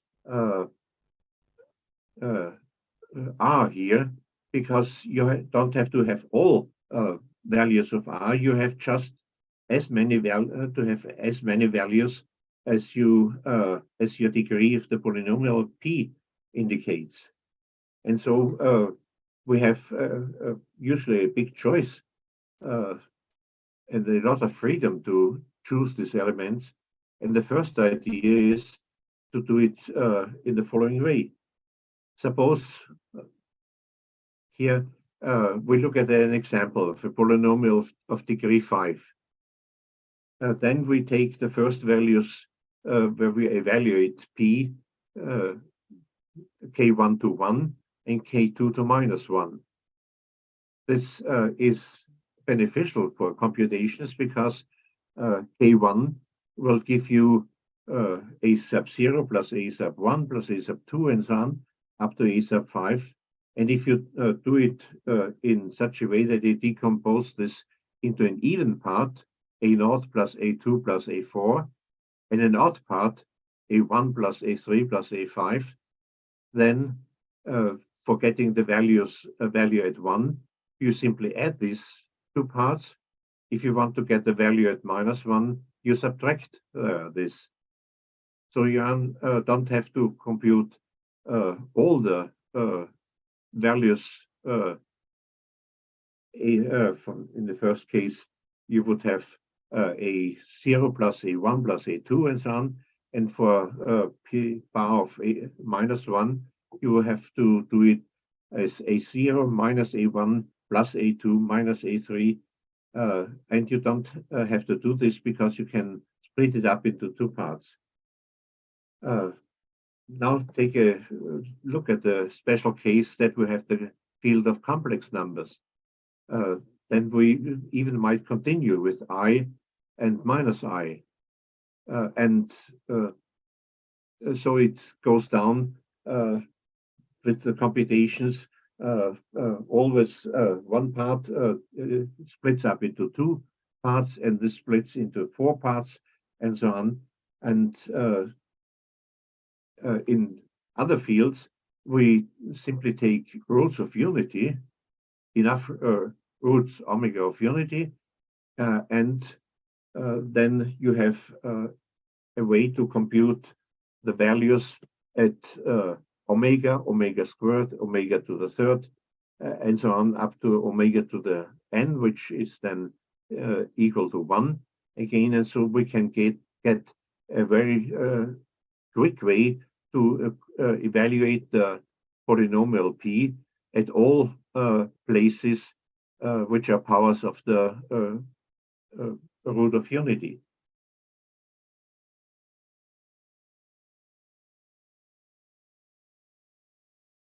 This is well known as the so-called Cooley-Tucker algorithm to get fast evaluations, and we can do it even more skillfully in such a way that we take a polynomial p, where I might identify it with a sequence of coefficients, or in the usual form write it as sum of a I to the x to the I, and this is then transferred to the values of the polynomial at these powers of the primitive nth root of unity. Call these values a0 hat, a1 hat, and so on, and call the whole vector a hat. Then you get another polynomial out of this, and this is called the discrete Fourier transform, DFT, and we'll see in a few minutes that this is gives a lot of speed ups for computation. This is very heavily used in engineering as well. A is then called, the polynomial is called a signal vector if it's identified with the list of coefficients, and a hat is called the spectral vector. Sometimes the rewriting of this vector as a polynomial is called a Z transform, which is strange because the polynomial and the list of coefficients are the same. So there's no transform at all. Let's have a look at this transform a to a hat in more detail. We can write down a matrix in here, the so-called DFT matrix. It depends on n, on the because we take and omega, because we take an nth root of unity. And if you would like to do this transform here, instead of evaluating, you can simply do this, that you take the vector A and multiply it with the DFT matrix. It's very easy to see that this gives precise the evaluation at 1 omega, omega squared, omega to the third, and so on. So this makes this transform very concise. You get the transformed vector simply by multiplying with the DFT matrix. But it comes even better because if you want to go back, like before with the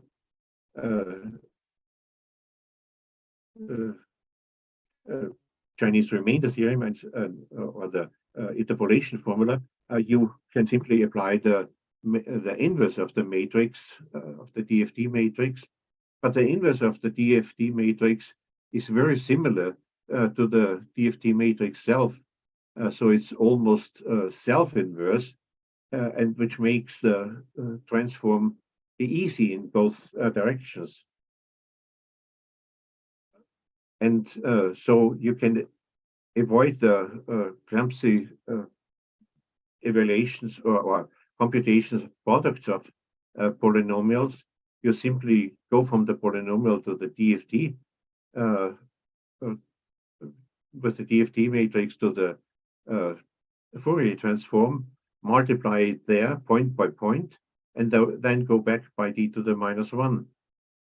And this reduces the complexity for multiplying polynomials from the order of n squared to order of n log n, which is a huge speed up in computation.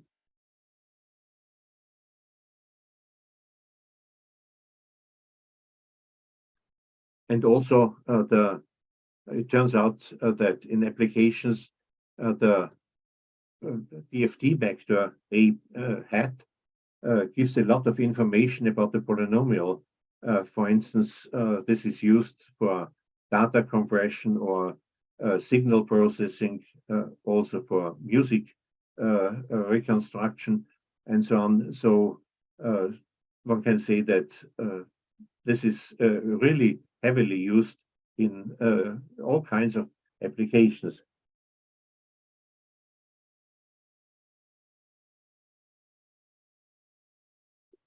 And so you have a way to go here from the polynomials to the factor of the polynomial ring, and then to the components, the vector of components in f to the n, and back. The back is either the Chinese remainder or the interpolation formula, or using, which gives the best result, the inverse of the DFT matrix. And Gilbert Strang can be quoted here. He said that the DFT, discrete Fourier transform, is the most important numerical algorithm in our lifetime. And so we do not speak about tiny improvements of computation here. It is considered in application as one of the biggest achievements of mathematics. And this comes from algebra.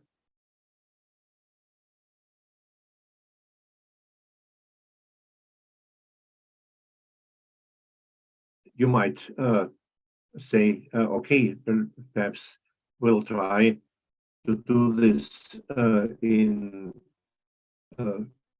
even more general form. For instance, we might take f of x and the polynomial as some x to the n minus 1, where n is sufficiently large. But this, for instance, this factor here is heavily used in coding theory for the PCH codes, for instance.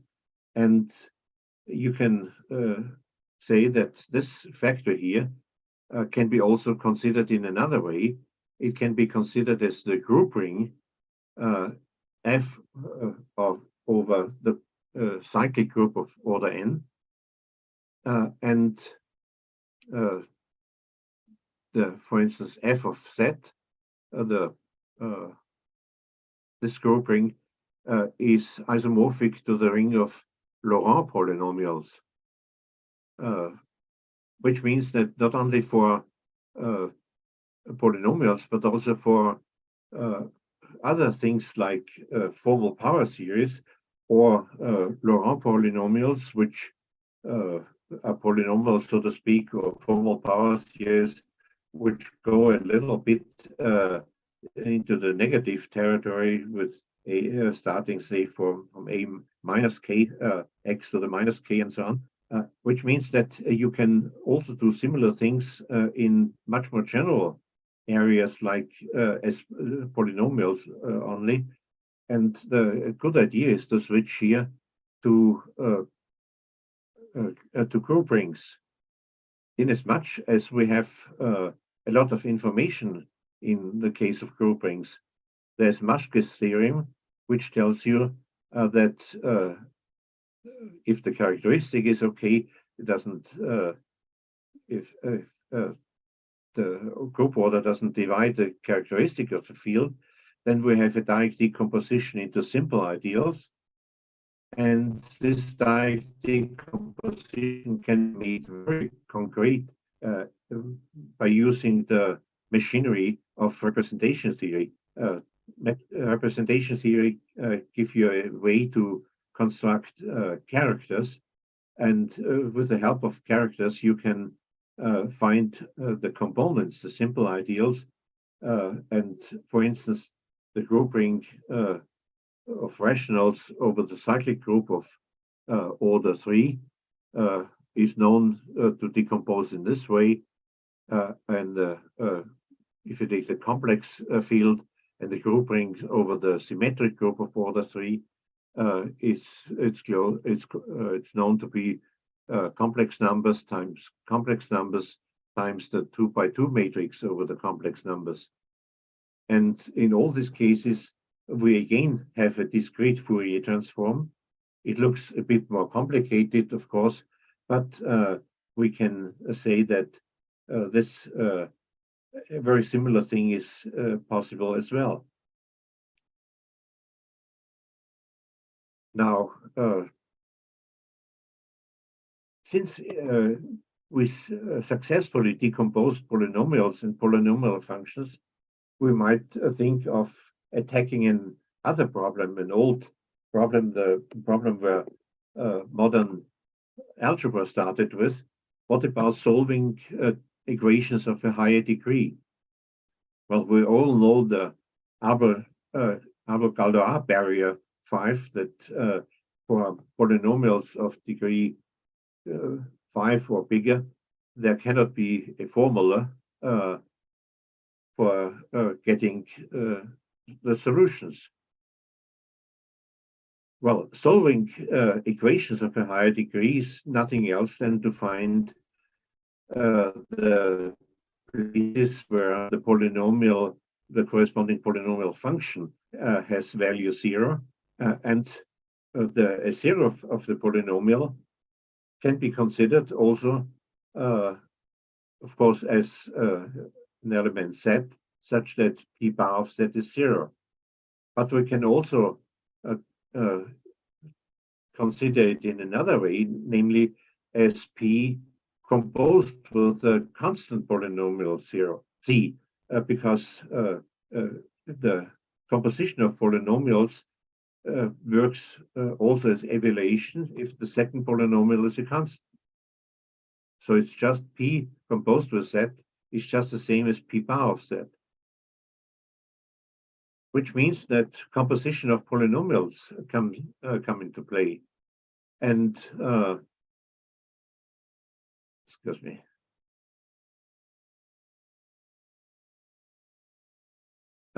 So we have to take composition into account as well, and we expand our polynomial ring f of x to a so-called composition ring, where we have f of x with addition, multiplication, and composition. It's sometimes also called a three-operational algebra, and what we want to say, or what we might hope, is that we find ideals. These ideals must also be compatible with the composition, then they are called full ideals. And then take this composition ring, take a factor, and with this factor, you can try to decompose it, which means that you can do the decomposition or find the decomposition or find the 0 of polynomials. You can transfer this problem to finding zeros of polynomials of much smaller degree, and then you can use again the Chinese remainder theorem to get a 0 for the whole polynomial. Well, that would be it's a form of a daydream to find if it is possible to go around the Avogadro theorem, and so we might start to find full ideals in our composition ring f of x. Now there's a result by Wilfred Neubauer here saying this composition ring of polynomials is simple if and only if f is an infinite field. Oops. we are so happy and so proud if we can find a good decomposition. And we are also very happy to if we can prove that a structure of interest is a simple structure, because then we have clarified its polynomial, its ideal structure. But here, this is gives just the opposite.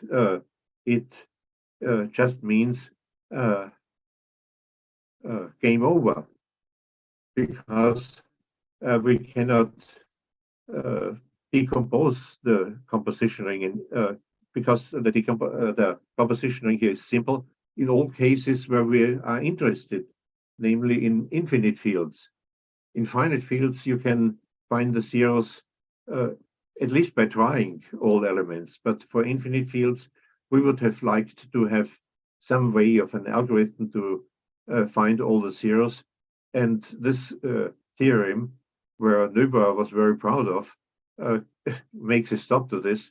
There are no ideals, no full ideals, which means there are no decompositions of this polynomial composition ring. So let's look at other decompositions. We have a lot of decompositions in the area of algebra.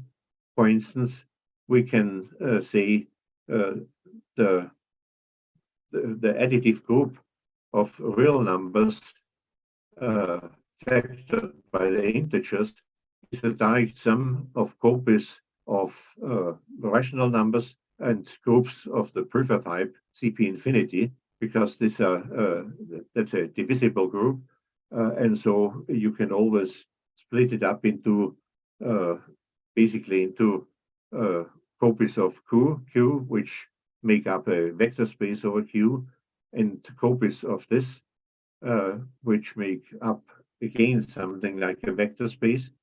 And can we also do this? Well, the decomposition is much harder. It's not so clear how to decompose divisible groups. And the second drawback is, if you have a decomposition and if you work in this decomposition here, then you don't have, at least at the moment, at least I don't know of it, you don't have a convenient way back. So the whole thing is a one-way road. You try to decompose. If you succeed, you can do the work in the factors and in the components, but it's a dead-end road because you usually do not have a way back out of this. Or another result, in lattice theory, every lattice is isomorphic to a subdirect product of subdirectly irreducible lattices. Okay, there's quite a bit known about subdirectly irreducible lattices, but on the other hand, there's no recipe how to do this subdirect decomposition. It needs the Zorn's lemma, which means that it's not constructive, and in this case, you don't have a convenient constructive way to decompose a lattice into a subdirect product of subdirectly irreducible ones. And again, even if you have achieved that, you have the problem to go back again. And up to now, I don't know of any good algorithm to do this, like the Chinese remainder theorem.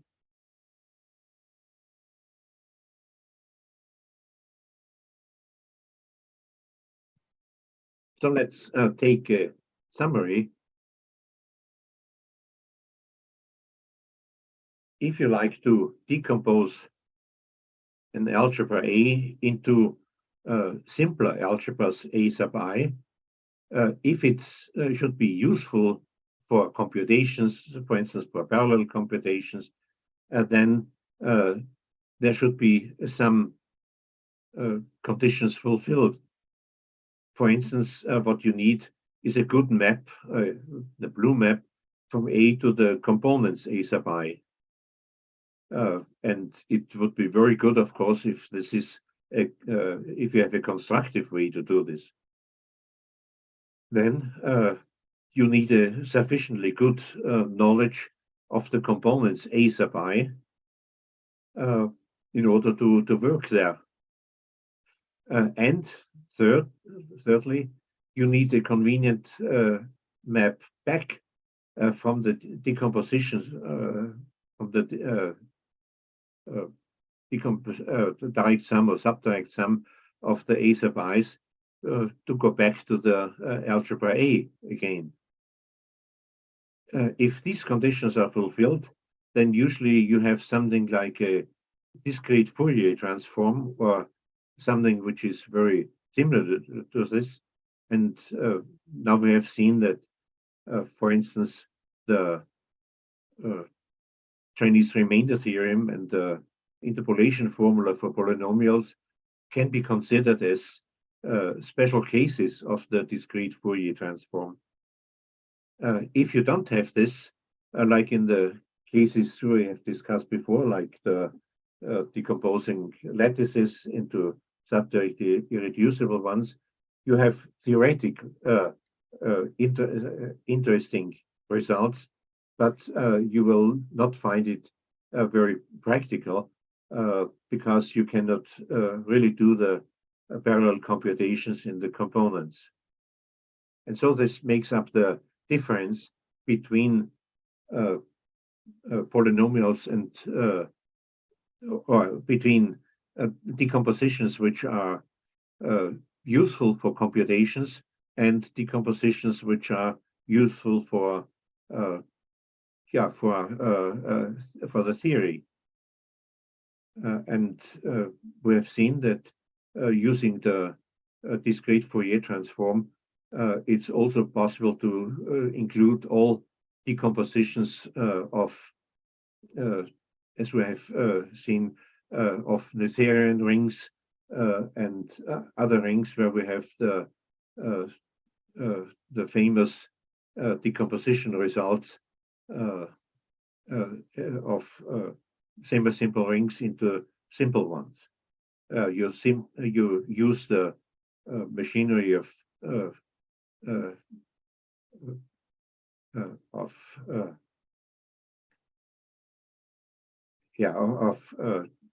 representation theory in order to achieve these decompositions. So that's what I wanted to tell you about, that for getting useful decompositions, you have to have these three conditions fulfilled. Thank you very much for your attention.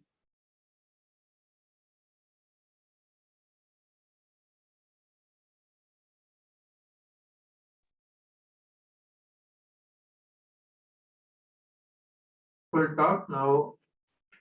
I would like to invite any audience, either offline or online. Any questions?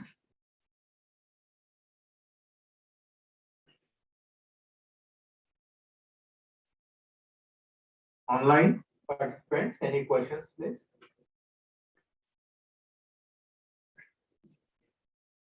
Yeah. So very nice interactive talk, and also covered many topics in the decompositions, subdirect decompositions, Chinese remainder theorem applications, and the discrete Fourier transform, group ring, composition rings, and then linked to lattices, similarities. So very nice talk. And also one book, very famous book, even in Indian universities and even foreign many, I think, Applied Abstract Algebra by Dolph Verliedel and Gunther Frisch. This is also a wonderful book. And even there are many applications. I could see this book. And very nice to hear your talk, sir. And thank you once again for a wonderful talk, and also giving good applications in this area. And these are really encouragement for the young researchers and faculties, those who are working in the field of algebra analysis and related topics. So very nice, sir. Thank you very much. Thank you. I thank you very much. Yeah, I raised my hand, but seems nobody see it. Okay. Okay. Yeah, this is Ayman. Ayman, yeah. I am sorry, could not realize. No, this. no, it's okay. Professor Gunter, I mean, you are really, I don't know what to say. I think your students love you. You give a very good lecture. I really enjoyed your talk. And I am in cumulative rank, and what you're saying, I could understand most of it, if, in fact, all of it. And maybe I will email you later. I would like to have your talk as a PDF. Mm-hmm. Yes, I gladly can send it to you, yeah? Okay, thank you.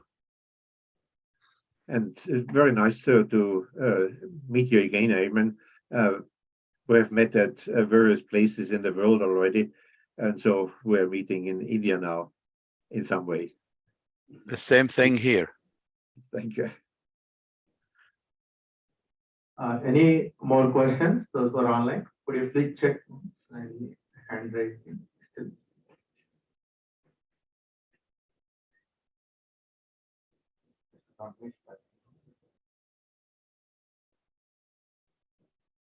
Yeah. Thank you once again for wonderful lecture. Thank you all. Thank you. Next session will start in 2 minutes.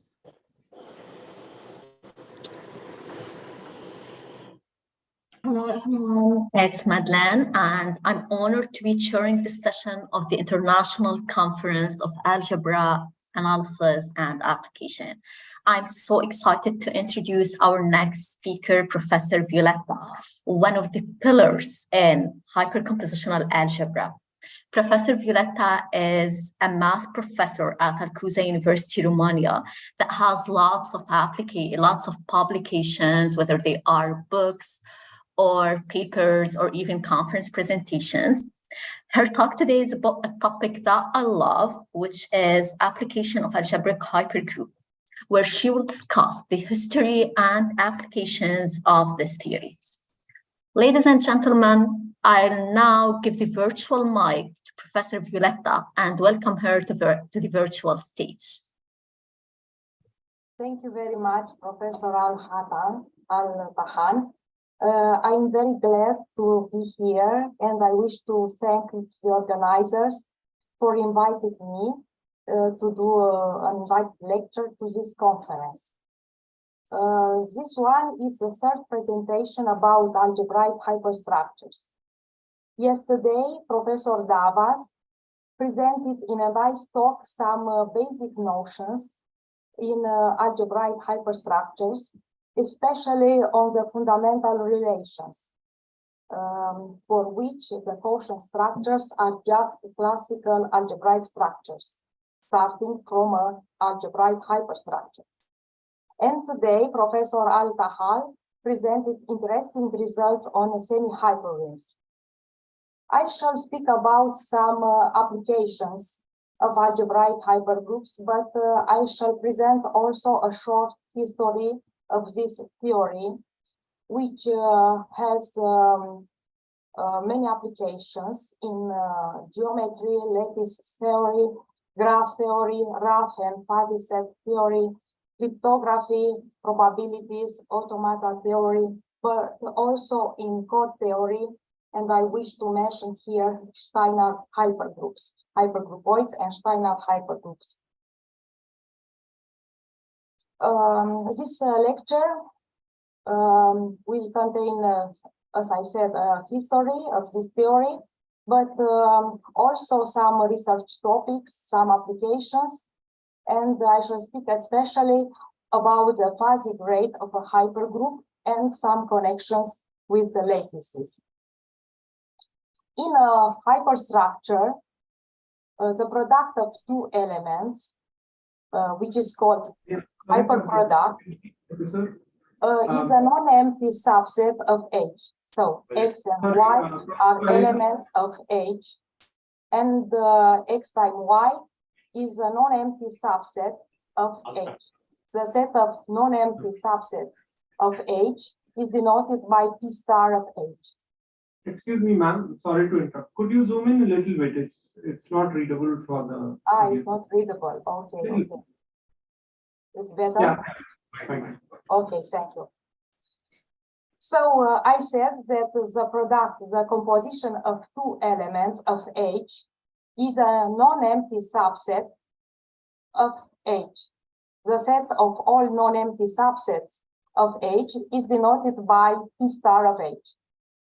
If we have two subsets, two non-empty subsets of H, capital A by capital B denotes the union of A times B, where A is in capital A and B in capital B.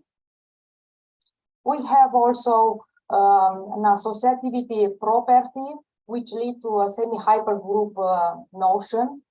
Notice that X times Y times Z is here a union of the set U times Z, where U is an element of X times Y. If in a semi-hypergroup we have this property called reproducibility, which is for any two elements of H, A and B, there are X and Y elements of H such that A belongs to B times X and A belongs to Y times B, then we obtain the hypergroup notion. A particular important hypergroup is so-called Jones space, which is a commutative hypergroup such that this implication holds for any four elements of H if A slash B intersection C slash D is non-empty, then the intersection between AD and BC is non-empty, where A slash B denotes the set of all elements of H such that A belongs to X times B. This theory was born in the 40s by, it was introduced by a French scientist, Martin, who connected this notion with group, especially algebraic function, rational fractions. Around the 40s, other mathematicians worked on this subject in France, in United States, in Japan, Russia, Uzbekistan, in Italy. In the following decades, 50s and 60s, several other mathematicians worked on this topic, also in Romania, in Czech Republic, in France, Greece, Italy, Yugoslavia, United States, Japan again. But it is above all since 17th that many mathematicians worked on this subject in Europe, Asia, America, Australia. And here there are several countries in Europe, for instance, and several universities where this theory has been developed. In Greece, Romania, Czech Republic, Montenegro, Slovakia, and Italy, France, in Spain, Finland, in United States, in America, Canada, Montreal, in Asia also, in Thailand, now in United Arab Emirates, in Iran, there are many universities in Iran where hyperstructures are studied. Also in Korea, in India, Calcutta, Tamil Nadu, China, Japan, Jordan, Israel. Some words about Jones spaces. They are introduced by Prenovitz in the 40s, and have been utilized by him together with Jen Toshchak in order to reconstruct several kinds of geometry. Geospaces have many applications in graphs, median algebras, hypergraphs, binary relations. I wrote a book I shall present at the end about applications of hyperstructure theory together with Professor Corsini from Italy. This book was published in Kluber Academic Publishers in 2003. Some words now about another field of science, fuzzy sets, and some connections between fuzzy sets and hyperstructures. Fuzzy sets were introduced in the 60s by Zadek, an Iranian scientist who lived in the United States, and they have surprising applications to almost every field of science and knowledge, from engineering to sociology, from agronomy to linguistics, from biology to computer science, from medicine to economy, from psychology to statistics, and so on. What is a fuzzy set? Actually, it is a generalization of characteristic function. Instead of consider the set 0, 1, we consider the closed real interval. So fuzzy sets are defined on H to the closed real interval 0, 1. Corsini introduced a first connection between Jones spaces and fuzzy sets in the following manner. He considers this hyperoperation starting with a fuzzy set, mu, x times y is the set of all elements z such that mu of z is between the minimum and the maximum of mu x and mu y. In this manner, we obtain a hyperstructure, a hypergroup, which is actually a Jones space. But we can also start with a hypergroupoid or a hypergroup and associate a fuzzy set, fuzzy subset in the following manner. If we consider, we denote by circle, the hyperoperation in H, we can consider this set Q of U, which contains all pairs x, y, such that U belongs to x times y. Then we consider its cardinal and denote it by Q of U. Then this sum of 1 divided the cardinality of x times y, where x, y is an element here, is an element of Q of U. And then this fuzzy set. We notice that if we start with a fuzzy set, we can consider a hyperoperation, as we can see in 1. Then, starting with this hyperoperation, we can obtain by 2 another fuzzy set. And we can continue this association of fuzzy sets and hypergroups and obtain a sequence of Jones spaces and of fuzzy subsets. The minimum length of such sequences is called the fuzzy gray, and it was studied for several classes of hyperstructures, also by myself, but also by Corsini and a colleague of mine, Christian, for instance, for canonical hypergroups, for one hypergroups. There are also other connections between hyperstructures and fuzzy set, studied especially in Iran, but also in Greece. You see here some names: Serafimidis, Kehajas, Constantine Rosenberg in Canada. A second connection application of hypergroups in lattices is the following one. Nakano, then Bartlett established results between hypergroups and lattices, and they succeeded in characterize lattices, several kinds of lattices, such as distributive or modular lattices using Jones spaces.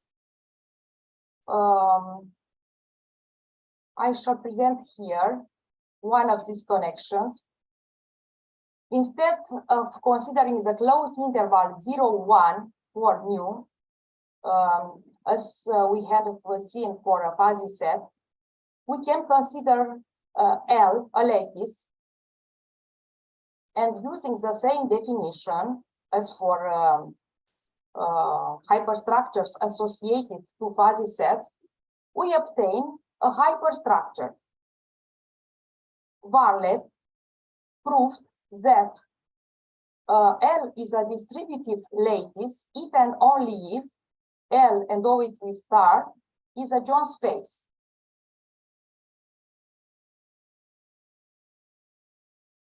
Another result, considering a partition of a non-empty set H, we can define the following hyperoperation on H. For A and B elements of capital A I and capital A J, A times B is the union of all capital A K, where K belongs to this interval. And we obtain a hypergroup in this manner. The lattice is distributive if and only if H with this hyperoperation is a Jones space. Notice that we can consider this partition and then the two hyperoperation coincide. There are several results. For instance, the hyperproduct of any n elements AI is a subhypergroup of L a star. Then a Jones space is associated with a distributive lattice if and only if it is an L hypergroup. An L hypergroup is a hypergroup for which there is a partition P of H such that the two hyperoperations, circle and circle P, coincide. Then we can obtain other results which connect the operations or and of the lattice L with a hyperoperation star of L. You can see here in the context of distributive lattices, we can obtain several properties as in theorem 2.4 or theorem 2.5. So here in theorem 2.5, we have considered a generalization. So P and Q are two elements, arbitrary two elements of L, and A star PQP is this interval in L, which is defined using P and Q. And we can show that L and O with this hyperoperation is again a Jones space if L is distributive.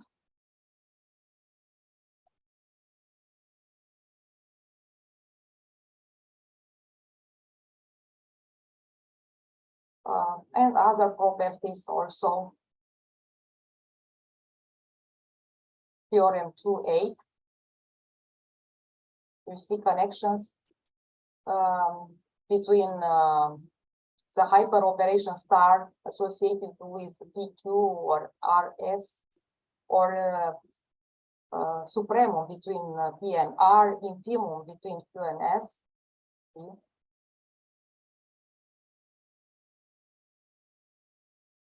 and also in theorem 210, some other properties. Theorem 211,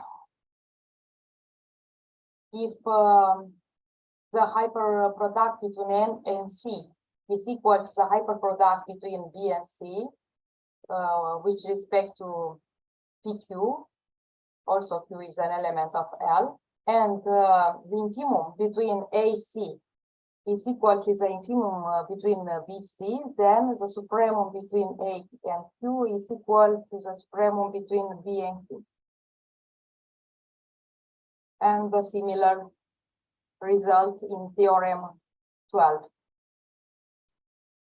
Another connection. We start again with the lattice.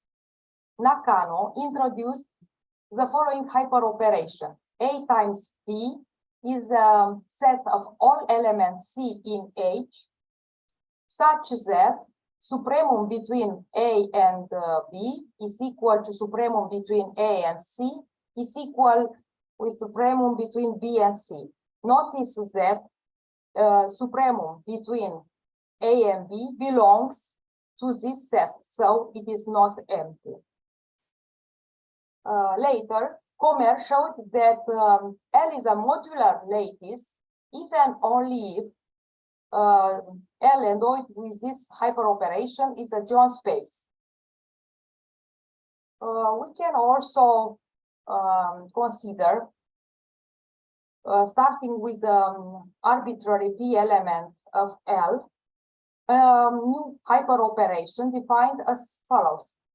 A circle P is a set of all C such that these equalities hold.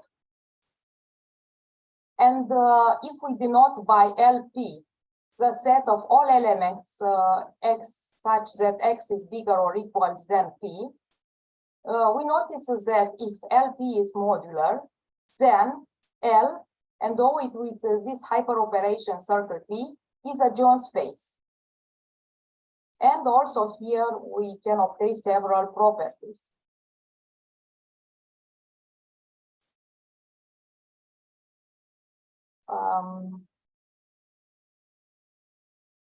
Theorem 215 presents properties in the context of modular, respectively distributive lattices.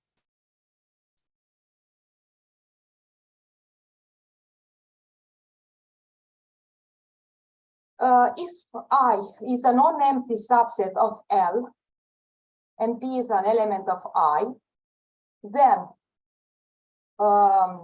I and circle P is a subhypergroup of L circle P if and only if I is a lattice ideal of L. Some other research topic consists in considering the fuzzy grade of some hyperstructures in several other classes of hypergroups, such as HX groups,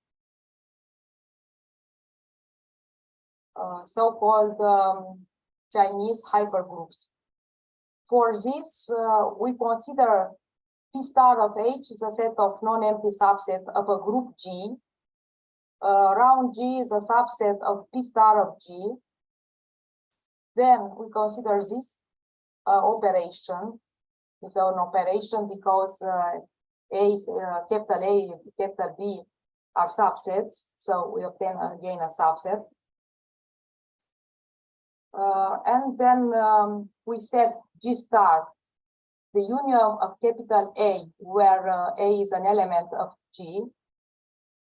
And this one is a composition for which we obtain a so-called Chinese hypergroupoid. It could be interesting to see, to analyze the fuzzy degree for a sequence of Chinese hypergroupoids and membership function. For references, I like to mention some papers you see here for my Iranian colleagues, Ashrafi, Ameri from Iran, so Ashok Kumar Verajan from India, also Iran, Professor Corsini from Italy,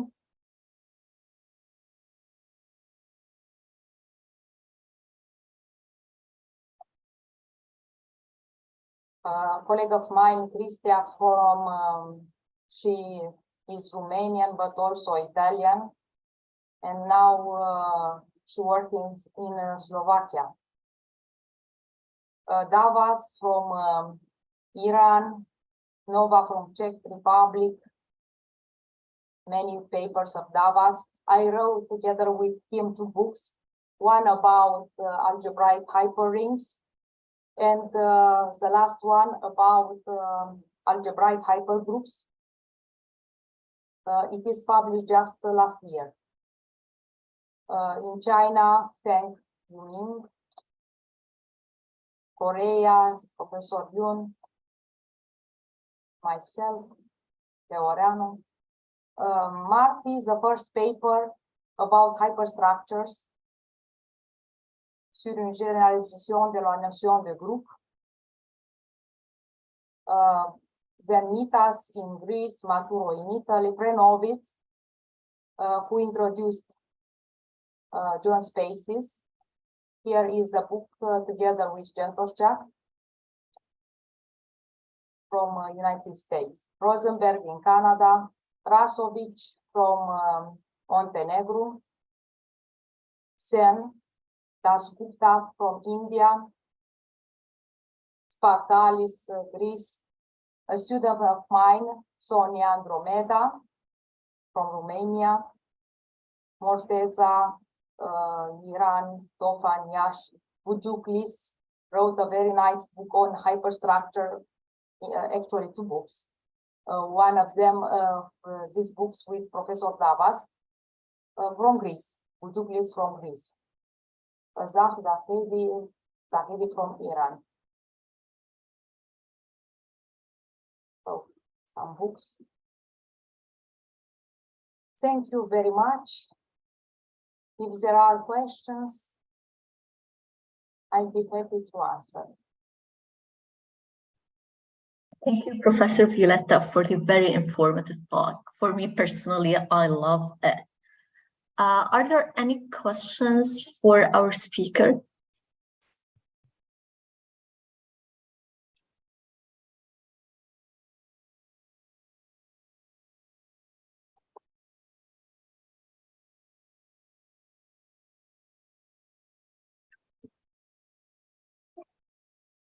I can let you see the book about the applications of hypergroups. Yeah, may you please share with us the link in the chat box?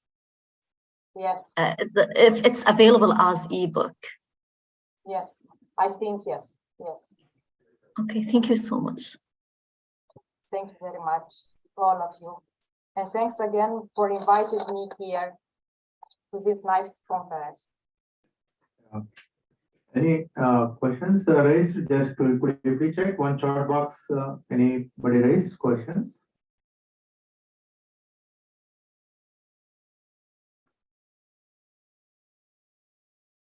Okay.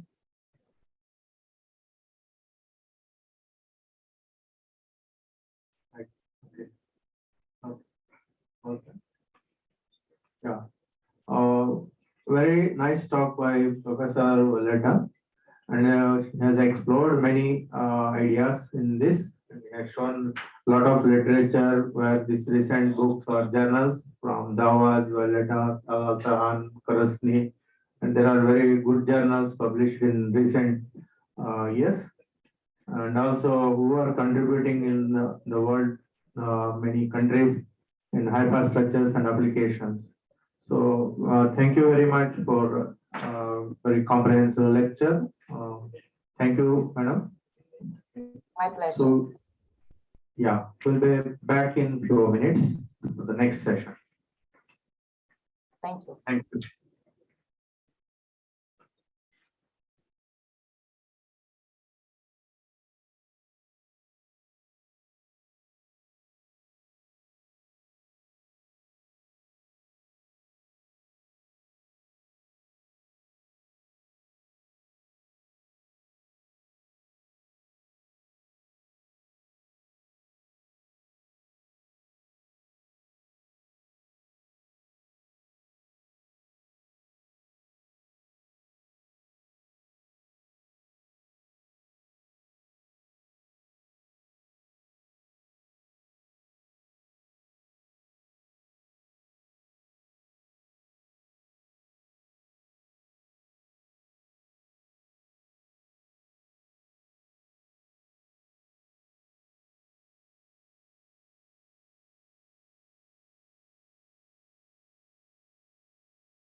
Online participants, please note that next session will begin after 15 minutes.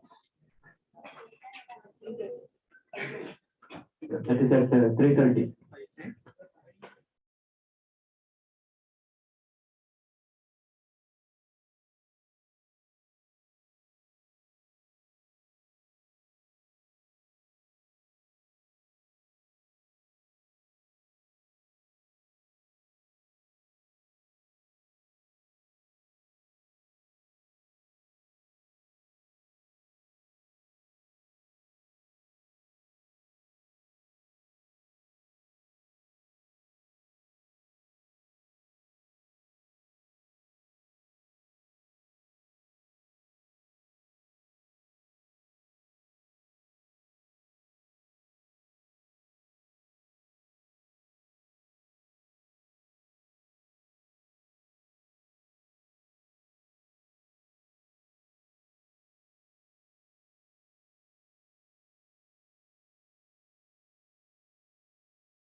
ಬರ್ತಾನೆ ಏನಾದ್ರು board ಇಟ್ಟಿದ್ದೀರಾ? White board ಇದೆಯಾ? ಬರ್ತಾನೆ.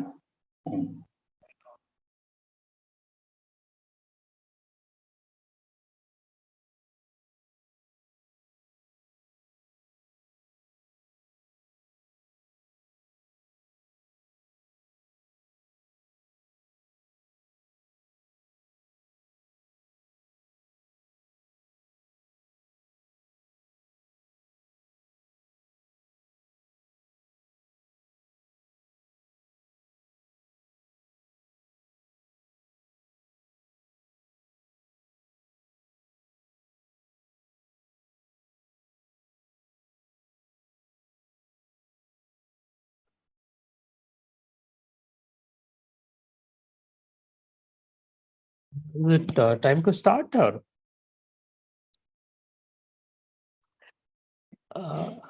Yeah, I'm not able to hear you. I think you are muted. Okay. Yeah, I was muted earlier. I was also waiting for organizer to come up. Yeah, sure, sir. Good afternoon, sir. Sir, Mandana Prasad, sir, please you can start it.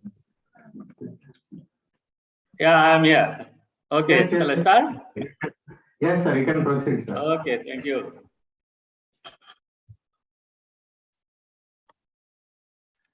It's again an honor to introduce Professor Narayanan. Professor Narayanan is working in the Department of Mathematics, IISc, Bangalore. He is also a member of Analysis and Probability Research Group. His areas of research interests include harmonic analysis and operator theory. His works are mainly in harmonic analysis on semi-simple Lie algebra, harmonic analysis on Heisenberg groups, hypergeometric functions related to root systems, invariant subspaces of various function spaces, such as the Hardy space, commuting tuples of contraction and their dilation. He has more than 25 publications in reputed national and international journal. He is always connected with us for long. He is with the helping hand, and now he is going to present a talk on Toplin's operators on quotient domains. Professor Narayan, it's over. Thank you, Professor Manchunatha Prasad. Let me also thank the organizers for the invitation to speak here. For various reasons, I wasn't able to attend the conference in person. I have very fond memories of my visits to Manipal last time. I hope to visit again. So let me start. I hope you can see the screen now. I have shared my file. Fine, it's perfectly fine. Okay, fine. So I'll talk about Toeplitz operators on quotient domains. So we'll spend some time on the one variable case first, and then go to several variables, and then we'll go to quotient domain. So this will be an overview of various results, and I'll end with some of my recent results. So let's start with Hardy space. So you look at all holomorphic functions in the unit disk. So unit disk in the complex plane. So this is in one variable. So it has a power series expansion a n z to the n, and you write z as r e to the I theta, and you have this summation a n r to the n a to the I n theta, and you know that e to the I n theta form an orthonormal basis on the circle for the L2 of the circle. So if you look at the L2 norm of this function with respect to theta, then you're going to get this sum, summation mod a n square r to the 2n, right? And if I take supremum over r between 0 and 1, I'm going to get the L2 norm of the sequence, the Taylor coefficients of the function f. So the Hardy space is precisely the class of functions for which the Taylor coefficients are in small L2 as a sequence. Okay, so that is the definition of the Hardy space. So you have this expansion. So you can think of them as holomorphic functions in the unit disk, but the Taylor coefficients are L2 summable. That is what you mean by Hardy space. Now Hardy space sits inside the L2 of the circle as a closed subspace. How do you see that? Well, if I take a function g in L2 of the circle, then it has a Fourier series, so which we write in this form, bn e to the in theta, and the L2 norm of the function g. So L2 norm here is on the circle, right? So I have mod, let's say g theta square d theta, right? That is simply the L2 norm of the coefficients bn. And so if you compare this to, you are looking at, here you are looking at all two-sided sequences, bn's, which are square summable. Here you are looking at only one-sided ones. Okay, so if you look at them as sequence spaces, then you see that H2D, the Hardy space, sits inside L2 of the circle as a closed subspace. So you have a Hilbert space and you have a closed subspace. You have an orthogonal projection to that subspace, so which we will call P. So P will always denote a projection like that. So in the general setting, we are going to have an L2 space, and there would be a subspace of holomorphic functions inside that, which is a closed subspace, and you look at the projection onto that. Okay, so that is going to be P for us in throughout this talk. Now let's define what are Toeplitz operators. So I take a L infinity function, that means a bounded function U. Now any bounded function defines a bounded operator on L2, right? So if I look at L2 of t to L2 of t, which is multiplication by U. So mu of f equal to U times f. Since U is bounded, this is going to be a bounded operator. And you project it to the Hardy space. So you start with a function in the Hardy space, let us say f. Remember that this is a holomorphic function in the unit disk, whose Taylor coefficients are square summable, right? Summation mod n square is finite. You multiply it with u, but u is an arbitrary bounded function. It is not a holomorphic function. So u times f need not be holomorphic, right?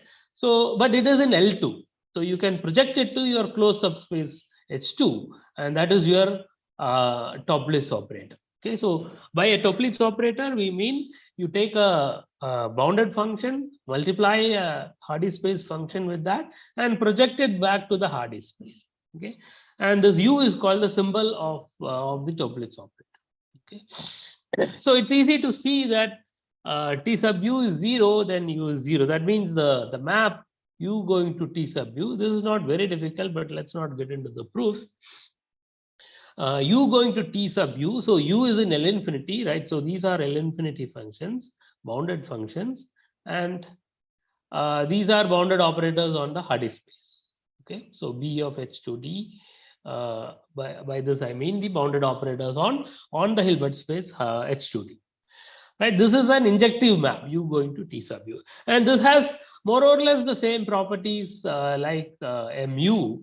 U going to MU is actually a star algebra homomorphism, and some properties of that is true for T sub U, even though there is a projection. Okay, but it's not an algebra homomorphism in the sense that U times V need not go to TU times TV. Okay, so TUV need not be equal to TU times TV. Okay, so in fact, we will see when that is true and so on.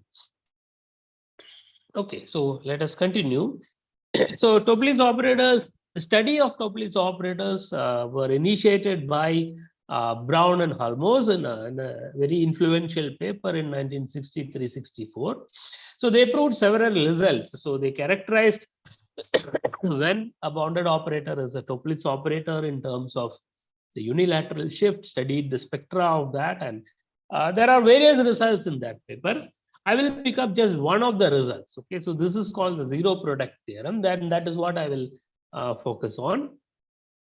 So the theorem states that TU-TV equal to T psi. So you look at this. So even when I multiply TU and TV, so remember TU and TV are Topliss operators, right? So TU is the projection of UF, right? So TU acting on F is the projection of U times F to the Hardy space. If I multiply two Topliss operators, it's not necessary that it is a Topliss operator. Okay, so it's not closed under multiplication. So it's so they, among many results they proved, they also found a necessary and sufficient condition for product of two Topliss operators to be a Topliss operator. That means, sorry, TU-TV equal to T psi. So U and V are bounded function. Psi is another bounded function. T psi is defined, right? It's a Topliss operator, and TU-TV becomes a Topliss operator T sub psi if and only if, so that's a characterization, either U bar, so this is a very strong condition, either U bar or V is in H infinity. H infinity means H is for holomorphic, infinity for bounded. So this simply means that bounded holomorphic function. Okay. So U bar is holomorphic means U is anti-holomorphic or co-analytic. V is holomorphic is it's clear. So only in extreme cases this is happening, that if I multiply two Topliss operator, I'm getting another Topliss operator if and only one of the symbols is holomorphic or anti-holomorphic. Okay, so that is the only case where this can happen, and in which case you also have that psi equal to UV, right? So that is like the algebra homomorphism, TU-TV equal to TUV, provided well, this happens if and only if either U bar or V is holomorphic. So U is an anti-analytic or co-analytic, or V is holomorphic. Okay, so these are the only cases. Now, as a consequence, what we get is the zero product theorem. So what does it say? That means it has no zero divisors. So if I multiply two things, two Topliss operators, and if you get zero, then one of them has to be zero. Okay. So if TU-TV equal to 0, then either U equal to 0 or V is equal to 0. identically. Well, why is that? TU-TV equal to 0. 0 is a Toeplitz operator, right? It is the Toeplitz operator corresponding to the symbol 0. And you can apply the previous theorem. The previous theorem says that TU-TV is T, psi is 0, if and only if one of them is analytic or the other is co-analytic. And you have the product to be equal to psi, that is product is 0. So you have U times V 0, but U or V, one of them is analytic or co-analytic. So it cannot vanish on a set of positive measure on the circle due to Fatou's theorem. And so it has to be identically 0. That is the only way you can have TU-TV equal to 0. Okay, so heavy use of one variable complex analysis is required here. So, but this was one of the important theorems in the paper, and we will look at generalizations of this to higher dimensions and quotient domains.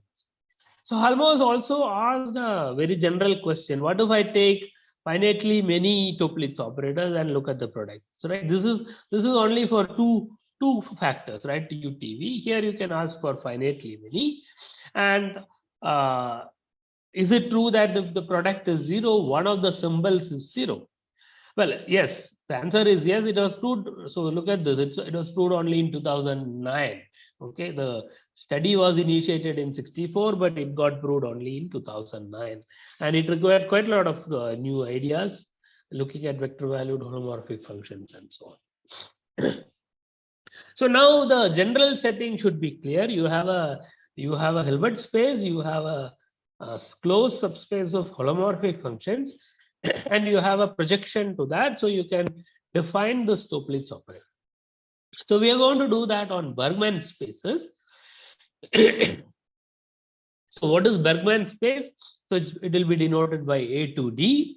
So you look at all holomorphic functions in the disk, which are square integrable with respect to the Lebesgue measure on D. Okay, so V here is the two-dimensional Lebesgue measure.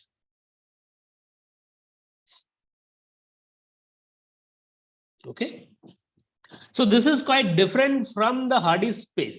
Hardy space, the L2 norm was taken on the circle.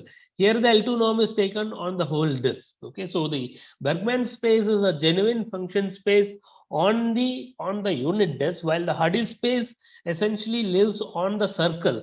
And because of that, many results were, it was possible to prove many results by Brown and Halmos, and complete results, right? So we saw how the zero product theorem is. It is a complete characterization.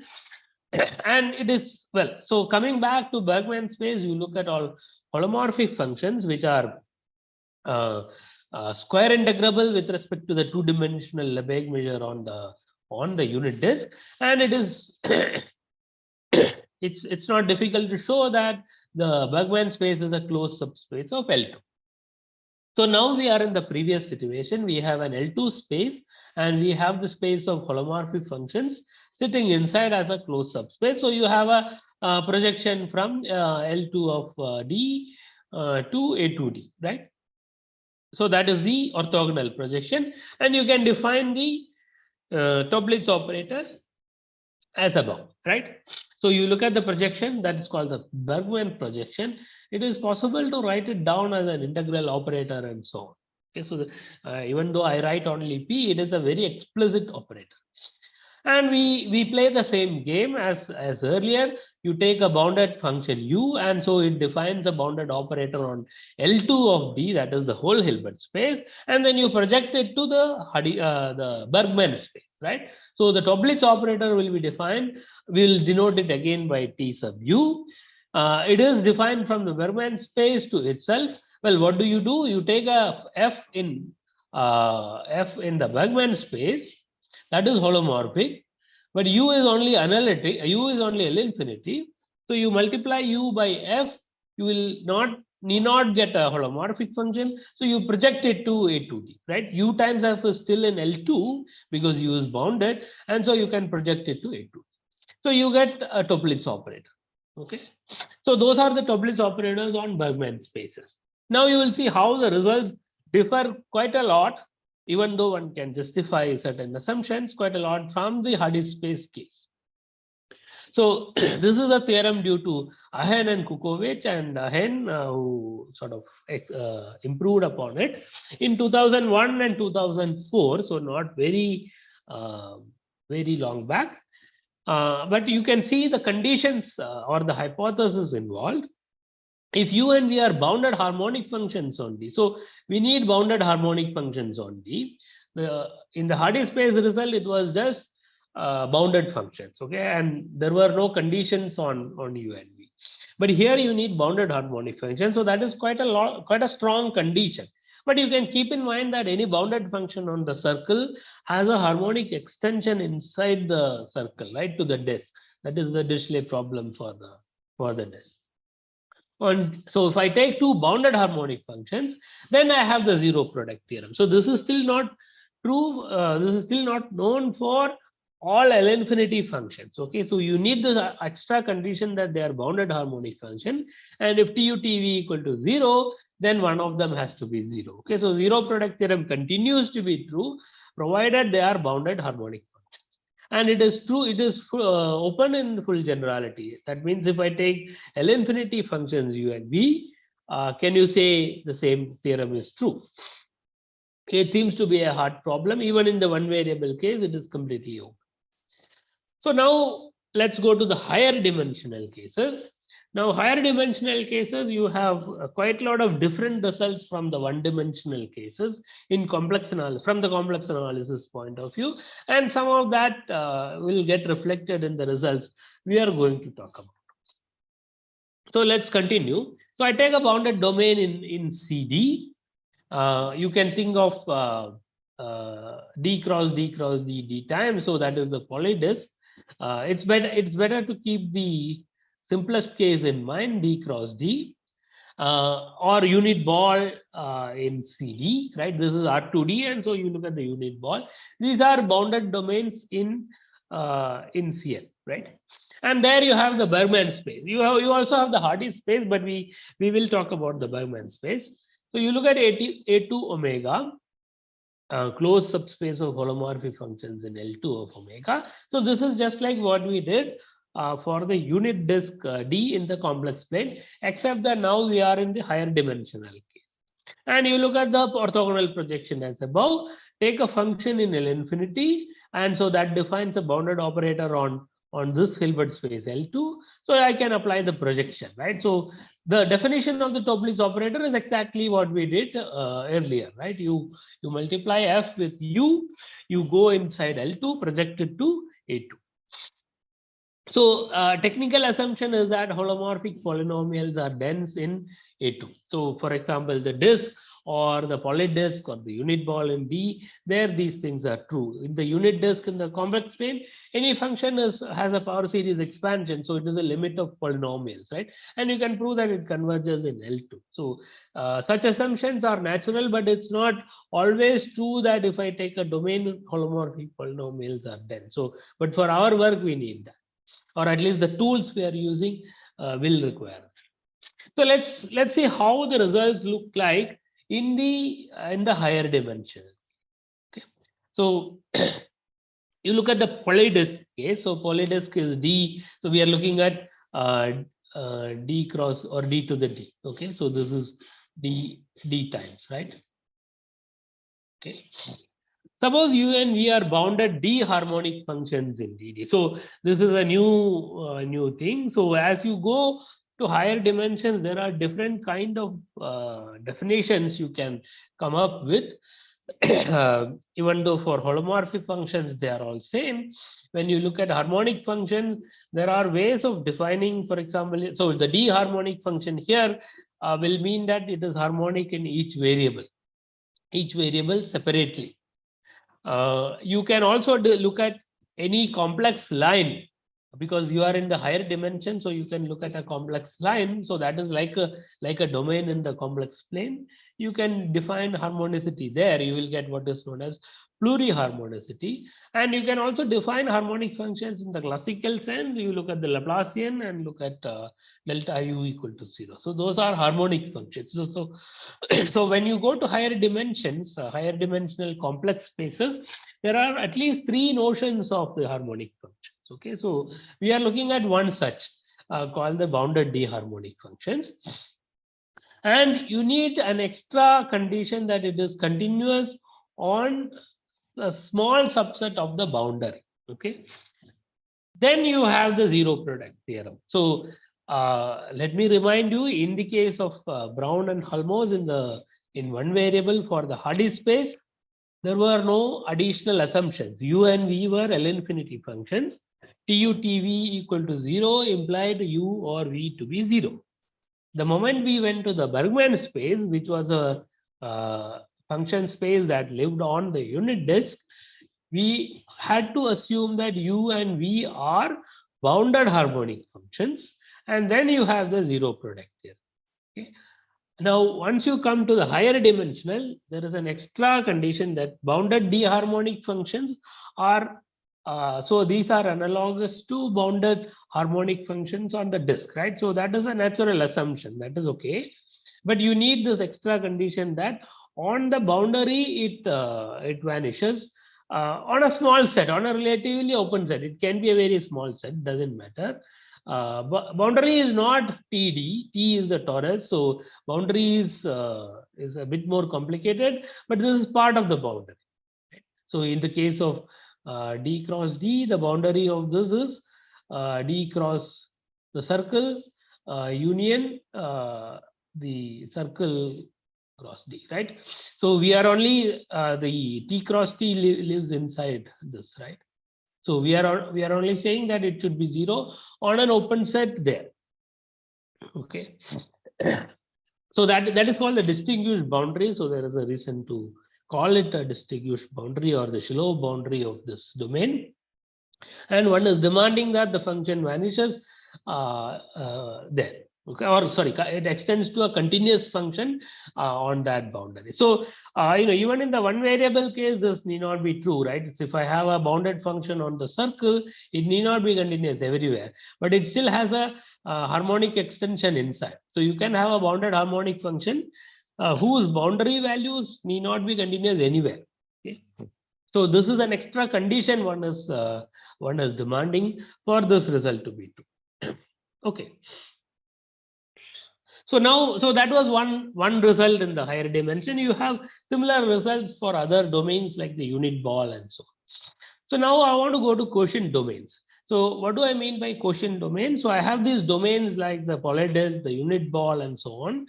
I quotient it with an appropriate group action. So there is a group acting on. So these spaces are G spaces. That means space acts on the group acts on the space. And once you have this group action, you can quotient it, right? So you identify the orbits of the group action, you get a quotient space. Now what happens is those quotient space are actually pretty bad. In the sense they are domains, we'll see that they are domains in certain case, but the boundary are quite bad. Like in the case of the domains we looked at just now, polydisk or the unit ball, the boundary was nice in some sense, right? So that will go away, and so one cannot use the same tools which one had for the polydisk or the unit ball to get results for quotient domains. So what we do is we use some representation theory and lift the problem to the original domain, use the original. Okay, so that is what we will do. Okay, so let us start with what kind of groups and what kind of quotient domains we are looking at. So look at a pseudo reflection. Pseudo reflection is a D by D invertible matrix which has finite order, and sigma minus I is the identity that has rank 1. So that means it would look like, on an appropriate basis, it will look like lambda 1 1 1 and here 0. Right? This is a D by D cross matrix. It will look like this with lambda has finite order. That means lambda to the k would be 1 for some k. Okay, so think of these as your pseudo reflections.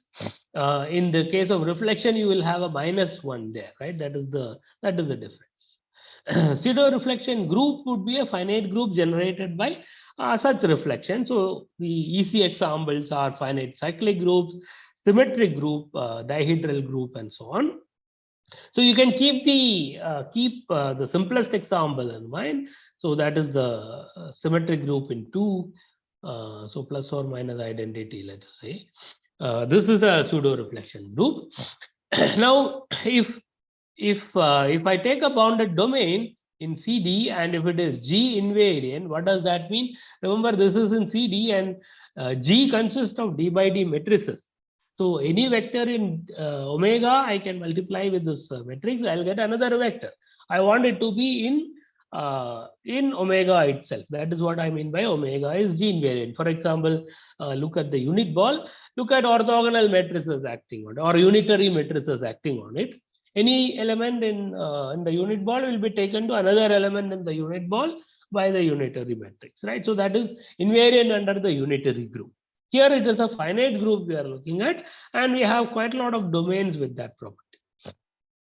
And then you can form the quotient domain. So quotient. So I have omega here, and I have a group acting on it, and I can form the quotient domain. Okay. So by quotient domain, I mean you look at a point in omega, apply G on it. So you will get several other points, identify all of them, and you look at the quotient space with the quotient topology. Right, that is what you do in a topological space, right? You identify certain points, you get a quotient space, and you can put the quotient topology.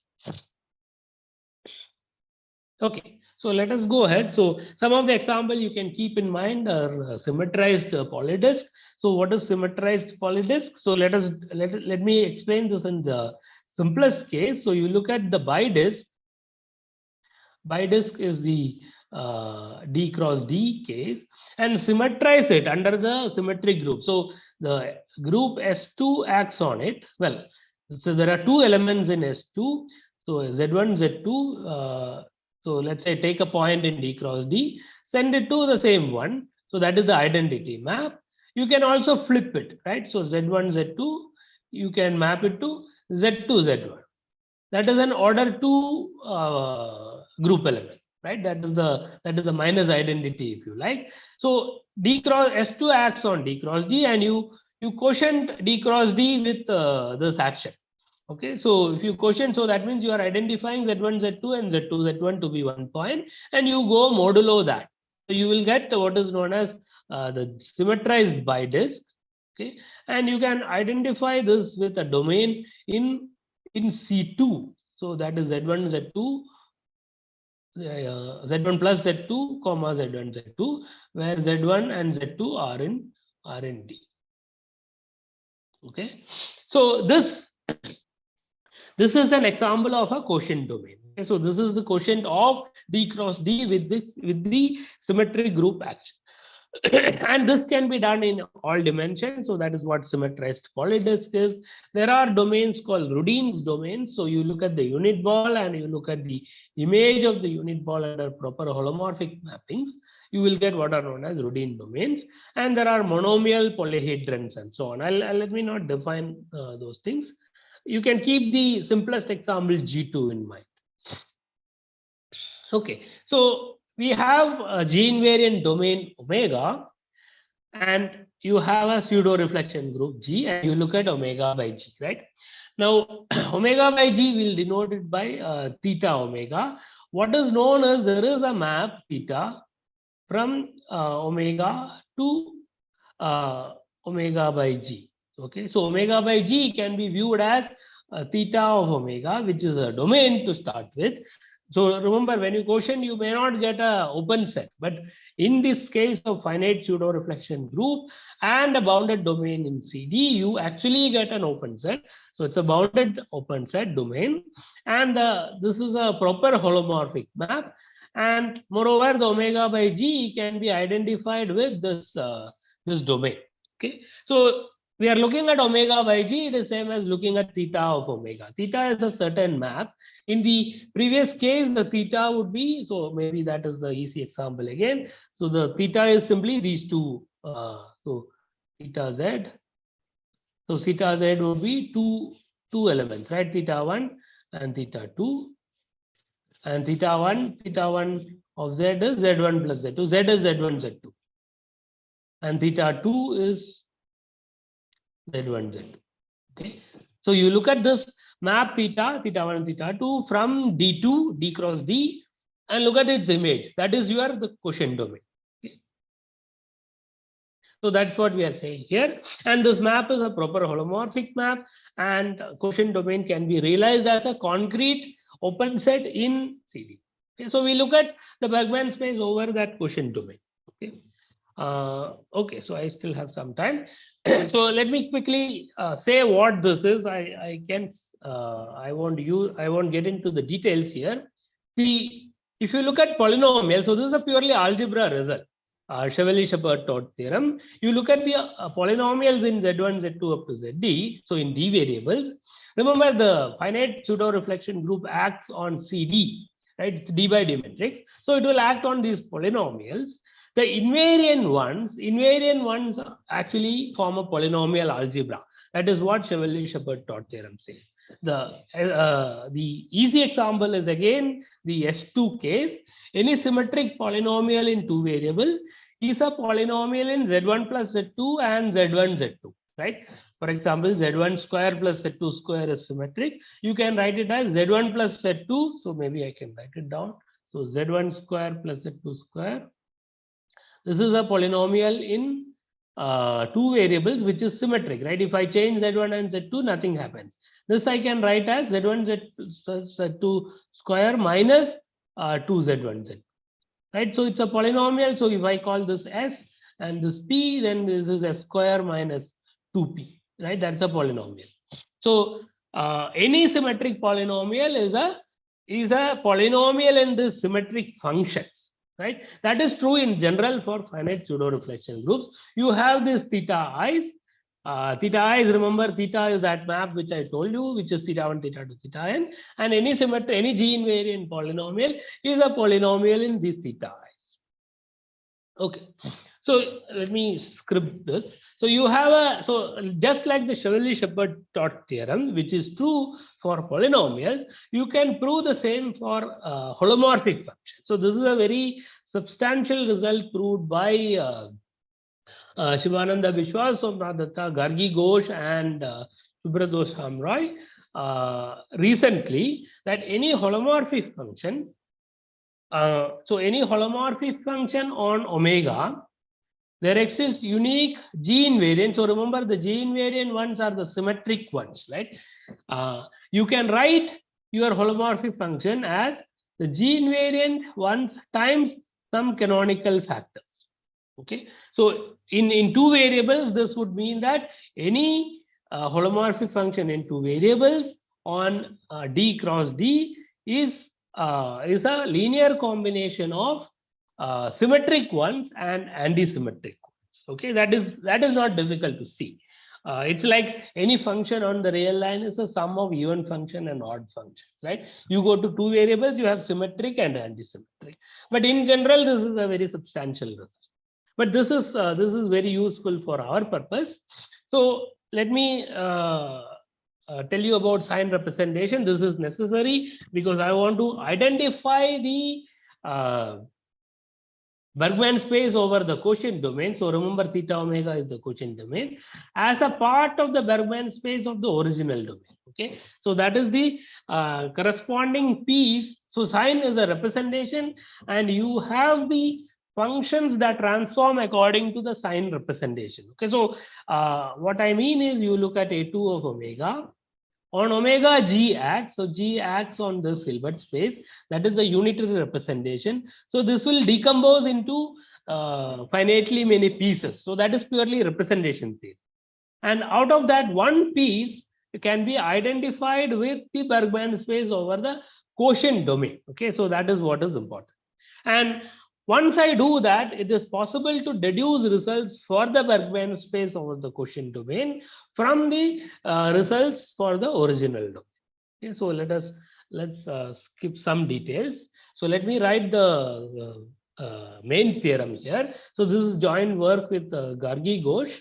So I start with bounded functions on theta omega. So remember, omega is my original domain. I have theta omega, which is the quotient domain.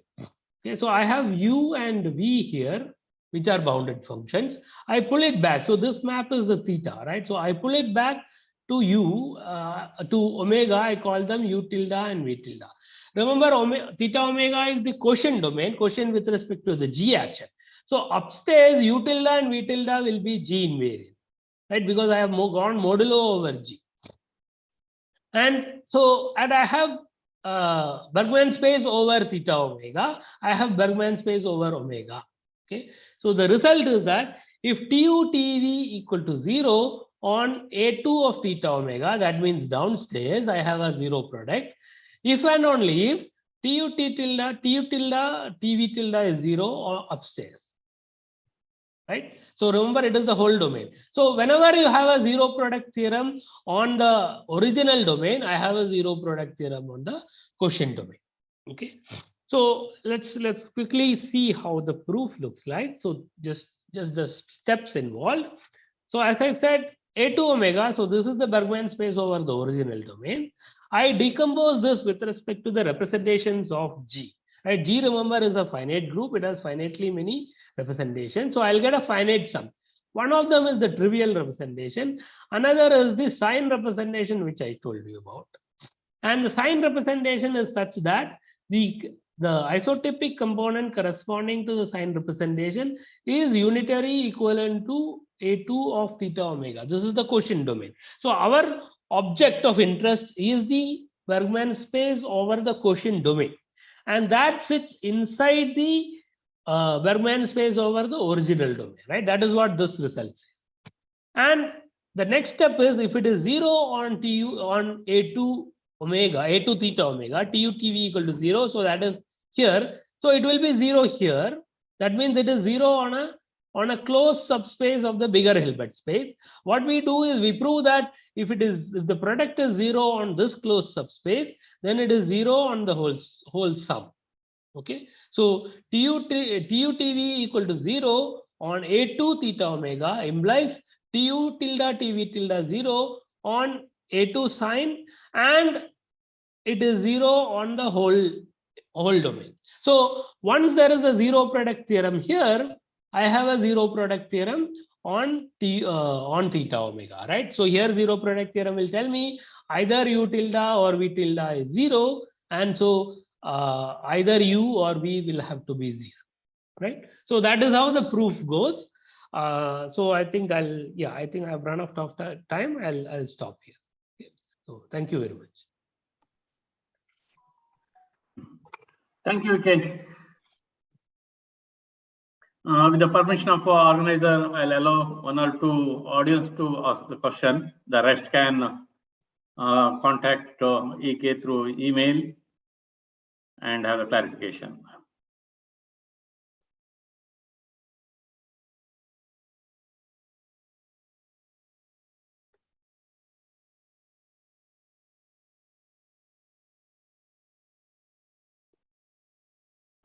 I can't hear anything. I think they are muted.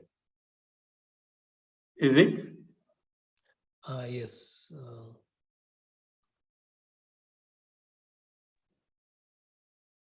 Is it audible? Okay. Yeah. Now it's Any fine. questions? No questions? Okay.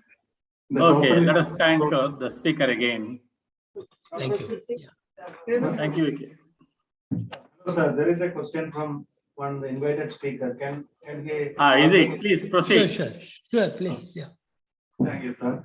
So then Topolex operators in this quotient domain setting, is there any studies on commutativity of this Topolex operator that leads to normality of operators in characterization? So for domains in CN, these are studied. Quotient domain. So in our results, there are some conditions under which commutativity is true. You see, if you look at the steps in the proof, what we are doing is we are not directly attacking the problem. We are lifting the problem to the original domain and using the result there. So this will work, for example, for commutativity. So if I want TU and TV to commute, I lift it to the original domain. And if it commutes there, then of course it will commute downstairs. So the method gives a recipe to deduce results in the quotient domain from the original domain. Okay. Conditions for the commutativity. Yeah. Thank you, sir. Yeah. Hello, sir. Sir, I am Harish. Sir, thank you very much for your valuable talk, sir. Manjapal sir, thank you for sharing this session. Okay. Bye. All right. Thank you.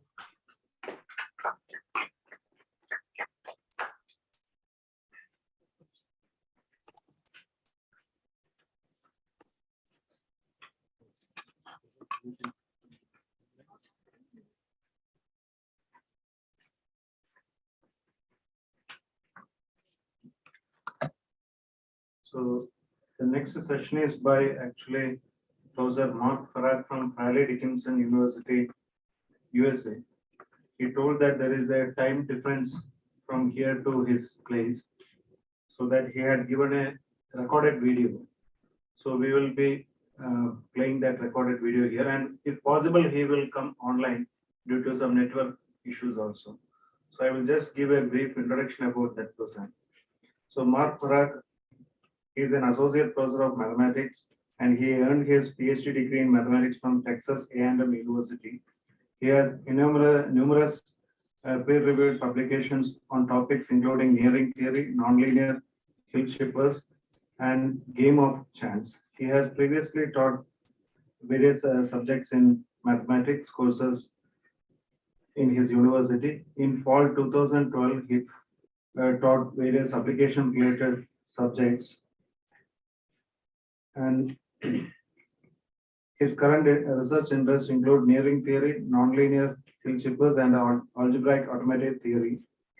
He has also co-led several professional development programs of K-12 mathematics teachers in USA.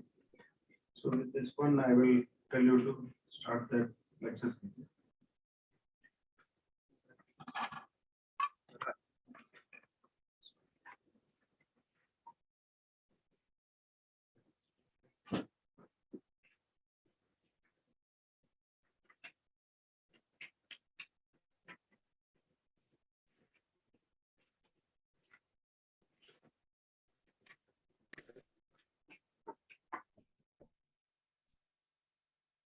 Hello, my name is Mark Farag. I'm professor of mathematics at Fairleigh Dickinson University, which is located in New Jersey in the United States of America.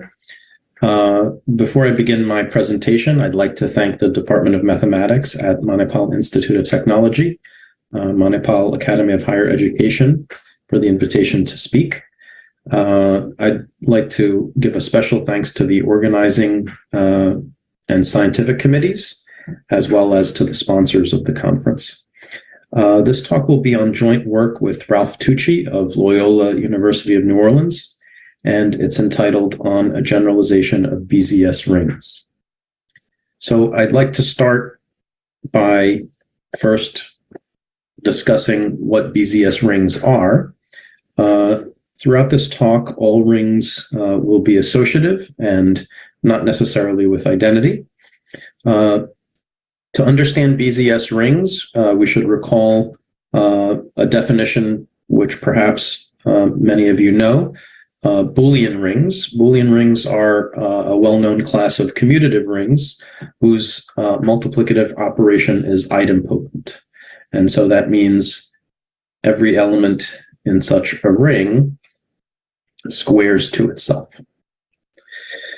Zero square rings, on the other hand, are a less well-known class of anti-commutative rings with multiplication satisfying for all elements little r in the ring, r squared is equal to 0.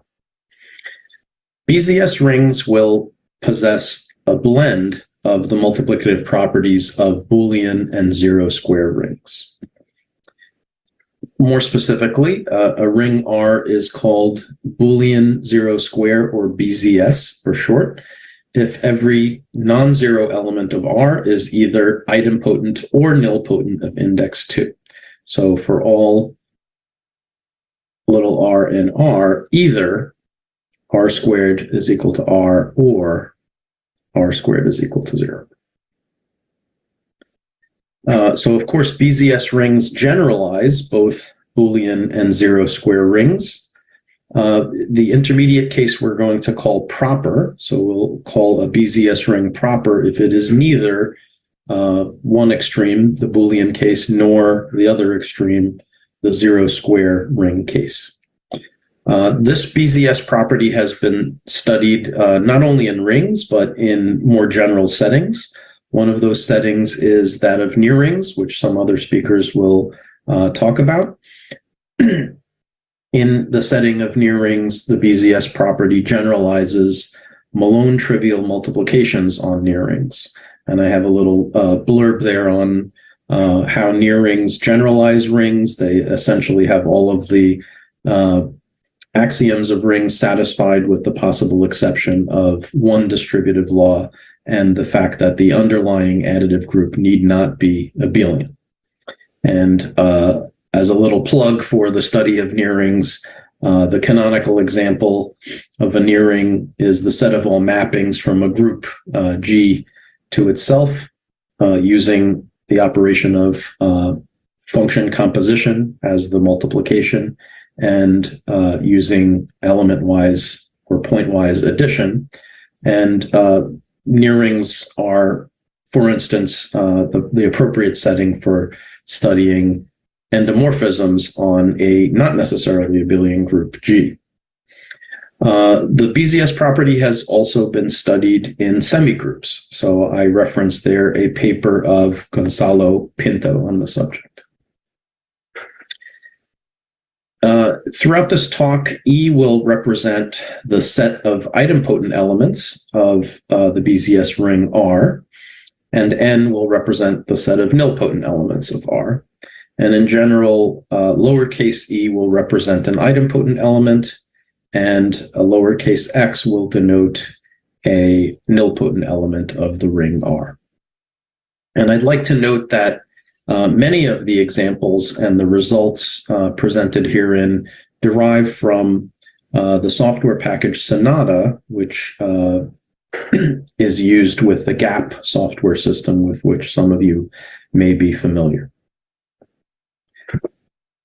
As a motivating example of a BZS ring, let me introduce the additive group of the ring, Z2 direct sum Z2, and this set of elements from that direct sum, which I will call S, capital S, and the multiplication on that additive group will then be defined in this fashion. A times B will be A if the element B is an S, and it will be the zero element of Z2 direct sum Z2 if B is not an element of S. So in this is one of these so-called Malone trivial near rings. It in fact turns out to be a ring.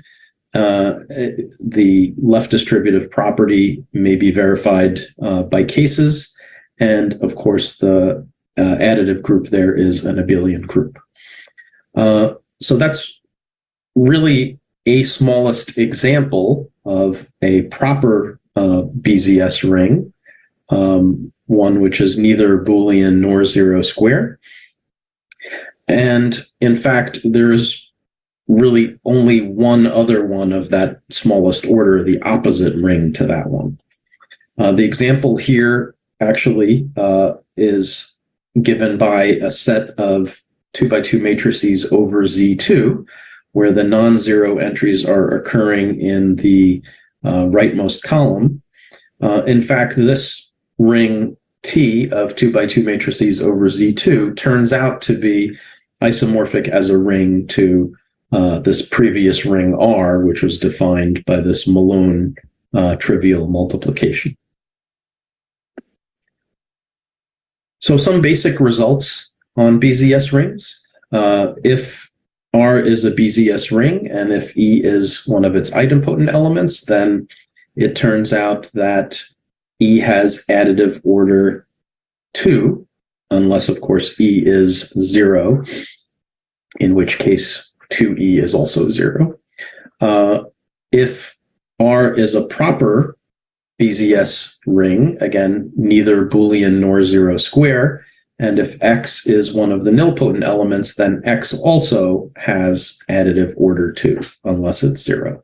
And so all elements satisfy 2R is equal to 0, no matter what the little r is from capital R.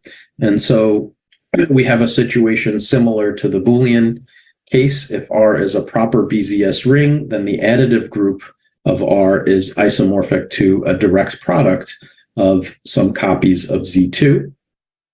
And in the finite case, that tells us that a finite proper BZS ring has order a power of 2. If R is a proper BZS ring, then the center of R turns out to be trivial. Recall that the center of a ring is the set of all elements which commute multiplicatively with every element of R. That's very different from the Boolean case. Again, you may recall that Boolean rings are commutative, so the center is the entire ring always in the Boolean case. Some general results on BZS rings. If R is a BZS ring, then the set of nilpotent elements in R is an ideal. If R is a proper BZS ring, then it turns out that the set of nilpotent elements is not only an ideal, but it's a maximal ideal of index 2. And in fact, it is the unique maximal ideal of R. Continuing our comparison with Boolean rings, in a Boolean ring, we have that every prime ideal must be maximal. Proper BZS rings share this property, as we see in the next theorem. Since they're always commutative, as mentioned before, Boolean rings all have the property that every one-sided ideal is also a two-sided ideal. This property does not hold in general. In one of the papers with Ralph Tucci, we have a counterexample to such a state. And then I would just like to point out that we have characterized the multiplications of finite BZS rings. So we can say what all of the non-isomorphic BZS rings look like in the finite case. So to the generalization now, a BN ring is a ring in which each element is either idempotent or nilpotent. So we have removed the requirement of the index of nilpotency being bounded by 2. However, we'll have a slightly weaker generalization if we say the index of nilpotency is bounded by the integer k, which is greater than or equal to 2, then we'll call such a BN ring a BNK ring. So in this notation, BZS rings coincide with BN2 rings. And we'll use the same terminology of proper. A proper BNK ring is a BNK ring which is neither one of the extremes, neither Boolean nor nil. And so an initial search using software didn't turn up any new proper BNK rings. That is, the only BNK rings we were finding for k greater than or equal to 3 up to underlying additive structures of order 15 were the BZS rings that we found previously. And as you may surmise, that is because of our main result here. A proper BNK ring must be a BZS ring. So I'd like to give a little bit of a flavor of the proof of this result. I won't be able to prove all of the details, but we'll give some details and some outline. This lemma 1 that I've labeled here is a pretty useful one in the proof of the main result. Its use occurs multiple times, in fact. If R is a proper BNK ring with a non-zero idempotent element, which we're calling E, then in fact the ring ERE is Boolean. So for the proof of this lemma, we'll first observe that a proper BNK ring R cannot have identity. Or suppose that it does. Suppose that 1 is in R. And since it's proper, we'll be able to find a non-zero nilpotent element. In fact, we can say that there is a non-zero nilpotent element with nilpotency index 2. And we consider the element 1 plus x, the sum of those two. 1 plus x, it turns out, cannot be nilpotent. Well, if it's going to be nilpotent, 1 plus x to the k will have to equal 0. 1 plus x to the k will turn out to be 1 plus kx, because x squared is equal to 0. And so that implies that kx is -1, which upon squaring both sides will tell us 0 is equal to 1, which is a contradiction. So it's not possible that 1 plus x is nilpotent. So the only other possibility is that it must be idempotent, but it can't be that either, because if it's idempotent, then 1 plus x quantity squared will be 1 plus x, but 1 plus x quantity squared is 1 plus 2x, again, because x squared is equal to 0. So 1 plus 2x has to equal 1 plus x, which in short order gets us that x is equal to 0. Again, a contradiction. So this problem occurred because we suppose that 1 was in R. It's not possible that R, such an R, a proper BNK ring R, has a multiplicative identity. So we'll use that in our to conclude the proof of the lemma. Note that when we look at ERE, of course, that's a ring, and it's got identity E. And since it's a subset of R, it consists, ERE does, consists of nilpotent and idempotent elements. And since it has an identity, we've just shown, well, it's not possible that it's going to be proper, so therefore it must be Boolean. Now, I'd like to point out the element-wise implication of this.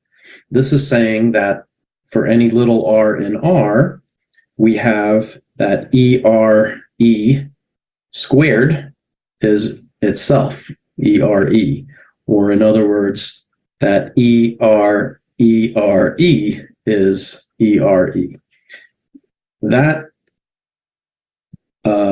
rather powerful identity is used multiple times in the proof of this main result that a proper BNK ring must be a BZS ring.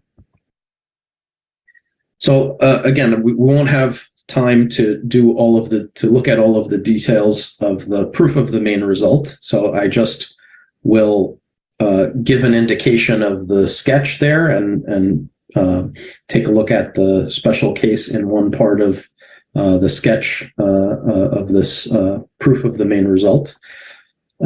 If k is greater than or equal to 4, we look at a non-zero idempotent element and an element that is also non-zero, which has index of nilpotency k. So x to the k is 0, but x to the k minus 1 is not.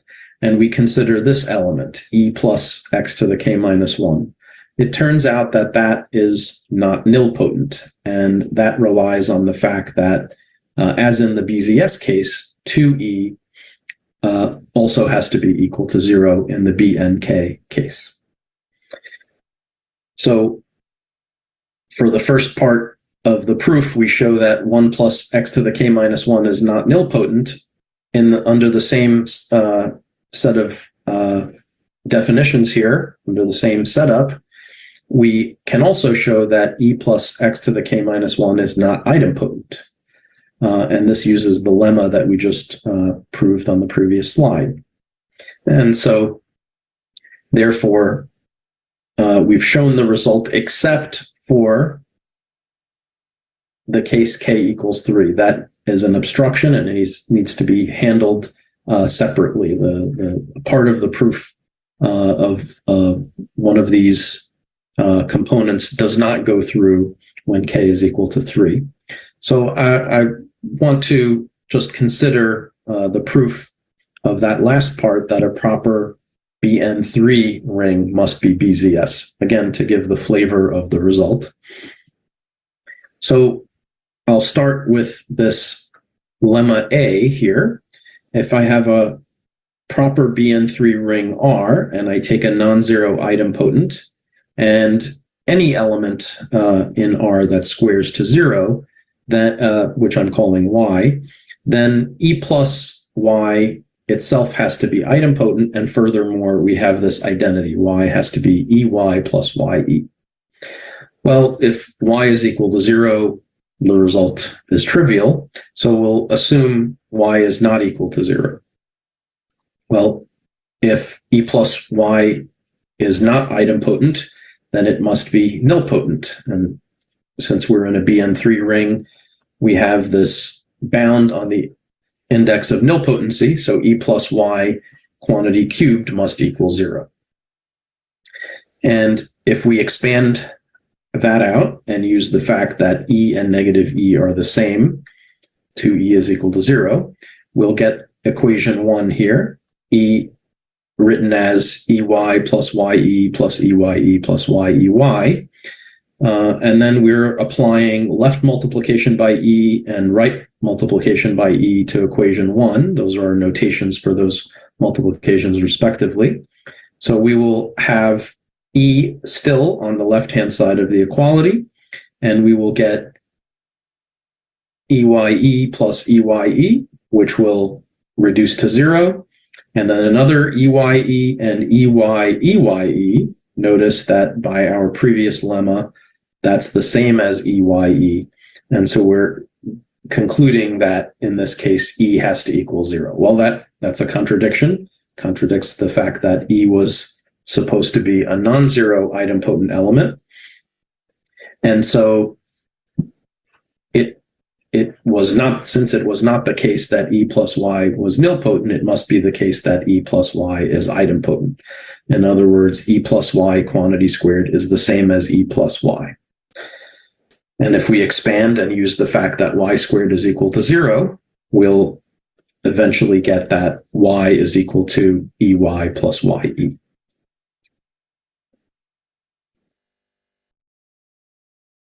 Now, we'll use this result in the proof of proposition B. So again, we're taking R to be a proper BN3 ring and E a non-zero idempotent element, and we'll suppose that X has nilpotency index 3, so it's a non-zero nilpotent element. Its square is not 0, but its cube is 0.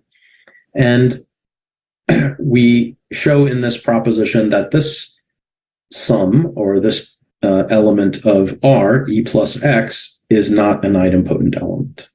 Well, again, we proceed by contradiction. Suppose that it is, then E plus X quantity squared is the same as E plus X.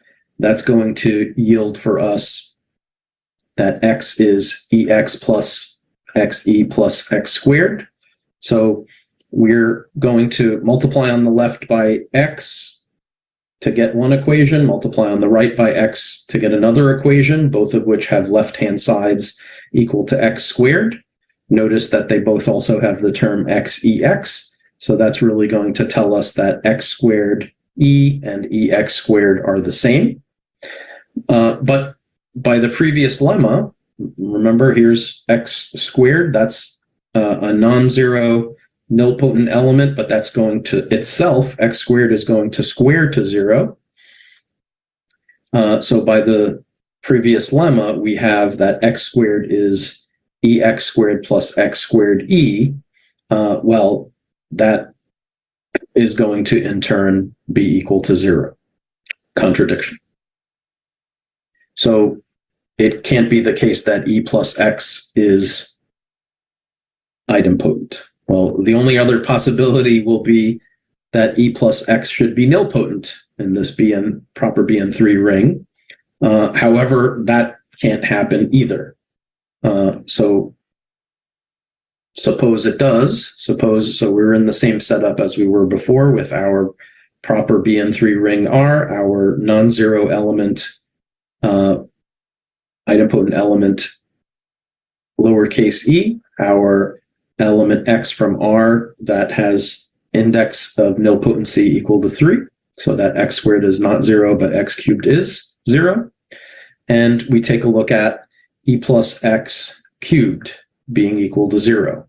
So if it's not going to be, if it is rather going to be nilpotent, then since we're in a BN3 ring, E plus X quantity cubed should be equal to 0.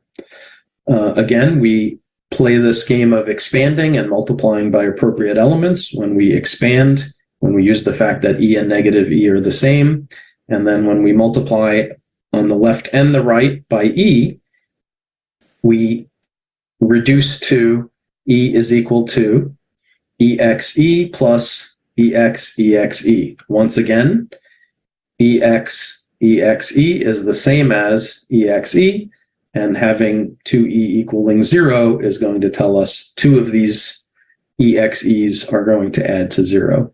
Again, a contradiction because lowercase e there is not supposed to be 0. It's a non-zero idempotent element. So putting together those two results, the prior two results, proposition B and proposition C, gives us that special case, which is the last step of our outline in the proof of the main result. So we conclude that if R is a proper BN3 ring, then R has to be BZS.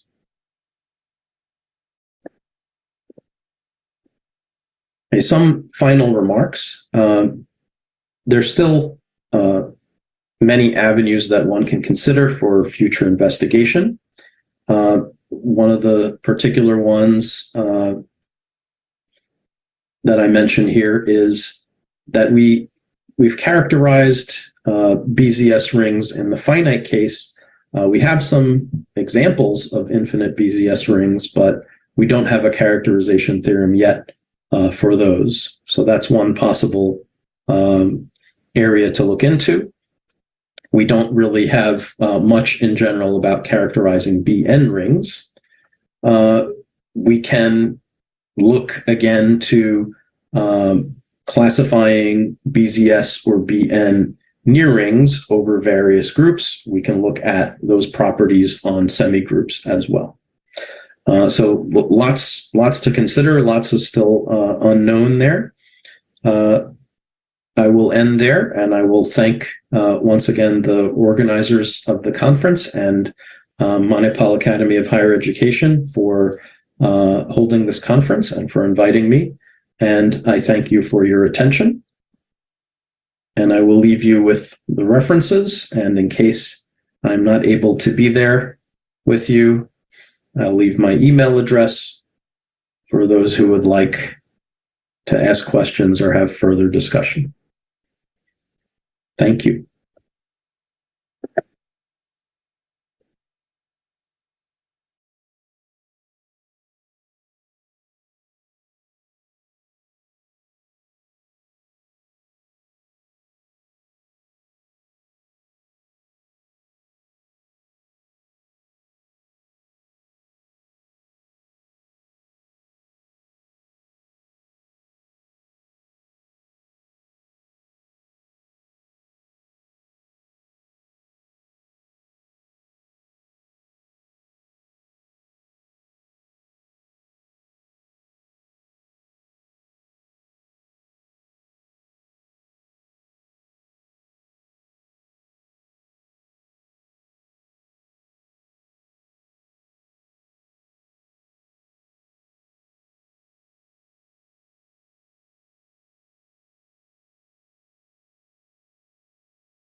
Hello, everyone. The parallel sessions will run as usual like yesterday. As per the schedule, the parallel session, I think today 9, I think, right? 7 will be here and 8 and 9 will be in the other side. 8 will be yesterday's parallel session 2 and 9 will be the parallel session 3 yesterday's. And the online session